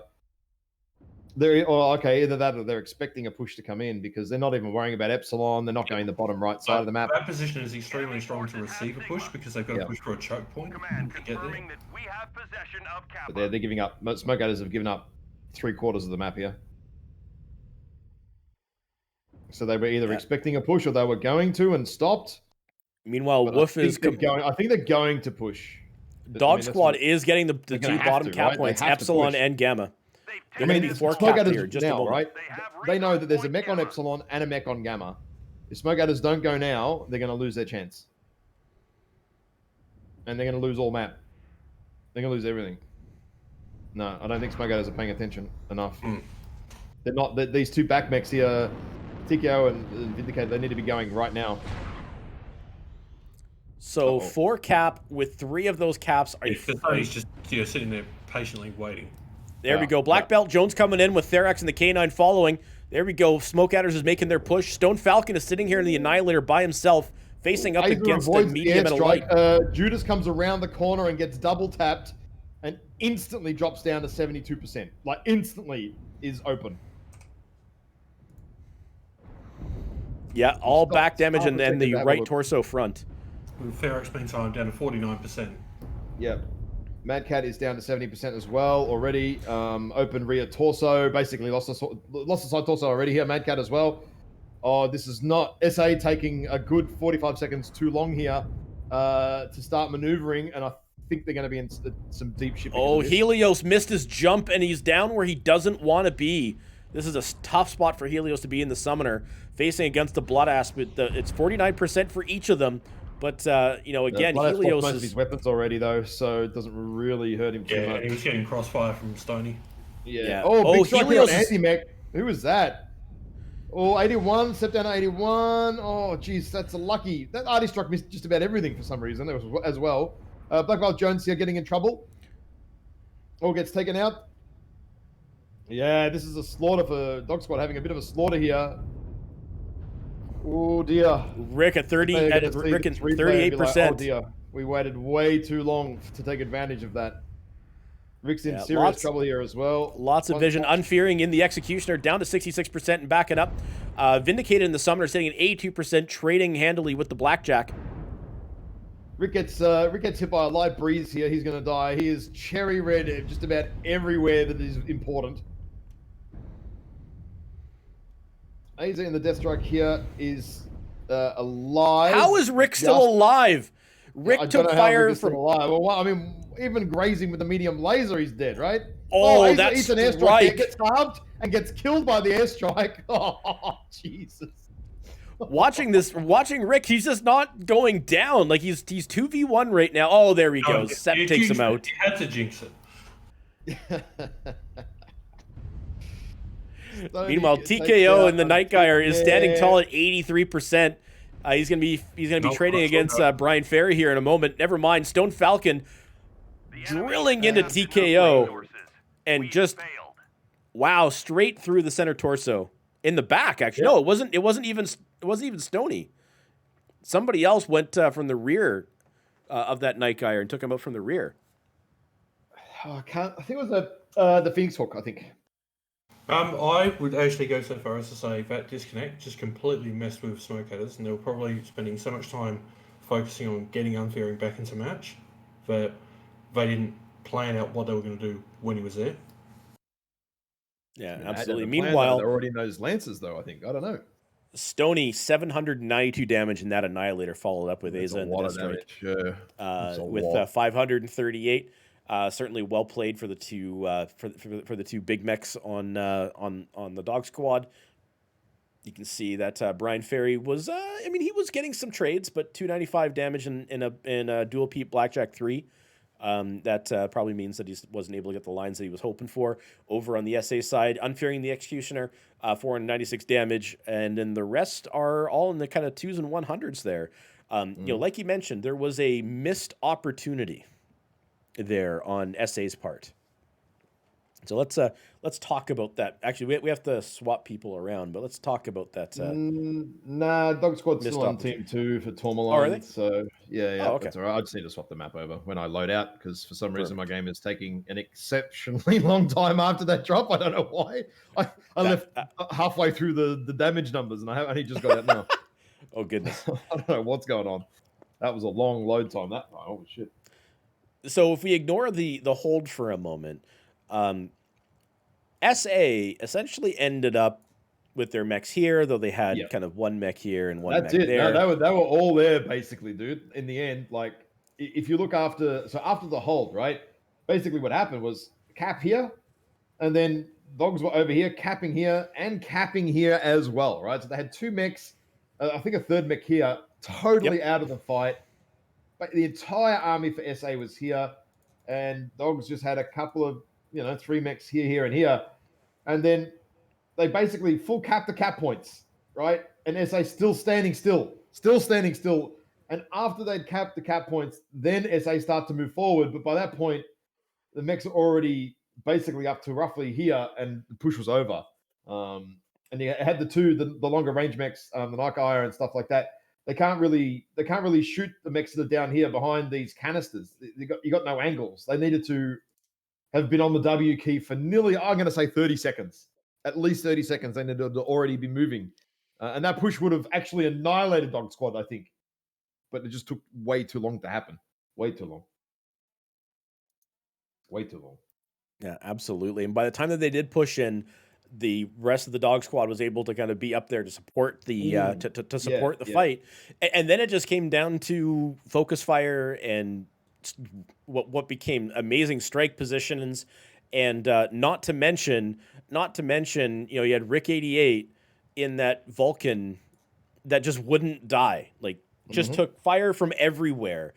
I thought he was gonna die right here, but no, he actually had enough to be able to run up here and fight until Sep killed them from kind of over in this area here. It was quite chaotic, but certainly a lot of fun. All right, let's look forward to Tourmaline Desert. There was lots of just individual fights going on that map. Like it was, actually, you know what? Same as the other mining game earlier. Same thing. There's just little 2 or 3 mech scraps going on. 2 or 3 of them going on all over the joint. Exactly the same. It's especially with jump jets and Tourmaline, with mining and all the elevation. That does tend to happen quite a little bit. I mean, no one's standing in the open ground on mining. It just doesn't. I mean, you can if you want, but it doesn't really happen that often. Mhm. So we have SA on Team 1 again. They've been here all night, this side of the map. Well, not this side, but the Team 1 side. And we've got Team 2. I would imagine that dogs are going to go very fucking hard at Theta. They have to. They are going to need to control the map. Otherwise, they're going to have, I think, some problems with that. So we're going to see this early scrap at Theta. SA just need to deny it, however they can. Cyrus pretty good at that. If they do bring it nice and fast, it gets up there really quickly. Hopefully they do that, because if they don't, Smoke is going to have a problem in the mid game as Team 1. So we'll find out. I mean, the usual range business, mech here, maybe a mech here, some mechs up here. Occasionally you see somebody go all the way around to F7. It's not too common these days. This side of the map isn't so much of an issue as it used to be. Just with the slowing down of the game, things like that. So you don't need to worry about Echo 7 a hell of a lot.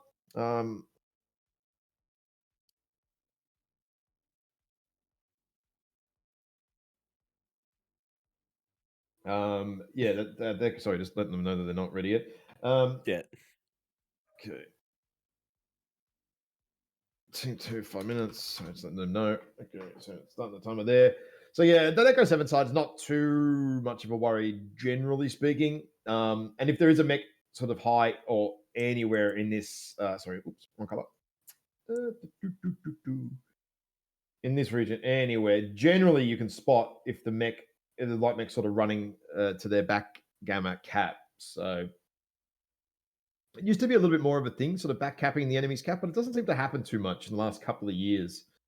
I guess because the lights are less agile in some ways. It's, there's Vulcans and Wolfhounds, and they just don't run as fast as other things that used to be good, like Arctic Cheetahs and other things like that. So we will see. Yeah, absolutely. And I actually don't even have any super secret things to say here, because I didn't really get to play Tourmaline too much with Dog Squad, and I know they've been doing a lot of practices without me, and on purpose. Granted.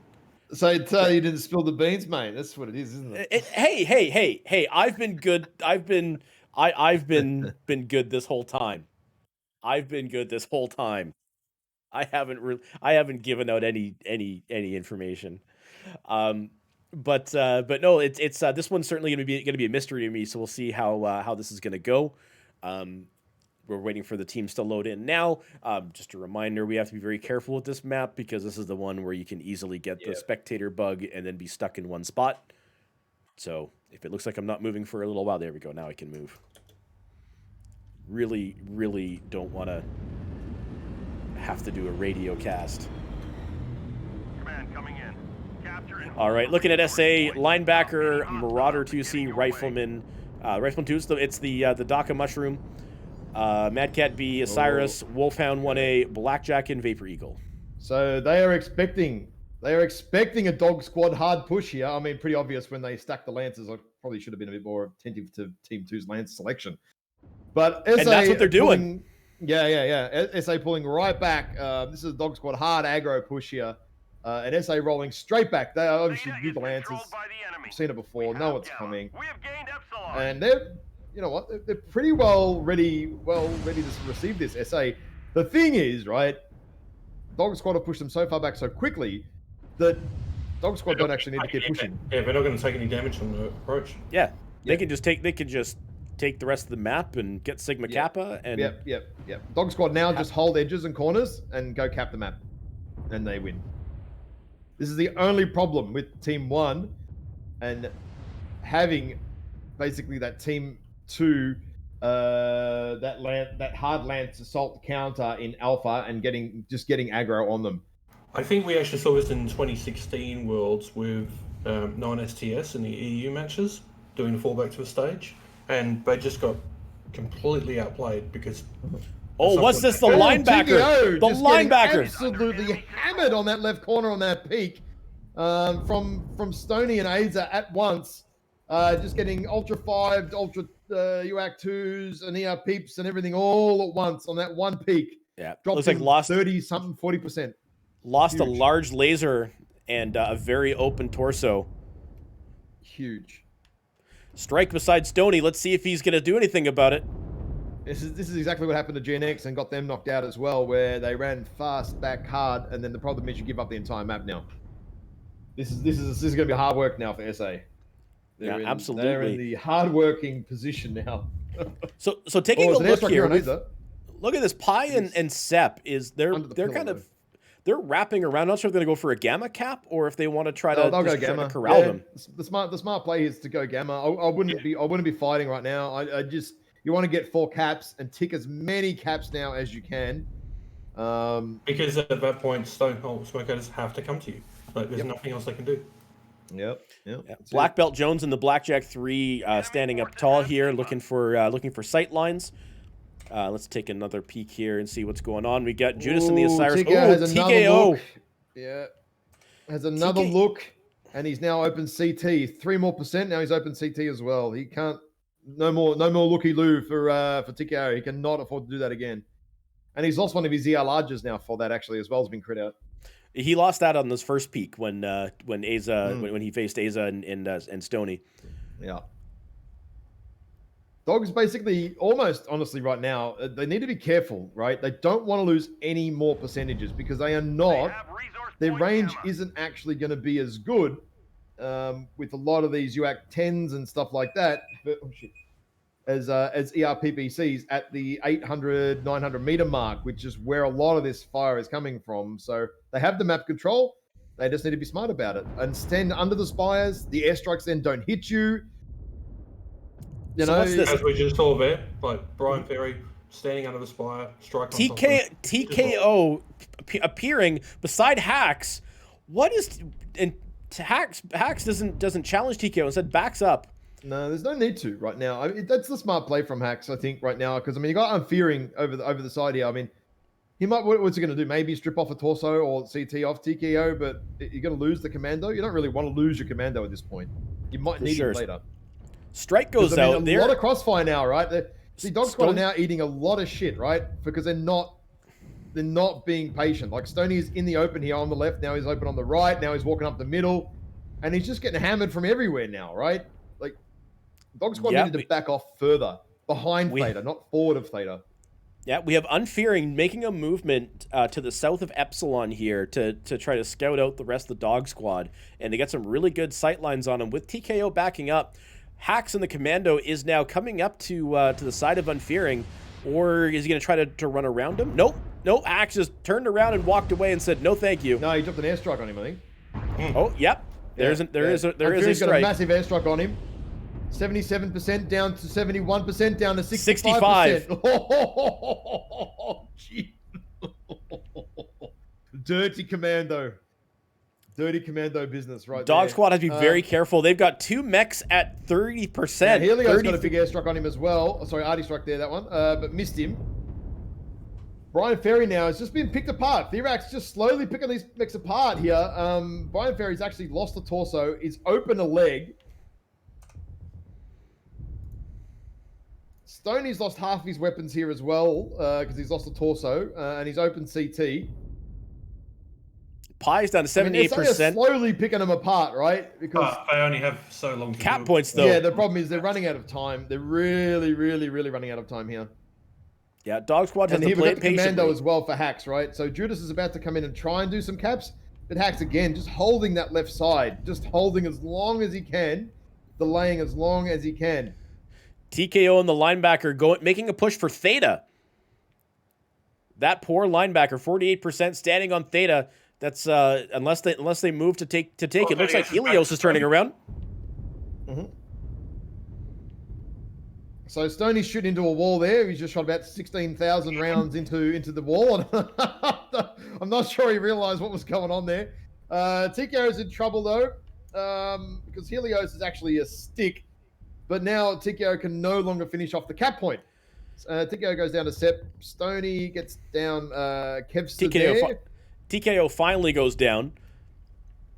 642 caps. This is very likely going to turn into a cap win here. I don't think Aza- they did can Aza turn it just around shut at this down? point. Stoney No, goes Aza shut- down. No, I don't know what Aza's stuck or I think A's is just being as usual. trolling them. And- Perhaps I don't know. That's I don't know, but Asa goes down to Black Belt Jones. Mad gets down to Helios, but yeah, the cap points are not. Yeah, it's insurmountable at this point. 706, unless they were on top of a cap points right now. Yeah, unless they're actually all sitting on a cap point right now, it ain't happening. No, absolutely. Oh, and Hax just sitting here waiting with his commando, just waiting for Unfearing to appear. And then the commando pops out. Unfearing's probably like, ah, shit. Because that's what it is right now. Oh, shit. And there we go. Dog Squad get it on a cap win there after a very aggressive early push. Probably staying a little bit too far forward from Theta. But SA unable to pull it back fast enough. No, absolutely. A lot of despite the win, they did give up a lot of free damage. I'm thinking of that movement by Stoney where he was getting fired on from 4 different angles. That was probably tough, but in the end, it does come out with a win for Dog Squad, which moves them on to play Oops, It's the Wild Ones. That eliminates SA from the tournament. Looking at damage numbers, Stone Falcon, Annihilator 478, Eyes on Death Strike 540, and Pi in the Phoenix Hawk 294. Looking at SA Unfearing 656 damage. Well done with that Marauder 2C. Also Black Belt Jones in the Blackjack 456 damage, and Mad Cat in the Mad Cat. Well, that's confusing. In the Mad Cat B, 374 damage. Kevster in the Rifleman, though, did a respectable 380 damage from back there. Let's go and look at the map strat. By the way, that ends that match, or that ends the matchup with Dog Squad winning 3 drops to 1. So let's look at the map strat here. So as Ash predicted, we had the big push from Dog Squad. We had the Bravo Lance push into Theta. We had Alpha Lance push into here. Meanwhile, you had Smoke Adders essentially do this. And poor TKO was peeking from, it was either here or here. I think it was both.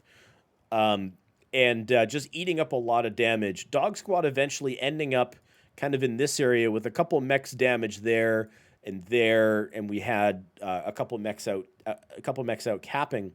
But the probably what was a very risky maneuver is you had Stone Falcon right here with the Annihilator, and he pushed into that position there. But as he moved up, he ended up taking fire from there, from up there, from like somewhere over here, and I think there was one other angle where he where he took fire from, and unfortunately lost a lot of his mech as he moved up.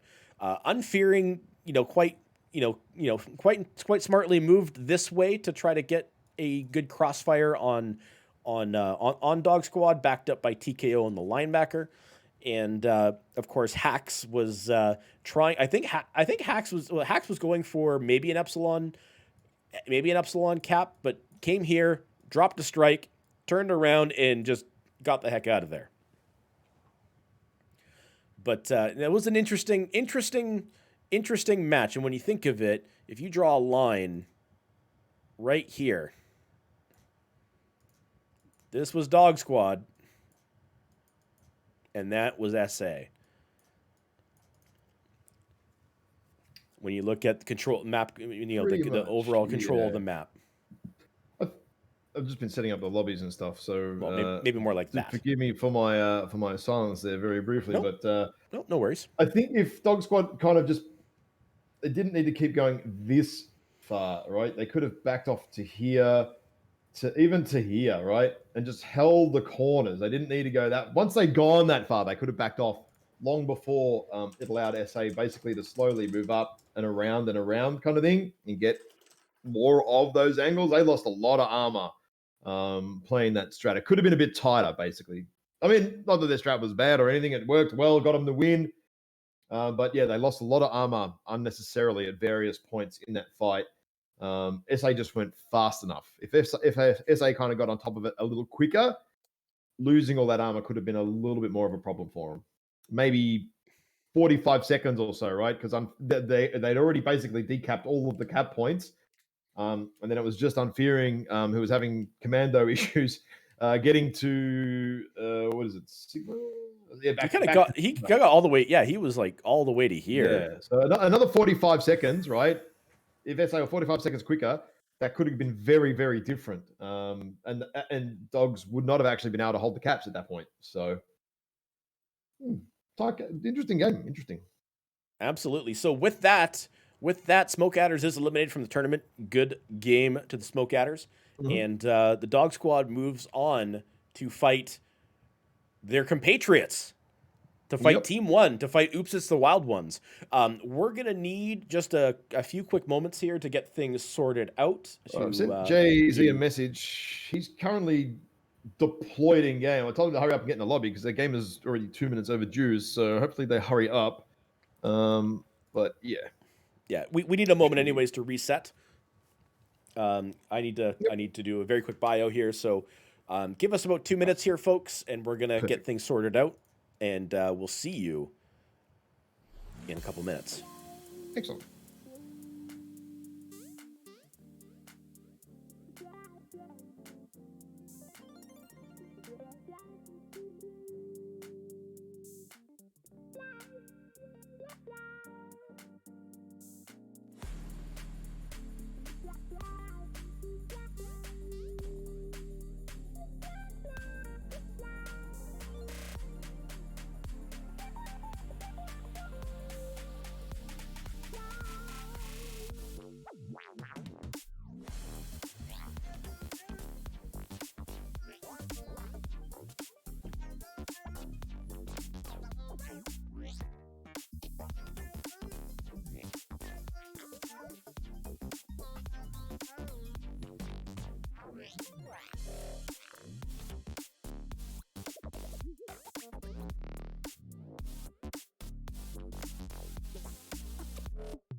Welcome back to the MechWarrior Online Championship Series. We are in the final match of the day.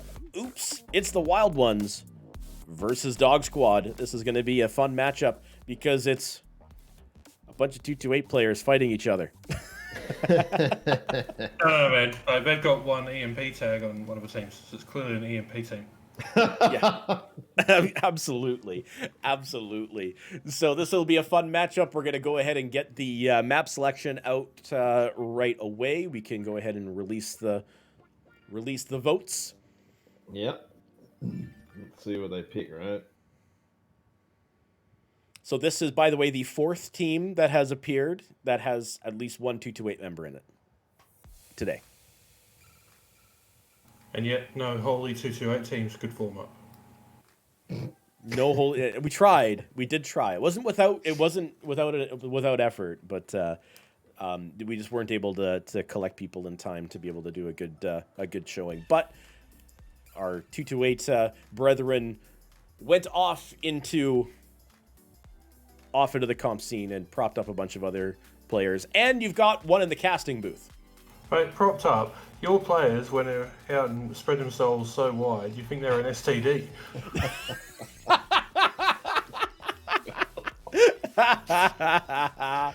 Oh shit! Oof. All right, Yes, that is the team name. let's take a look. So Oops picks starts off with Mining Collective, followed by Hibernal, and then Oops followed up with Rubalite. So we're down to the final two maps, Frozen City and Tourmaline. And again, folks, just for those that don't know, this is Team 1 versus Team 2 in a sense that Dog Squad was a scrim partner for Oops before we decided to become an actual full separate team. So this will be a very, very interesting matchup while everybody sorts out what they're going to do here. 2 more maps. My money is on Tourmaline being the decider. Oh, I was wrong! I was wrong. Frozen City is the decider. Now they pick the sides. What do we get? So team 2. So Oops is on team 1 for mining. Interesting. Actually, that's really interesting. They pick Mining Collective and then let the other guys pick team 2.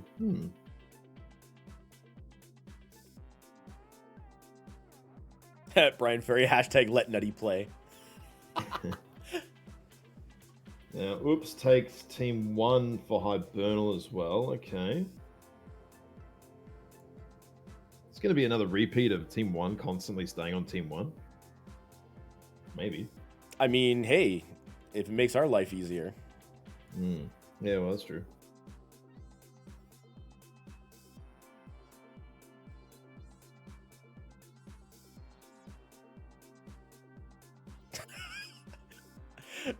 Oh, the talk in the lobby chat.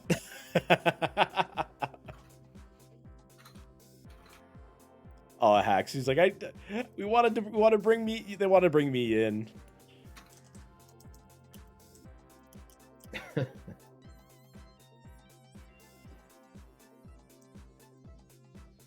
NA is what they're asking for. It goes Oceanic.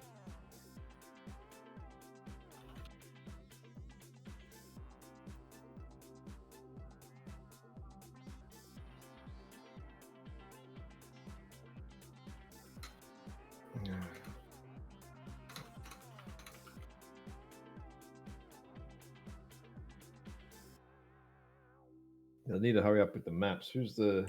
Yeah, absolutely. There's again because these are like, you know, 2 sides of the same team more or less. There's a lot of there's a lot of conversation going on in the lobby right now. It is. I need to hurry up with the map bands. Yeah. Yeah.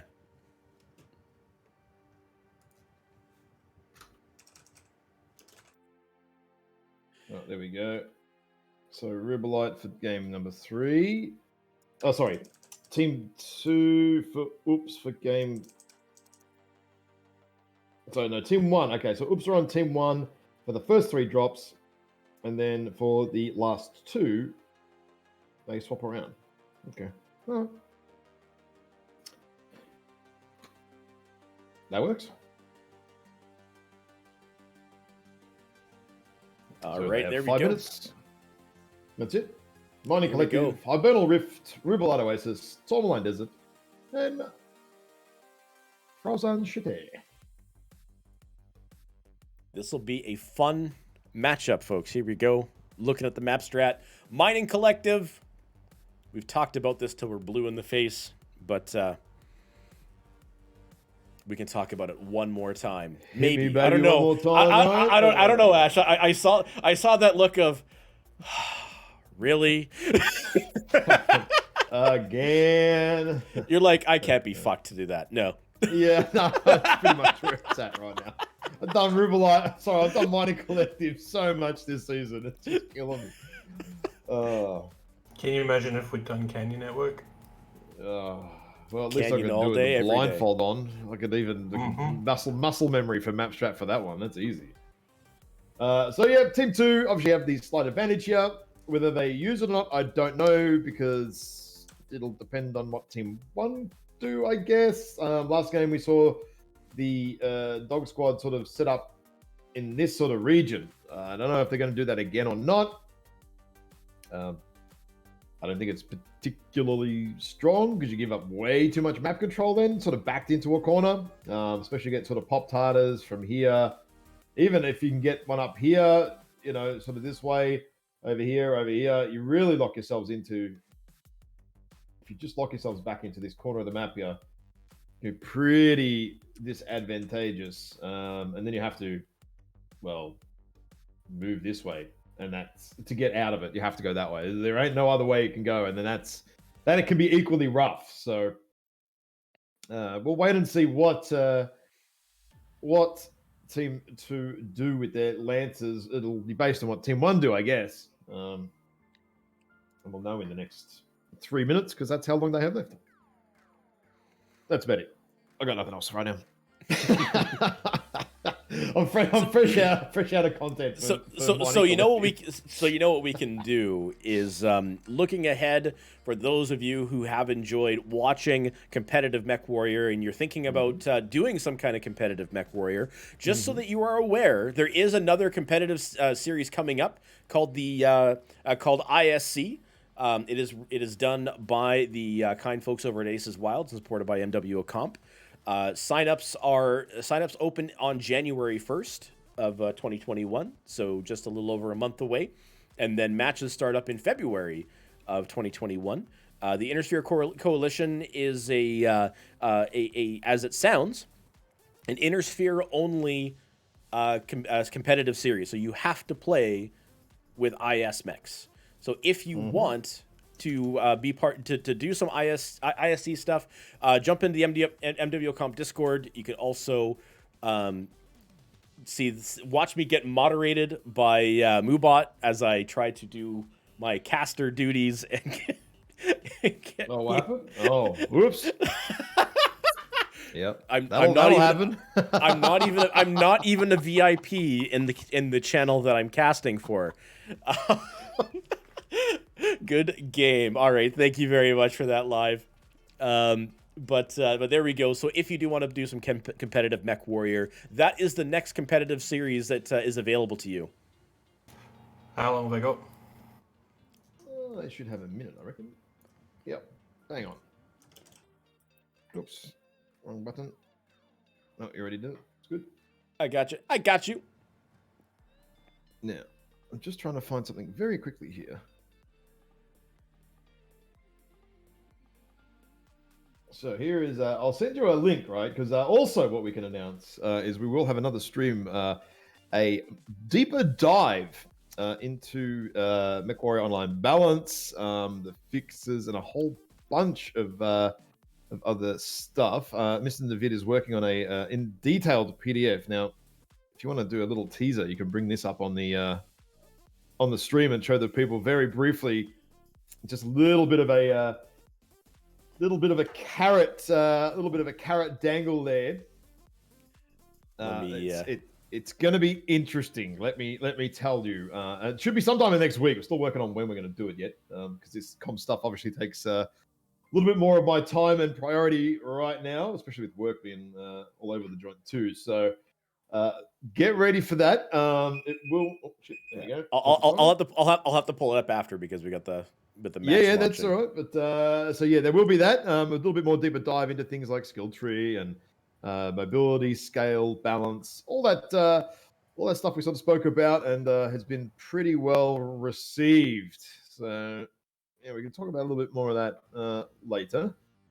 Well, I'm going to go down the other end of the map for this one and have a look at the blue team.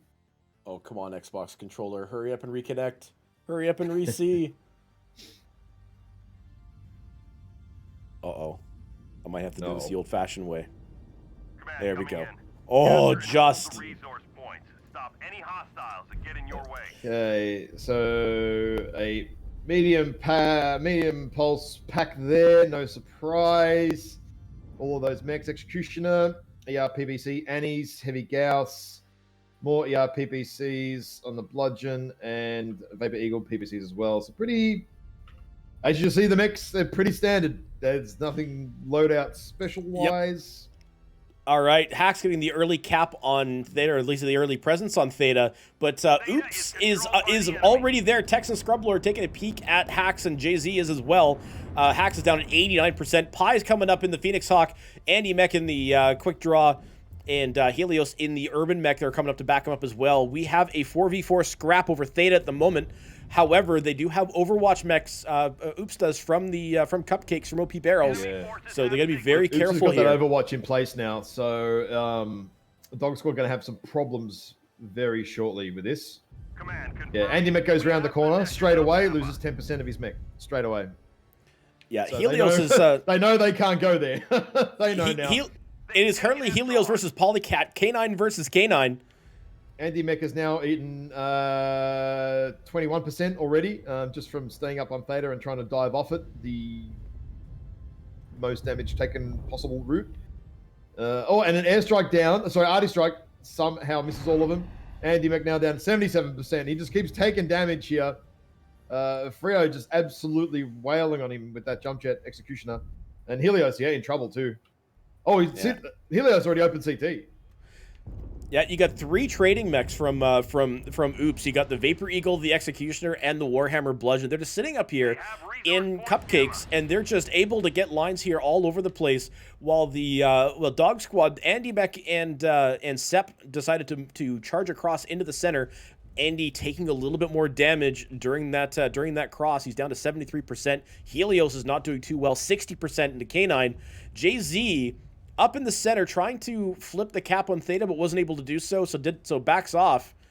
In the meantime, I've just watched Andy, another strike, down to 58%.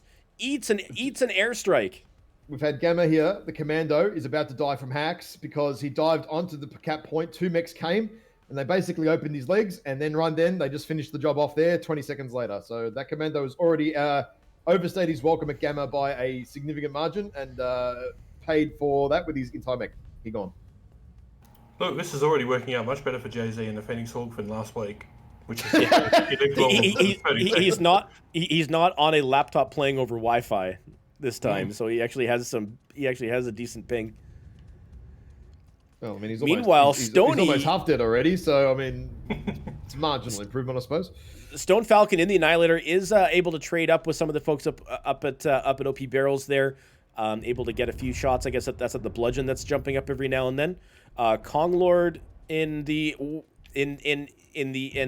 Oops Annihilator hasn't done anything. He's just kind of sitting there, rocking back and forth, looking for Andy something. And Sep here on the bottom side of Theta.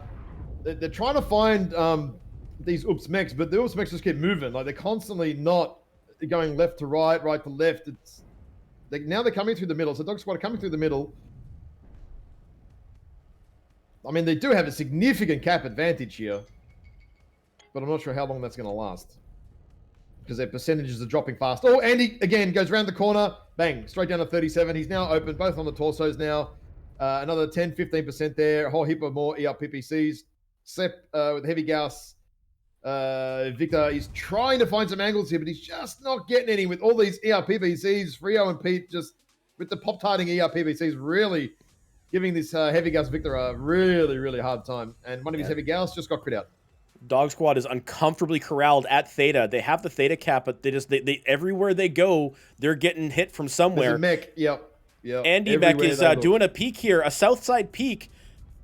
Gets a shot off at Stimrog and backs off, and there we go. Texan Strubboard takes down Andy Mech in the quick draw. Helios at 50%, still in the K9.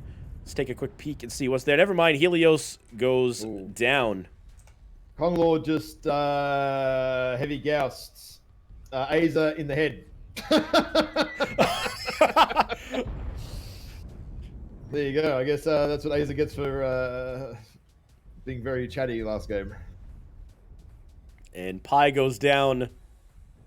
Texans down at 66%. Condo. Annihilator versus Annihilator. Potbelly versus Potbelly. And but it was Potbelly wins, I guess. I mean, yeah, but that wasn't 1v1. That was like 1v6. That's true. That is true.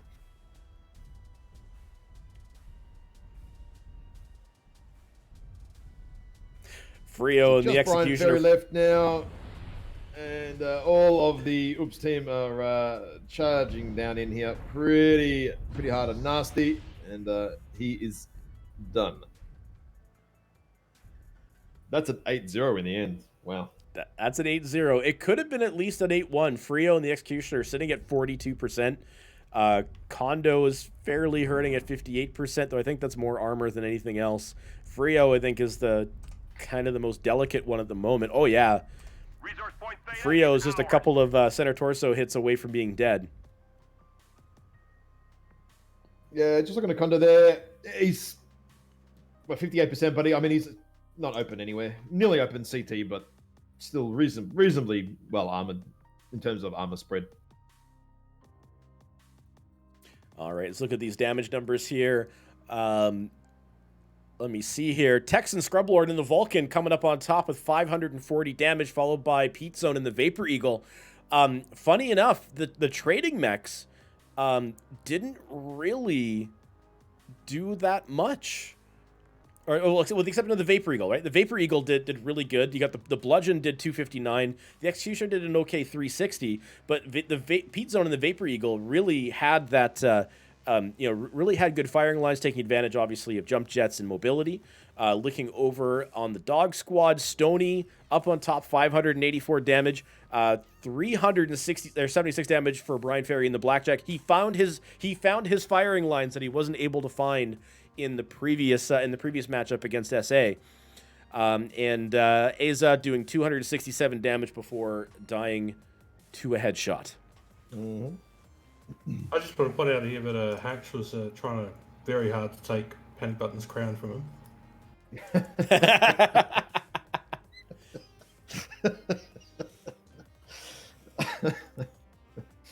I find that all too funny sometimes. It's just too funny almost. I love the fact that has lasted for 3 years now and it has no end in sight. No, it's not ending. It's not going nowhere. So the good news is we don't have to swap anybody. No, we do not. Now, it is Hibernal.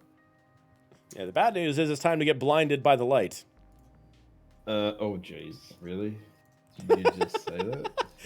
Hey, come on now. I had to say it once.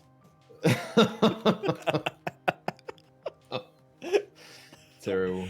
Hey, come on. We're in the last match of the day. We're getting to that point where it's like, I want to go to sleep. I want to do something. I want to stretch. It's like 11 a.m. and I'm like, oh, I need some food. And then I know a mate of mine is doing actually, he smokes his own brisket burgers, right? They're really awesome.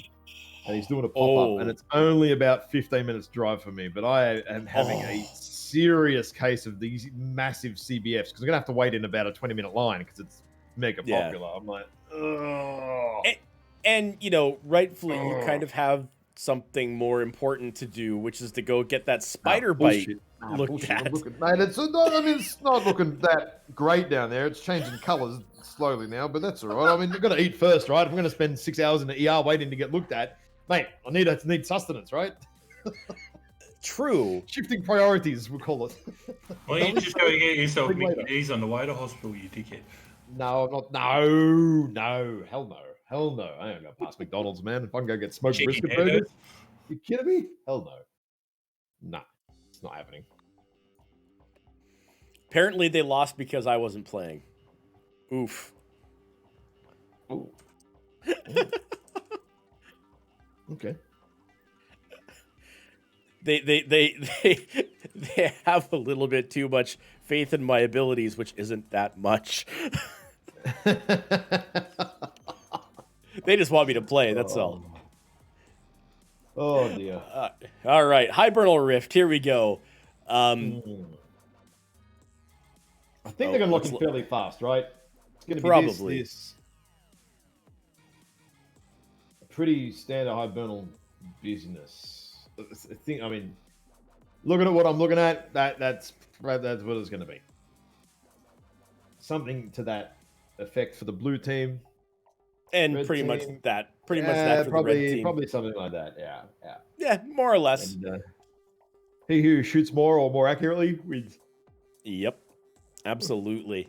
But ladies and gentlemen, thank you again for joining us for the MechWarrior Online Championship Series. This is the third weekend, and this is also the fifth matchup of the day. It has been a long day of MWO, competitive MWO. The decider for this matchup will go up against will face Not Dropship 5 next weekend. I assume it's next weekend. And then the winner of that match goes on to face Russian Clan Jade Falcon, and the winner of that match goes on to face JGX in the grand final. So we're certainly getting there. Taking a look at I think that's like next week and the week after or something from memory. Something like that, yeah. So if we look at the final standing here at the work all that out, yeah. Yeah, so the final standing, we Goodron Synergy, Diamond Shark, Clan Crossfire, Ghost of Nox. Who else here? It's the final standing one hasn't updated yet. Phoenix Legion, Smoke Adders, and Pee Pee Poo Poo have all been eliminated from the tournament. So we're just down to what? 4, 5? 1, 2, 3, 4, 5. We're at 5 at the moment, with one more to eliminate today. Mm-hmm. Well, soon. Soon, trademark. No, that would mean it's going to be 90 days. I'll tell you what, I'm not going for another 90 days, mate. You get stuffed. It's not happening. I'm not even going to last another 90 minutes, I don't think, at this rate. I am knackered. Yeah, I can completely understand. Even though, I mean, technically I should have gotten more sleep than you. I probably got about the same amount of sleep. Yeah, I didn't get home. I was out for dinner last night. Had it booked in for 9 months because the first time I've been allowed out, right? Yeah, both teams locked and ready to go. And then, I got to bed about midnight, and then the alarm went off at 5, and I'm like, you're joking, aren't you? It felt like I just laid down. I just thought, I get stuffed, mate. This is dude, I hear you. I was at a beer festival yesterday. And I only spent 250 this time. Only. Like, okay. I remember to stop my timer this time. They had mixers and Archie Rose there. Oh, nice.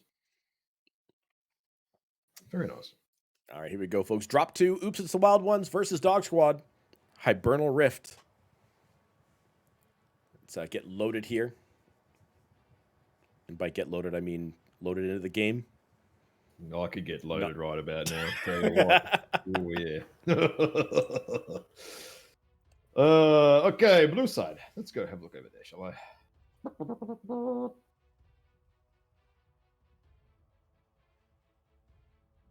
4 PVC Annie, 682 Mauler. Okay. Bludgeon, 4 Peeps. Peep Vapor Eagle. And then, medium pulse business again. Yeah, pretty standard decks for blue team. Yeah, and pretty much for the interesting. Okay, they brought a mech that I'm not expecting. So they have the Vulcan. They have a Huntsman, which I don't recall them us bringing a Huntsman before. Phoenix Hawk, Mad Cat B, Marauder 2C. They brought a Scorch. Okay, they brought a Scorch. Commando, Vapor Eagle, and a Sleipnir. What is on? This isn't It's the an Ultra 10, Ultra 10 Lerms. Huntsman. Stoney, Lerms. Flag it. The Scorch has Lerms. The Scorch has Lerms. Scorch has Lerms, but there's no Narc anywhere? Oh, okay. Where's the what's on the Huntsman? The Huntsman's always two UAC 10s. UAC 10s, Sleipnir yep. is AC5s, AC Ultra 5s, Ultra 10s. So I think we have enough UAVs over the middle right now for aerial surveillance. I mean, this might as well be the NSA. There's that many UAVs up. There goes another UAV. Third UAV there. Oh, for, strike went right between Pi and Sep. Sep sitting at 82% and backing off here. You can see that Polycat had a little bit of a strike there as well, ever so briefly. Yeah, 79 to 74% for Polycat. Trading strike damage at the moment. Oh, another strike went out. This time from Sep, trying to get the folks that are kind of wrapping around the right side there, which didn't find anybody. Oops is working their way more towards the Epsilon side, as you can see. And I don't know that they realize that there is an LRM mech. I don't think they know this. No, I don't think they do yet. Now, Hax is he going to harass Kondo here or not? No, he's not. He's actually going to go and drop... No, Hax has just popped the UAV, actually. He's alerted his presence by popping this UAV. If the enemies see it, they're going to know there's something there. No, he's electing to go back and actually back cap Gamma now. So there's going to be a 3 cap in favor of Dog Squad here. Sep is about to get hit on... Oh, Sep's open CT. Jay-Z's going to pop up, smack him in the CT. Doesn't quite finish him off. Point Gamma. Actually, I think he missed. But Gamma is now being flipped here. And Command confirming Dog Squad are now starting to move up more on the left here. Stone Falcon's about to pick up, so they're going to know he's got Lerms in a sec.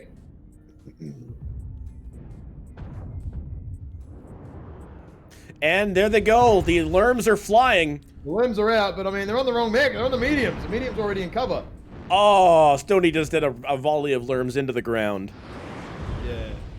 There we go. Watching the... A bit more to the left here, actually, with the Lerms, right? Come a bit more on the left. I mean, then Kondo and Pit Zone, they got nowhere to hide, right? They can't hide nowhere over that side of the map. Not quickly. I mean, they can, but it ain't easy.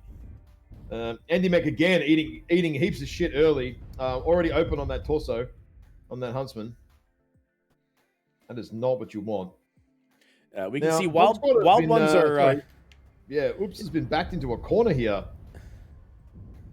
They're going to have to group up and make something happen. They are flipping Gamma back, which is very important, because that was a... controlled by the enemy. They do have a 4 cap right now, Dog Squad. It will be a 3 cap shortly. Shortly enough once they do flip Gamma back. But there is 150 tickets nearly. Andy Mech there, now open torso again. Keeps picking that left side, which is already open. Needs to start using the opposite corner of his mech there. Pete Zone, Texan, and Polycat are working their way up the right-hand side here. I guess Texan knows that Hax is wide. No, he doesn't know. Oh, then okay, now he knows. Now he knows. He did expose. But it looks like they were actually trying need to get rid of Hax, though, right? Because I mean, he's going to be getting the locks. Well, hopefully, providing locks. Although you'll see here that Dog Squad have left Stoney to die, and if they go and push the Lermboat on the side here, there's nothing with the Cyclops and Huntsman and everybody, Mad Cat in the middle. If Oops now push Stoney and Hax and everyone on this bottom corner, there is no way the Dog Squad can support their team. No way. And yeah, Stoney's just getting absolutely mauled here. Polycat about to go down. Yeah, Polycat 33%. Polycat shut down. Was shut down. Yeah, no, Polycat is running in a little bit too far there. But has kind of backed right off now. So, yeah, Stim and Polycat are gonna go ahead and flip Epsilon. Frio and Konglord have been harassed on this other side here by Pi and Septo. So they're gonna have to hurry up. Oops, they're gonna have to do something pretty quickly here.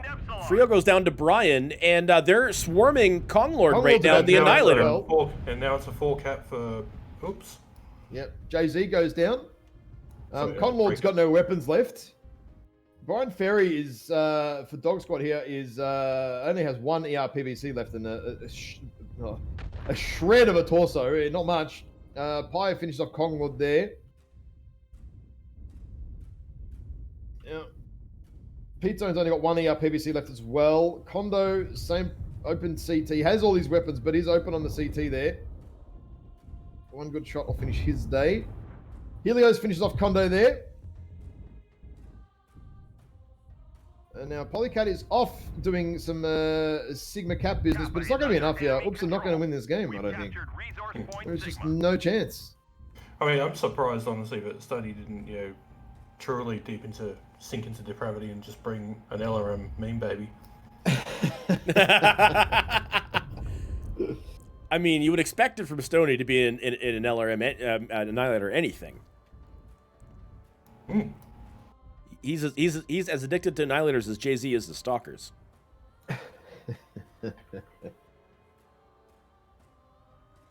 Sepp is taking peeks at Texan Scrublord here. Texan's hiding up behind the dropship. Pi moving in towards Texan Scrublord. Hopefully get a kill here. Oh yeah, Pi's realised that he's there now. Stingrag comes flying in though. Is he going to be the saviour or not? I don't know. Stimrog got hit something fierce. He went from a strong 75 down to a 65. Yeah, down the open torso on that fire starter there. That was what did it.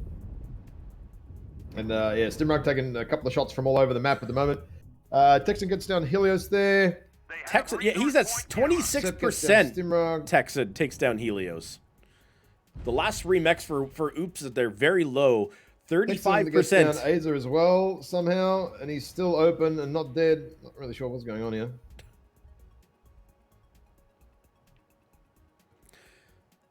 So meanwhile, you got Sepp trying to essentially, like, what is that? Is he trying to, like... Hang on, Polycat is still running around capping, but I don't think that's going to be enough. There is a 150 ticket deficit still, so... But hang on, what's up with Pi here? Why is Pi sitting in the low ground here with 3 medium pulse? I don't understand. I think he knows, I think he's just trying not to die or maybe waiting for a rotation. Maybe. He did this the other game as well, actually. Just waiting, but... Well, Texan's like one shot. He's got enough smoke, but he can see. Oh, there we go. Sepp gets down Texan Scrublord. Now Pi is starting to move. Yep. They're going to go ahead and move in on Pete Zone. Polycat off anti-mech, though. Pete Zone lost his leg there, so he's dead. Now... No, let's go way. catch up. I'm going to go catch up with Polycat here and see what's going on. A 31% Wolfhound. They've taken Epsilon. Pete Zone is still alive here. Somehow. I genuinely don't know how.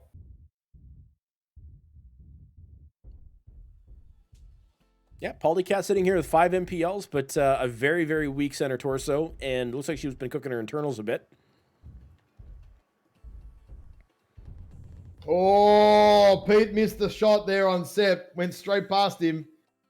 But the Commando's still alive in Hacks. Hacks still run around capping, so it's cap for cap. And that's done.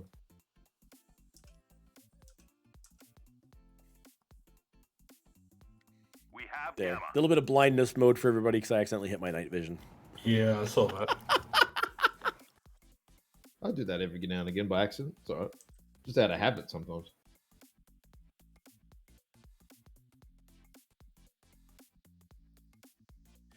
All right, looking at the damage numbers, Helios in the Sleipnir, 785 damage.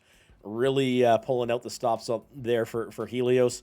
Aza in the Mad Cat B, 518, and Brian Ferry in the Vapor Eagle doing a respectable 462.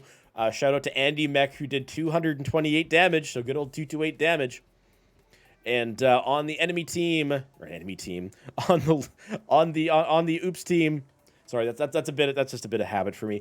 That's the Wild Ones team. Pete Zone 672, Texan Scrublord 500, and Kong Lord and the Annihilator 326. That was an interesting match. Stony. How did Stony do? Stone Falcon 391 damage in his LRM Scorch.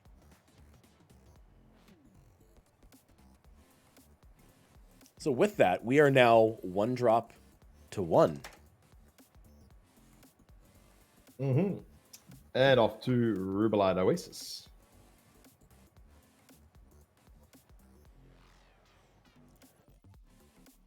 All right. Let's pull up Rubelite Oasis here. And let's talk about it while they do that. And actually, while your guys are talking about that, I gotta quickly run to do something here. I'll be right back. Okay.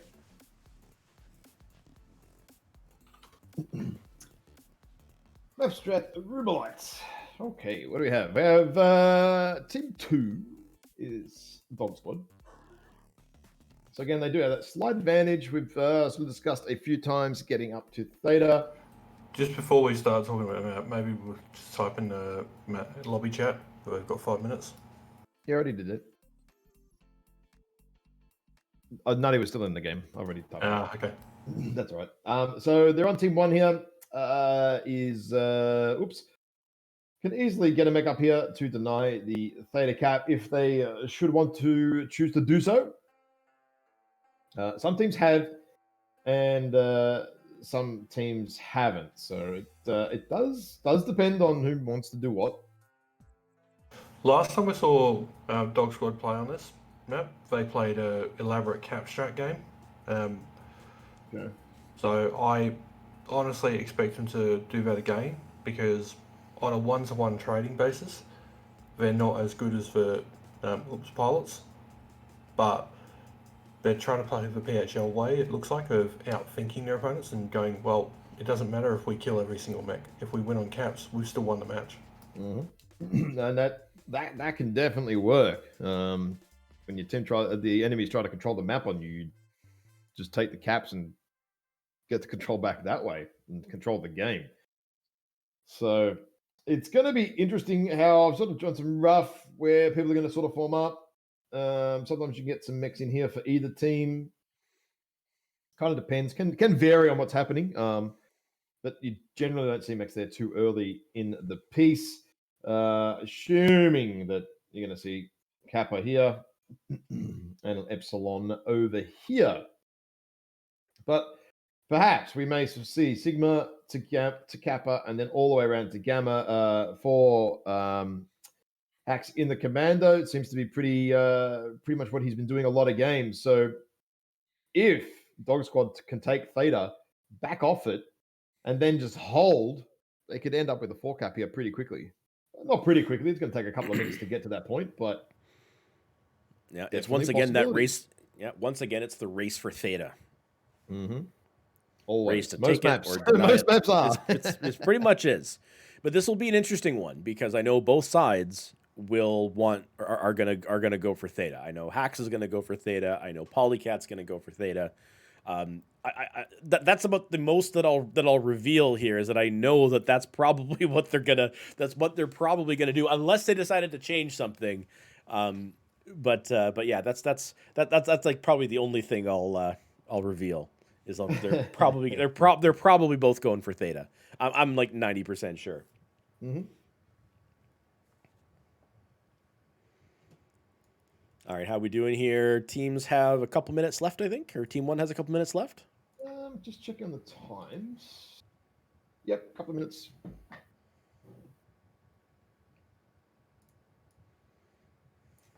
Couple of minutes. Okay, well, while you're doing that, then roughly 2 minutes. I can very quickly do a browser source for that.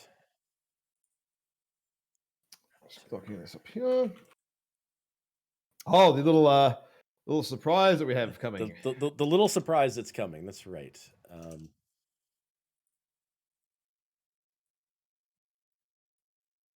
So, for those wondering what what Ash was talking about here, if you want to talk about what is coming as part of the next kind of game improvement discussion, let's.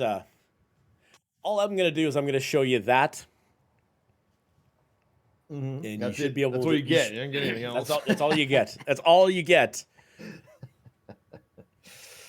Until it's time to actually do the thing.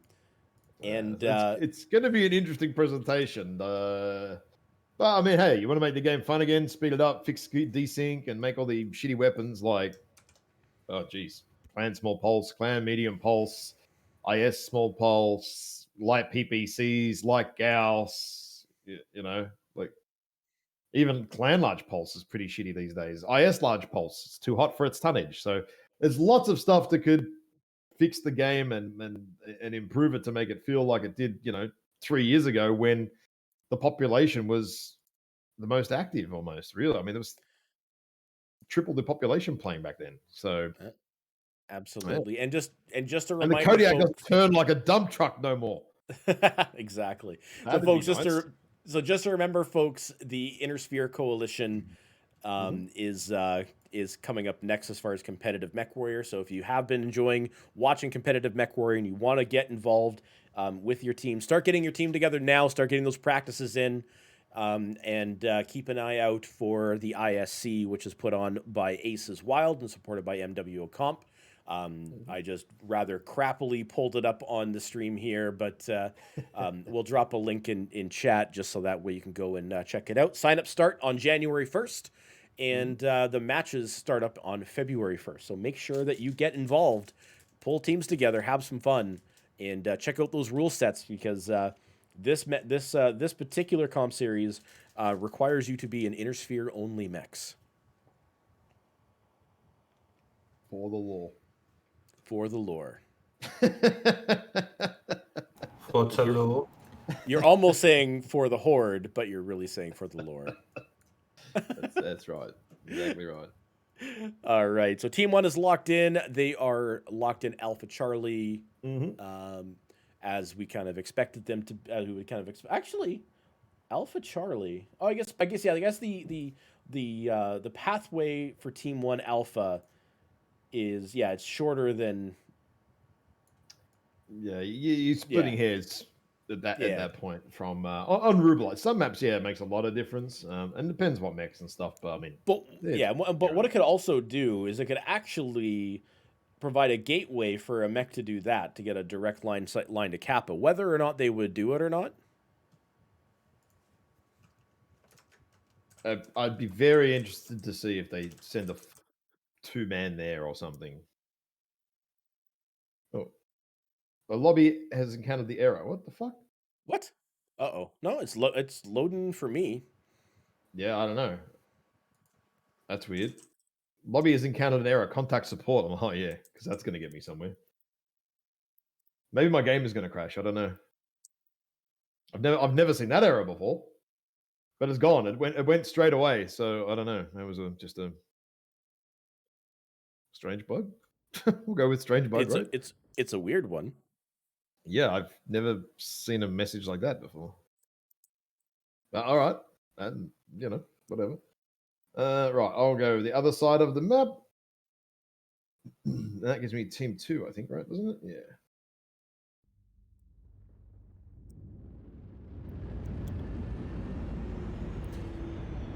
Command coming in.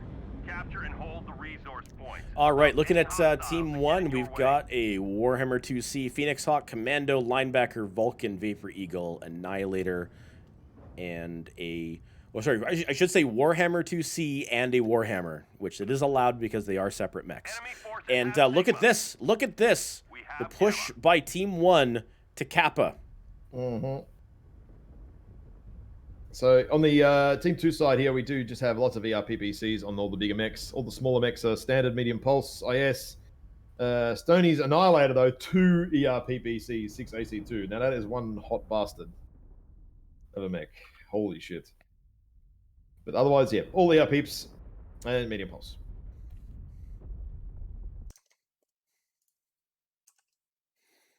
So Stimrod going up to that theta cap point. Won't get there in time to deny the cap, though. That will be slither capped there, though. We have full cap here on Kappa, full cap on Gamma. Ooh, Hack's getting a big burn from Stimrog and that linebacker. But Hack sticking on the point. He lost 6% of his mech from that. Oh, now Kageru's come back here actually to Kappa and kind of needs to get away from there. He does not want to be there with 3 or 4 fast mechs lurking in that cap point region. So that's forced Hax and Pi to head out towards Epsilon to go and cap that side of the map. Obviously, Oops deciding that they want to cap the top side of the map and let the other guys have the bottom. All Because right. Theta to Kappa is a lot closer than Theta to Epsilon. Taking Epsilon. But Yeah. what it's done, though, by forcing the commando and stuff to actually go all the way out to Epsilon, is Oops have easily come up to Theta and they're going to flip that. So they're going to have a 3 cap now. As long as Polycat stays out of, stops taking damage, which hasn't happened long enough yet for it to matter. There we go. Kappa's Yeah, started again. Oh, has Theta been flipped? Oh, no, Theta gets stopped again. Yeah, no, Polycat needs to bug out. Just not going to work with three mechs having a solid look-see. At least there was a decap. Yeah, the decap definitely the most important part now. Now, Oops don't have to worry about it too much. Although Hax is already, as I guess as expected, running off to Gamma. Polycat coming back to Epsilon, so Gamma won't matter so much because Epsilon's going to get hard capped a lot quicker. With 3 mechs here from Oops, 3 mechs coming to cap. No. Yep, you can see the trading coming from the north side of They the map were, here. but it's backed out. Yeah, trading from the north side of the map. Pete Zone in the Vapor Eagle, Stimrog in Bowser. Trading against the Executioner and Vapor Eagle down in the southern side of the map. Texan Scrublord coming up, trying to maybe get some sneak damage. Drops off and runs into Pi and Kagaru. So now that's moving on. Kagaru down at 86%. Texan's still pretty solid at 91%. Just taking pokes when he needs to. We have So gained just Epsilon. trading Backed cap up by points at the moment Jay-Z. as well. Yeah, Epsilon has flipped over, changed hands, and Gamma's about to change hands as well. So, oh shit. It's time. You and that buddy alarm. Oh, I keep forgetting to turn it off. I'm so tired. I'm just enemy. not paying attention to anything. But Strike goes out and misses them. Meanwhile, we do have the trading mechs up top. Dog Squad has 2 mechs way off in the back here. I'm just going to go and take a quick peek here. The Warhawk and the Annihilator, they are making their way south by the looks of it, so they can kind of be more in the fight. Aza takes a good couple of PPCs and a good solid burn there from the linebacker. He's forced to drop off, nearly open on one torso. So, and Helios in the execution here is getting accosted here by Texan and Jay-Z, who have taken off his left torso here and are just one-twoing him slowly. Control. He needs to spam those jump jets, spread that damage around, but he's open CT now, Helios. And, oh, he's going to die? No, he doesn't die. I think Stimrag will finish him off. He dropped, but his left torso is so damaged that I can't even see it. Stimrag does finish him off. Stimrag. Yep. And Pi has turned around to kill Stimrag, but Pi's getting shot in the butt now by Pete Zone. And Pi's legged and dead. Oh dear, mech's falling all of a sudden very, very quickly. Hax is in the butt here of Frio with this Flamer and SRM Commando. Frio very, very busy. Just has to try and do what he can on that Commando until help arrives. Resource point Which- Theta is ours. Isn't yet. Absolutely, yeah. Frio at 55%. Hax is just handily keeping him, and on top of that, that Commando does Gare have a is getting flamer, rushed so as he well is up there keeping him heat capped. in the Warfound. Yeah, so Texan and Jay-Z are going to take a detour there to finish off Kageru because they kind of have to, right? And Hax is nearly dead. Frio's nearly killed Hax in the Commando, actually. Yep, Commando Hax now has to actually bug out, open everywhere. One more PPC shot would send him to heaven. Yep. Meanwhile, you got Stoney- Sepp and Aza trading against Texan and Jay-Z. Yeah. Stimrog, Stoney's, though, weak everywhere, and he's weak on the torso. Konglord coming in at 75% here with a lot of DACA, 3 Ultra 5s, just dackering everything. Oh, Andy Beck in some serious trouble now. Half of Stimrag it. about to clean up Aza. yeah, eyes at 40%, 39%, probably taking some internal damage there, Ooh, and Aza- self-destruction. Aza blew up, Command confirming that we have. All right, possession Kong of Lord Kappa. in the Annihilator down at 38%. Sepp just gets taken down by Bowser. Bowser and the Where's Warhammer Commando? at... Oh, he's over that side of the map. I was like, where is he? I was like, okay. So he's over there trying to flip up Epsilon, although at this point, with 8 mechs still left on the field, this is not going to do a hell of a lot. Probably not. Particularly when one of them is a 91% commando. Yeah, looking at Hax's Look commando, who has it is. arrived to the party. And there's Commander, there. oh wow, 2 shots dead. There goes Hax. Flung across the Rupal Oasis, upside down and all around. I wonder if Andy's ever going to turn that macro off. Probably never. All right, take a look at the damage numbers here. Kong Lord and the Annihilator, 621 damage. Well done by Kong Lord. Let me see here. Who's next? We got Frio and the Bludgeon doing 446, and Texan in the Vulcan doing 433. He was getting shots everywhere. Texan felt like every time I looked, there was Texan kind of around there, using very good mobility. Really running around the map quite handily. Looking at the Dog Squad here, you've got Aza with the Vapor Eagle doing a respectable 442 damage. You've got Stone Falcon in the Annihilator 2A doing 379, and Andy Mech in the Warhawk 331. Getting some damage out there, but unfortunately just weren't able to really combat the mobility of the wild one of the Oop Squad there. Yeah, they were pretty quick. They were all over it, and they actually did. We're going to force you into the areas of the map that we want you in, and that's definitely what happened there. Yeah, for sure. Now we're off to Tourmaline, and who's on what side? Wild ones are on team 2 this time around. Okay, right. Now we start swapping everybody around. Rightio.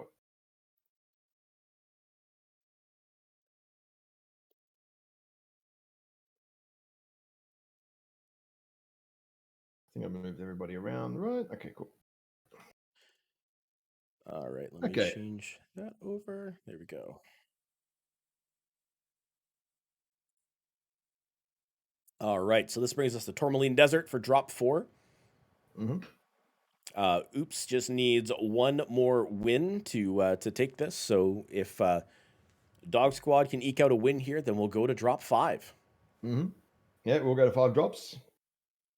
Or it won't. So let's look ahead to Tourmaline Conquest. So we have the Dog Squad on the team 1. Oops, on team 2 here. I think we're going to see that again, that early state of control. I mean, whether they go this way or not, I don't know. They might well try and big dig it. Not entirely sure. Similar to what we saw a couple of matches ago. Last time we went to Tourmaline, where basically Dog Squad did exactly that. We may see it, we may not. From the Oops guys, definitely we're going to see them take Theta at the very least. I'd probably say a mech up here as well, because the vision from that spire there is just ridiculous. There's only a little few areas you kind of really can't sort of see what's going on here, and that's just these low ground areas you can't really see what's going on down there. But otherwise, you can see just about everything else. So, pretty important position, especially from Team 2.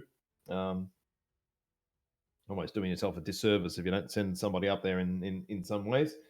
For competitive play. Sometimes quick play, not the best spot to go, but that's okay. This is true. All right, we see Team 1 is stepping up and Alpha Charlie. Alpha Charlie? That's got to be the. Well, they're not done yet. They haven't called locked, but no, they haven't. No, they've still got a couple of minutes. So yeah. Okay, there we go. Now they're making movements that make sense. I'm like, Alpha, what the heck are they trying to do in Alpha Charlie? But there we go. That's what we kind of expecting to see.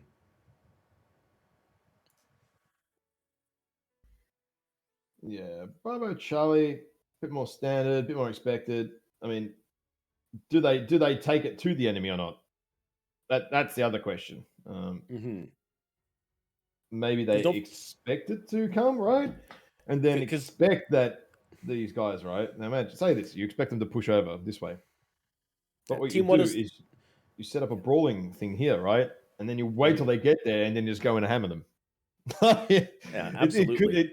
it could work, man. It could definitely work. Nothing to say that that won't work as a counter strat to the strat that they're pulling, perhaps. So possible. Yeah. So team one locked in at Risky, Alpha bloody Bravo. risky. Don't forget last matchup where they played against Smoke Adders. They were on team two side where they did that theta push. They're on team one this time, so we'll see what happens. Whether Oops seems to be certainly more aggressive in their gameplay. They don't seem to be playing as passive. So Hmm. I wonder if we're going to see exactly this, like it's exactly this clash that you're talking about of something here, like the alpha assault push or something like that. Looking Mm-hmm. at what they currently have for team two, Yep. I'll be honest, it kind of looks like it's going that Alpha way. Bravo, Alpha Bravo. That's I mean, if that's gonna happen, that's probably what's gonna happen. We're probably gonna see some kind of like straight on straight on brawl here. Who knows? Perhaps we might. I mean, we'll just see a Daka push and maybe the others receive or something. I don't know. I'm not sure. We'll Not find sure. out here in just a moment. Well, Yeah, it's going to one be of less the than team 4 minutes, hopefully. one of the team two members dropped out, probably to change a mech. Probably.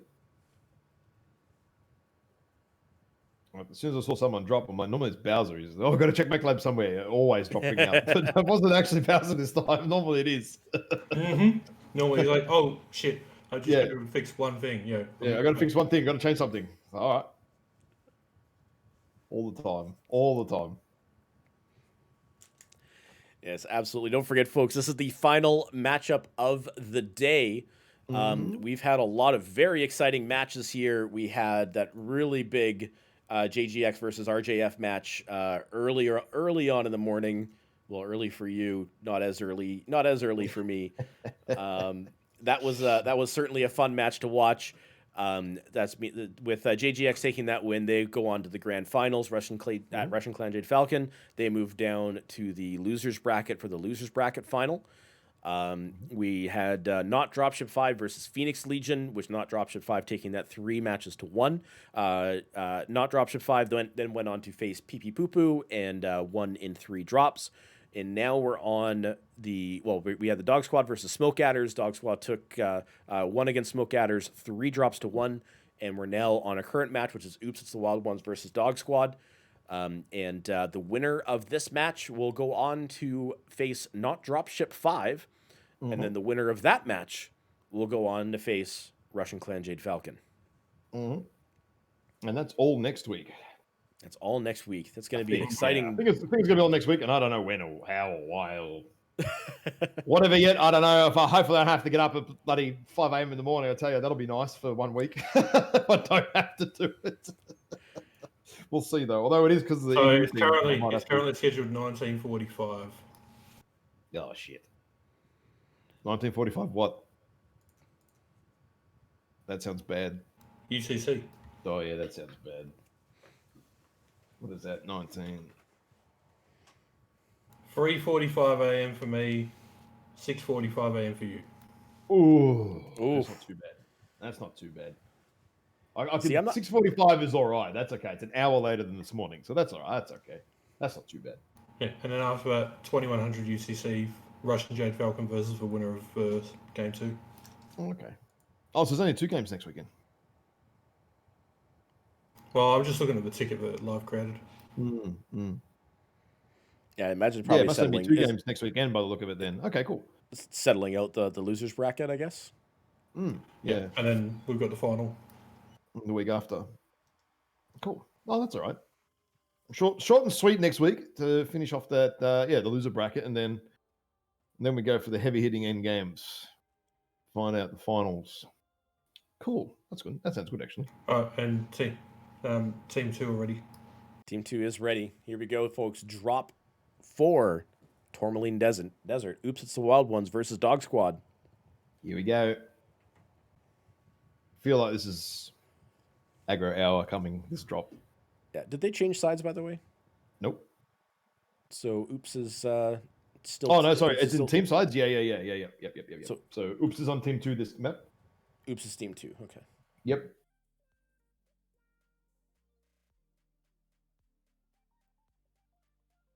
switch that around.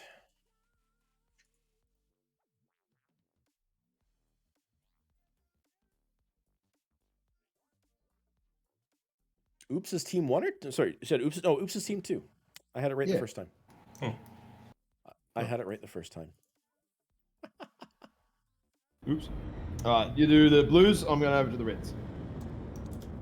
Okay. All right, taking a look at the Blues. We've got a Commando, Vulcan, Vapor Eagle, Phoenix Hawk, Annihilator 1P, Wolfhound 2, Stalker, and a Mad Cat B.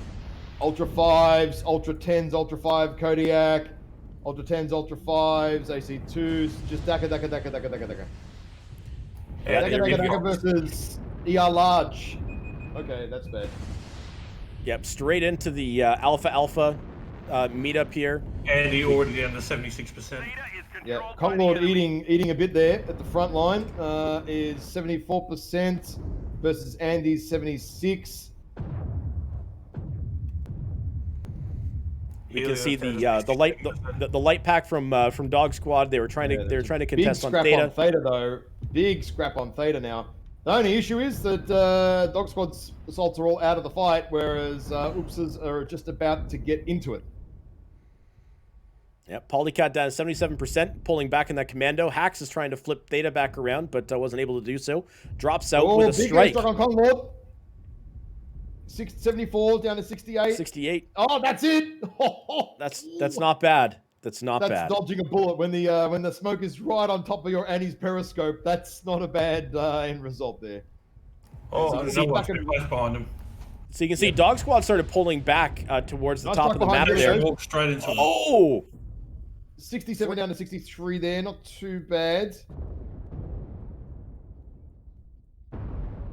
But in the meantime, though, Hax has gone all the way around in the Commando to go and back cap. Bowser shut down. Yep. Bowser, 58% and down to Andy Mech. That's a big pick off. That Kodiak 3 going down. Yep. The problem with the positions of the Dog Squad and assaults is that unless Oops pushes over, they're not doing very much. Well, this is a carbon copy of the situation Smokeout has found themselves in, where they were pinned so far back. Well, the bonus here, though, is that Smokeout is... Well, there was more caps at that point for both teams, right? Like, Oops, they've got no caps at all at the moment. I mean, they've just got Theta. That's it. There's not a lot going on there. They're starting to now spread out and go, oh, shit, we need to do some capping. But, yeah. All right, Pi and Pete Zone are trading in up in the center there. Pi, the Phoenix Hawk, down 85%. Pete Zone just down to 90. Texan Scrub Lord and Polycat is their backup Pete Zone. So Pi goes ahead and pulls back. It's kind of, without making people dizzy by flying around the map here, it's kind of hard to see what else is going on. Following the Dog Squad movements right now, but you can see out by Epsilon there are two Oops mechs out there. Let's take a look and see who they are. We got the Stimrog and the Kit Fox, and Jay-Z and the Flea. Interesting choice for those two folks. That strike on Andy there. Yeah, Andy down to 68%. Helios at 52%. Frio walking into the open here, heading towards sort of the low ground, sort of Death Valley, heading towards Kappa. Could be a little bit risky when there's Commando and the Wolfhound there. Yeah, Dog Squad continuing to move to the left here. Konglord was in vision. Never mind. Aza in the Vapor Eagle is getting some shots at Konglord. Konglord's down at 58% in the Annihilator. Helios is getting... Yeah, so just watching Stimrog here. He's just trying to harassing this Kid Fox with the ER Large on the edge. Just trying to keep the Dog Squad kind of a little bit busy, I guess. Strikeout right beside Stone Falcon. What is it going to be? It is an arty strike. Stoney goes down just 1%. Get some large laser fire from the Kit Fox, down to 58%, and Stoney and Andy both move forward. I mean, it is I'm really surprised that Stimrog didn't bring the Incubus. Like, faster, really good mounts. Konglord takes down Helios. Konglord there, just tap on the nose of the old Stalker there, and he goes down. That's pretty good, pretty important actually for Oops. Actually, now that's And Stone Yeah, Falcon he's- is actually quite weak here with the Annie too. Open on one of the Enemy forces have torsos, Sigma. and Andy's very open on the CT as well. But that said, Frio is super weak too. Yeah, Aza starting to There's move the free around. tap now. Meanwhile, we can see Oops is getting up a heavy presence up on stage. Polycat took the time, I think, at some point to do a full cap on Theta. And so Dog Squad are coming around on the left side here now. They're slowly moving up. It's a little bit hard when you're you have big, slow, fat annihilators and things like this. But they're being very, very careful right now. Oh, Pie walks in the open. Oh. Oh dear. Didn't realize Just- that everybody was on stage and just ate about 10, nearly 10% just from walking up without just watching, I guess. Yeah, absolutely. Who's that? Nearly full Frio cap and the now for Mauler. Oops. Oops, nearly a full cap. Jay-Z's about to get the kappa, so that's pretty big for them if they can do that. Frio and the Mauler at 44% right now. Let me see what's missing on Frio.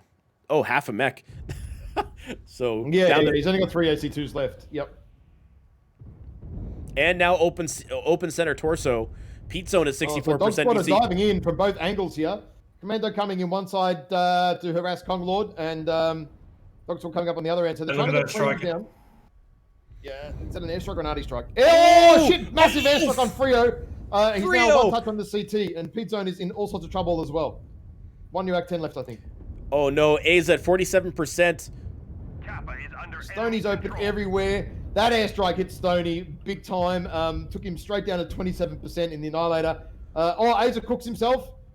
Or it's just starting to fall really nicely for Oops, who now have a 4 cap. The percentages aren't overly better. Sep's still quite fresh for Dog Squad here. Jay-Z gets Jay-Z down goes. Stoney. Sep gets down Kong. Texan gets down Pie. Andy gets down He gets Frio. down Frio.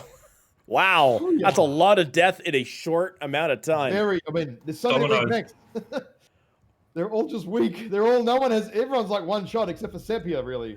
And then on Oops Sep side, bled. Jay-Z. Oh, shit. Jay-Z's 85% in that flea. I didn't realize Sep was legged, so that's okay. That's a problem. That is a massive problem then with Sep legged. Oh, Sep Jay-Z taking can some. basically go on one touch Andy Mech here if he wants. But Jay-Z's electing not to do that. Basically take the Mad Cat off the field in one go. Don't know where Jay-Z's going. Jay-Z just walking in the open here, just taking damage. Not sure where he's going. Could have just killed Andy. Andy's like one touch on the CT. Stimrod finishes off Where is he Kagera go- there. Where is Jay going? I don't know. I'm not sure what Jay-Z's doing, dude. I don't know. I- He could have killed at least Andy off, no problem, right? And They then have resource point Gamma. now the commando's Making out a coming. 5 cap. Yeah. I mean, Stim is sitting here just denying Theta here as long as he can, keeping Hacks busy, who's sitting at 28%. So, I mean, one good burn on the commando, and he in trouble as well. And little cute fox. See, now Andy. So Simrad gets Hacks down, right? But Andy is like double tapping Stimrag like his life depends on it. Oh, but Stimrag finishes the job there on Andy Mech. Oh, yeah. Okay. Oh, and there's an airstrike on Sep for good measure, right? Why not? Might as well bad manner him at the end of the game with an airstrike. No, sorry, artillery strike there. Nothing hits. Someone didn't have the... Jay's taken a bunch of damage, but he didn't need to, frankly. Yeah, someone does not have the arty skill on their artillery strikes there. That was a very wide airstrike, I think. And went on the caps in the end. Yep, Sep was able to survive 21%. That was an interesting match. All right, let's take a look at the damage numbers here. Kong Lord, 661 damage in that Annihilator, just doing absolute work. Stimrog, though, 588 damage in that ER large Kit Fox. That was well done. And then, of course, Texan in that Vulcan. I think Texan's been playing that thing like the whole time. I think every drop he was in that Vulcan, so well done in that. Meanwhile, on the Dog Squad, you got Sep at 586 damage, Andy Mech with the Mad Cat B at 508, and Aza and the Vapor Eagle at 491.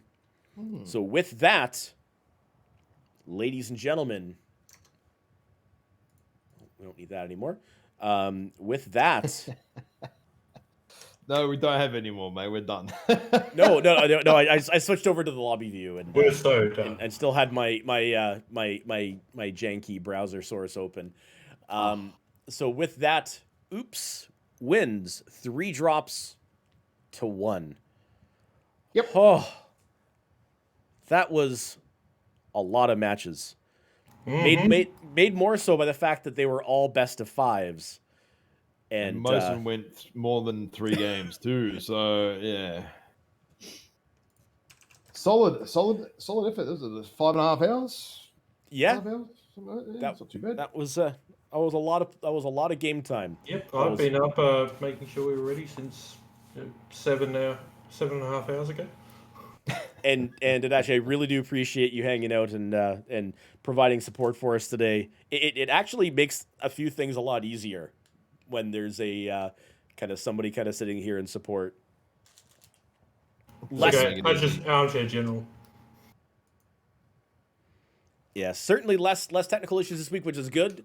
Always makes it comfortable. So with that, folks, that brings us to the end of our cast today. Yep, that it does. Next week, oops, it's the Wild Ones versus Not Dropship 5. The winner of that round, that going on to face RJF in the losers bracket. JGX sitting in the grand final already, sorted out today by their match against RJF. Ash, Tadashi, any final thoughts before we call it? Oops, Thank better get fuck some we're sleep. Oops, better get some sleep for next weekend. I think they've got a couple of back-to-back matches next week. So, Absolutely. well, maybe not, I guess, but you would think so. So we'll see. Look, thanks to all the viewers tuning in. Like I said, we'll do another further podcast on some bit of a deeper dive on fixing MechWarrior with the balance and suggestions PJ should head in with mobility, mech stats, weapon stats, all sorts of stuff. It won't be a deep dive. We're not going to the deep end of the pool because that's just Navid needs to not lose his sanity just yet. So we'll just go a little into a few things, but more details to come on that. And yeah, that's it. Thanks, man, for hosting, running the stream side of it today. It's been good. No Good problem. matches, good games. Fucking really good. Absolutely fantastic. Well played by everybody. And congratulations to all the teams.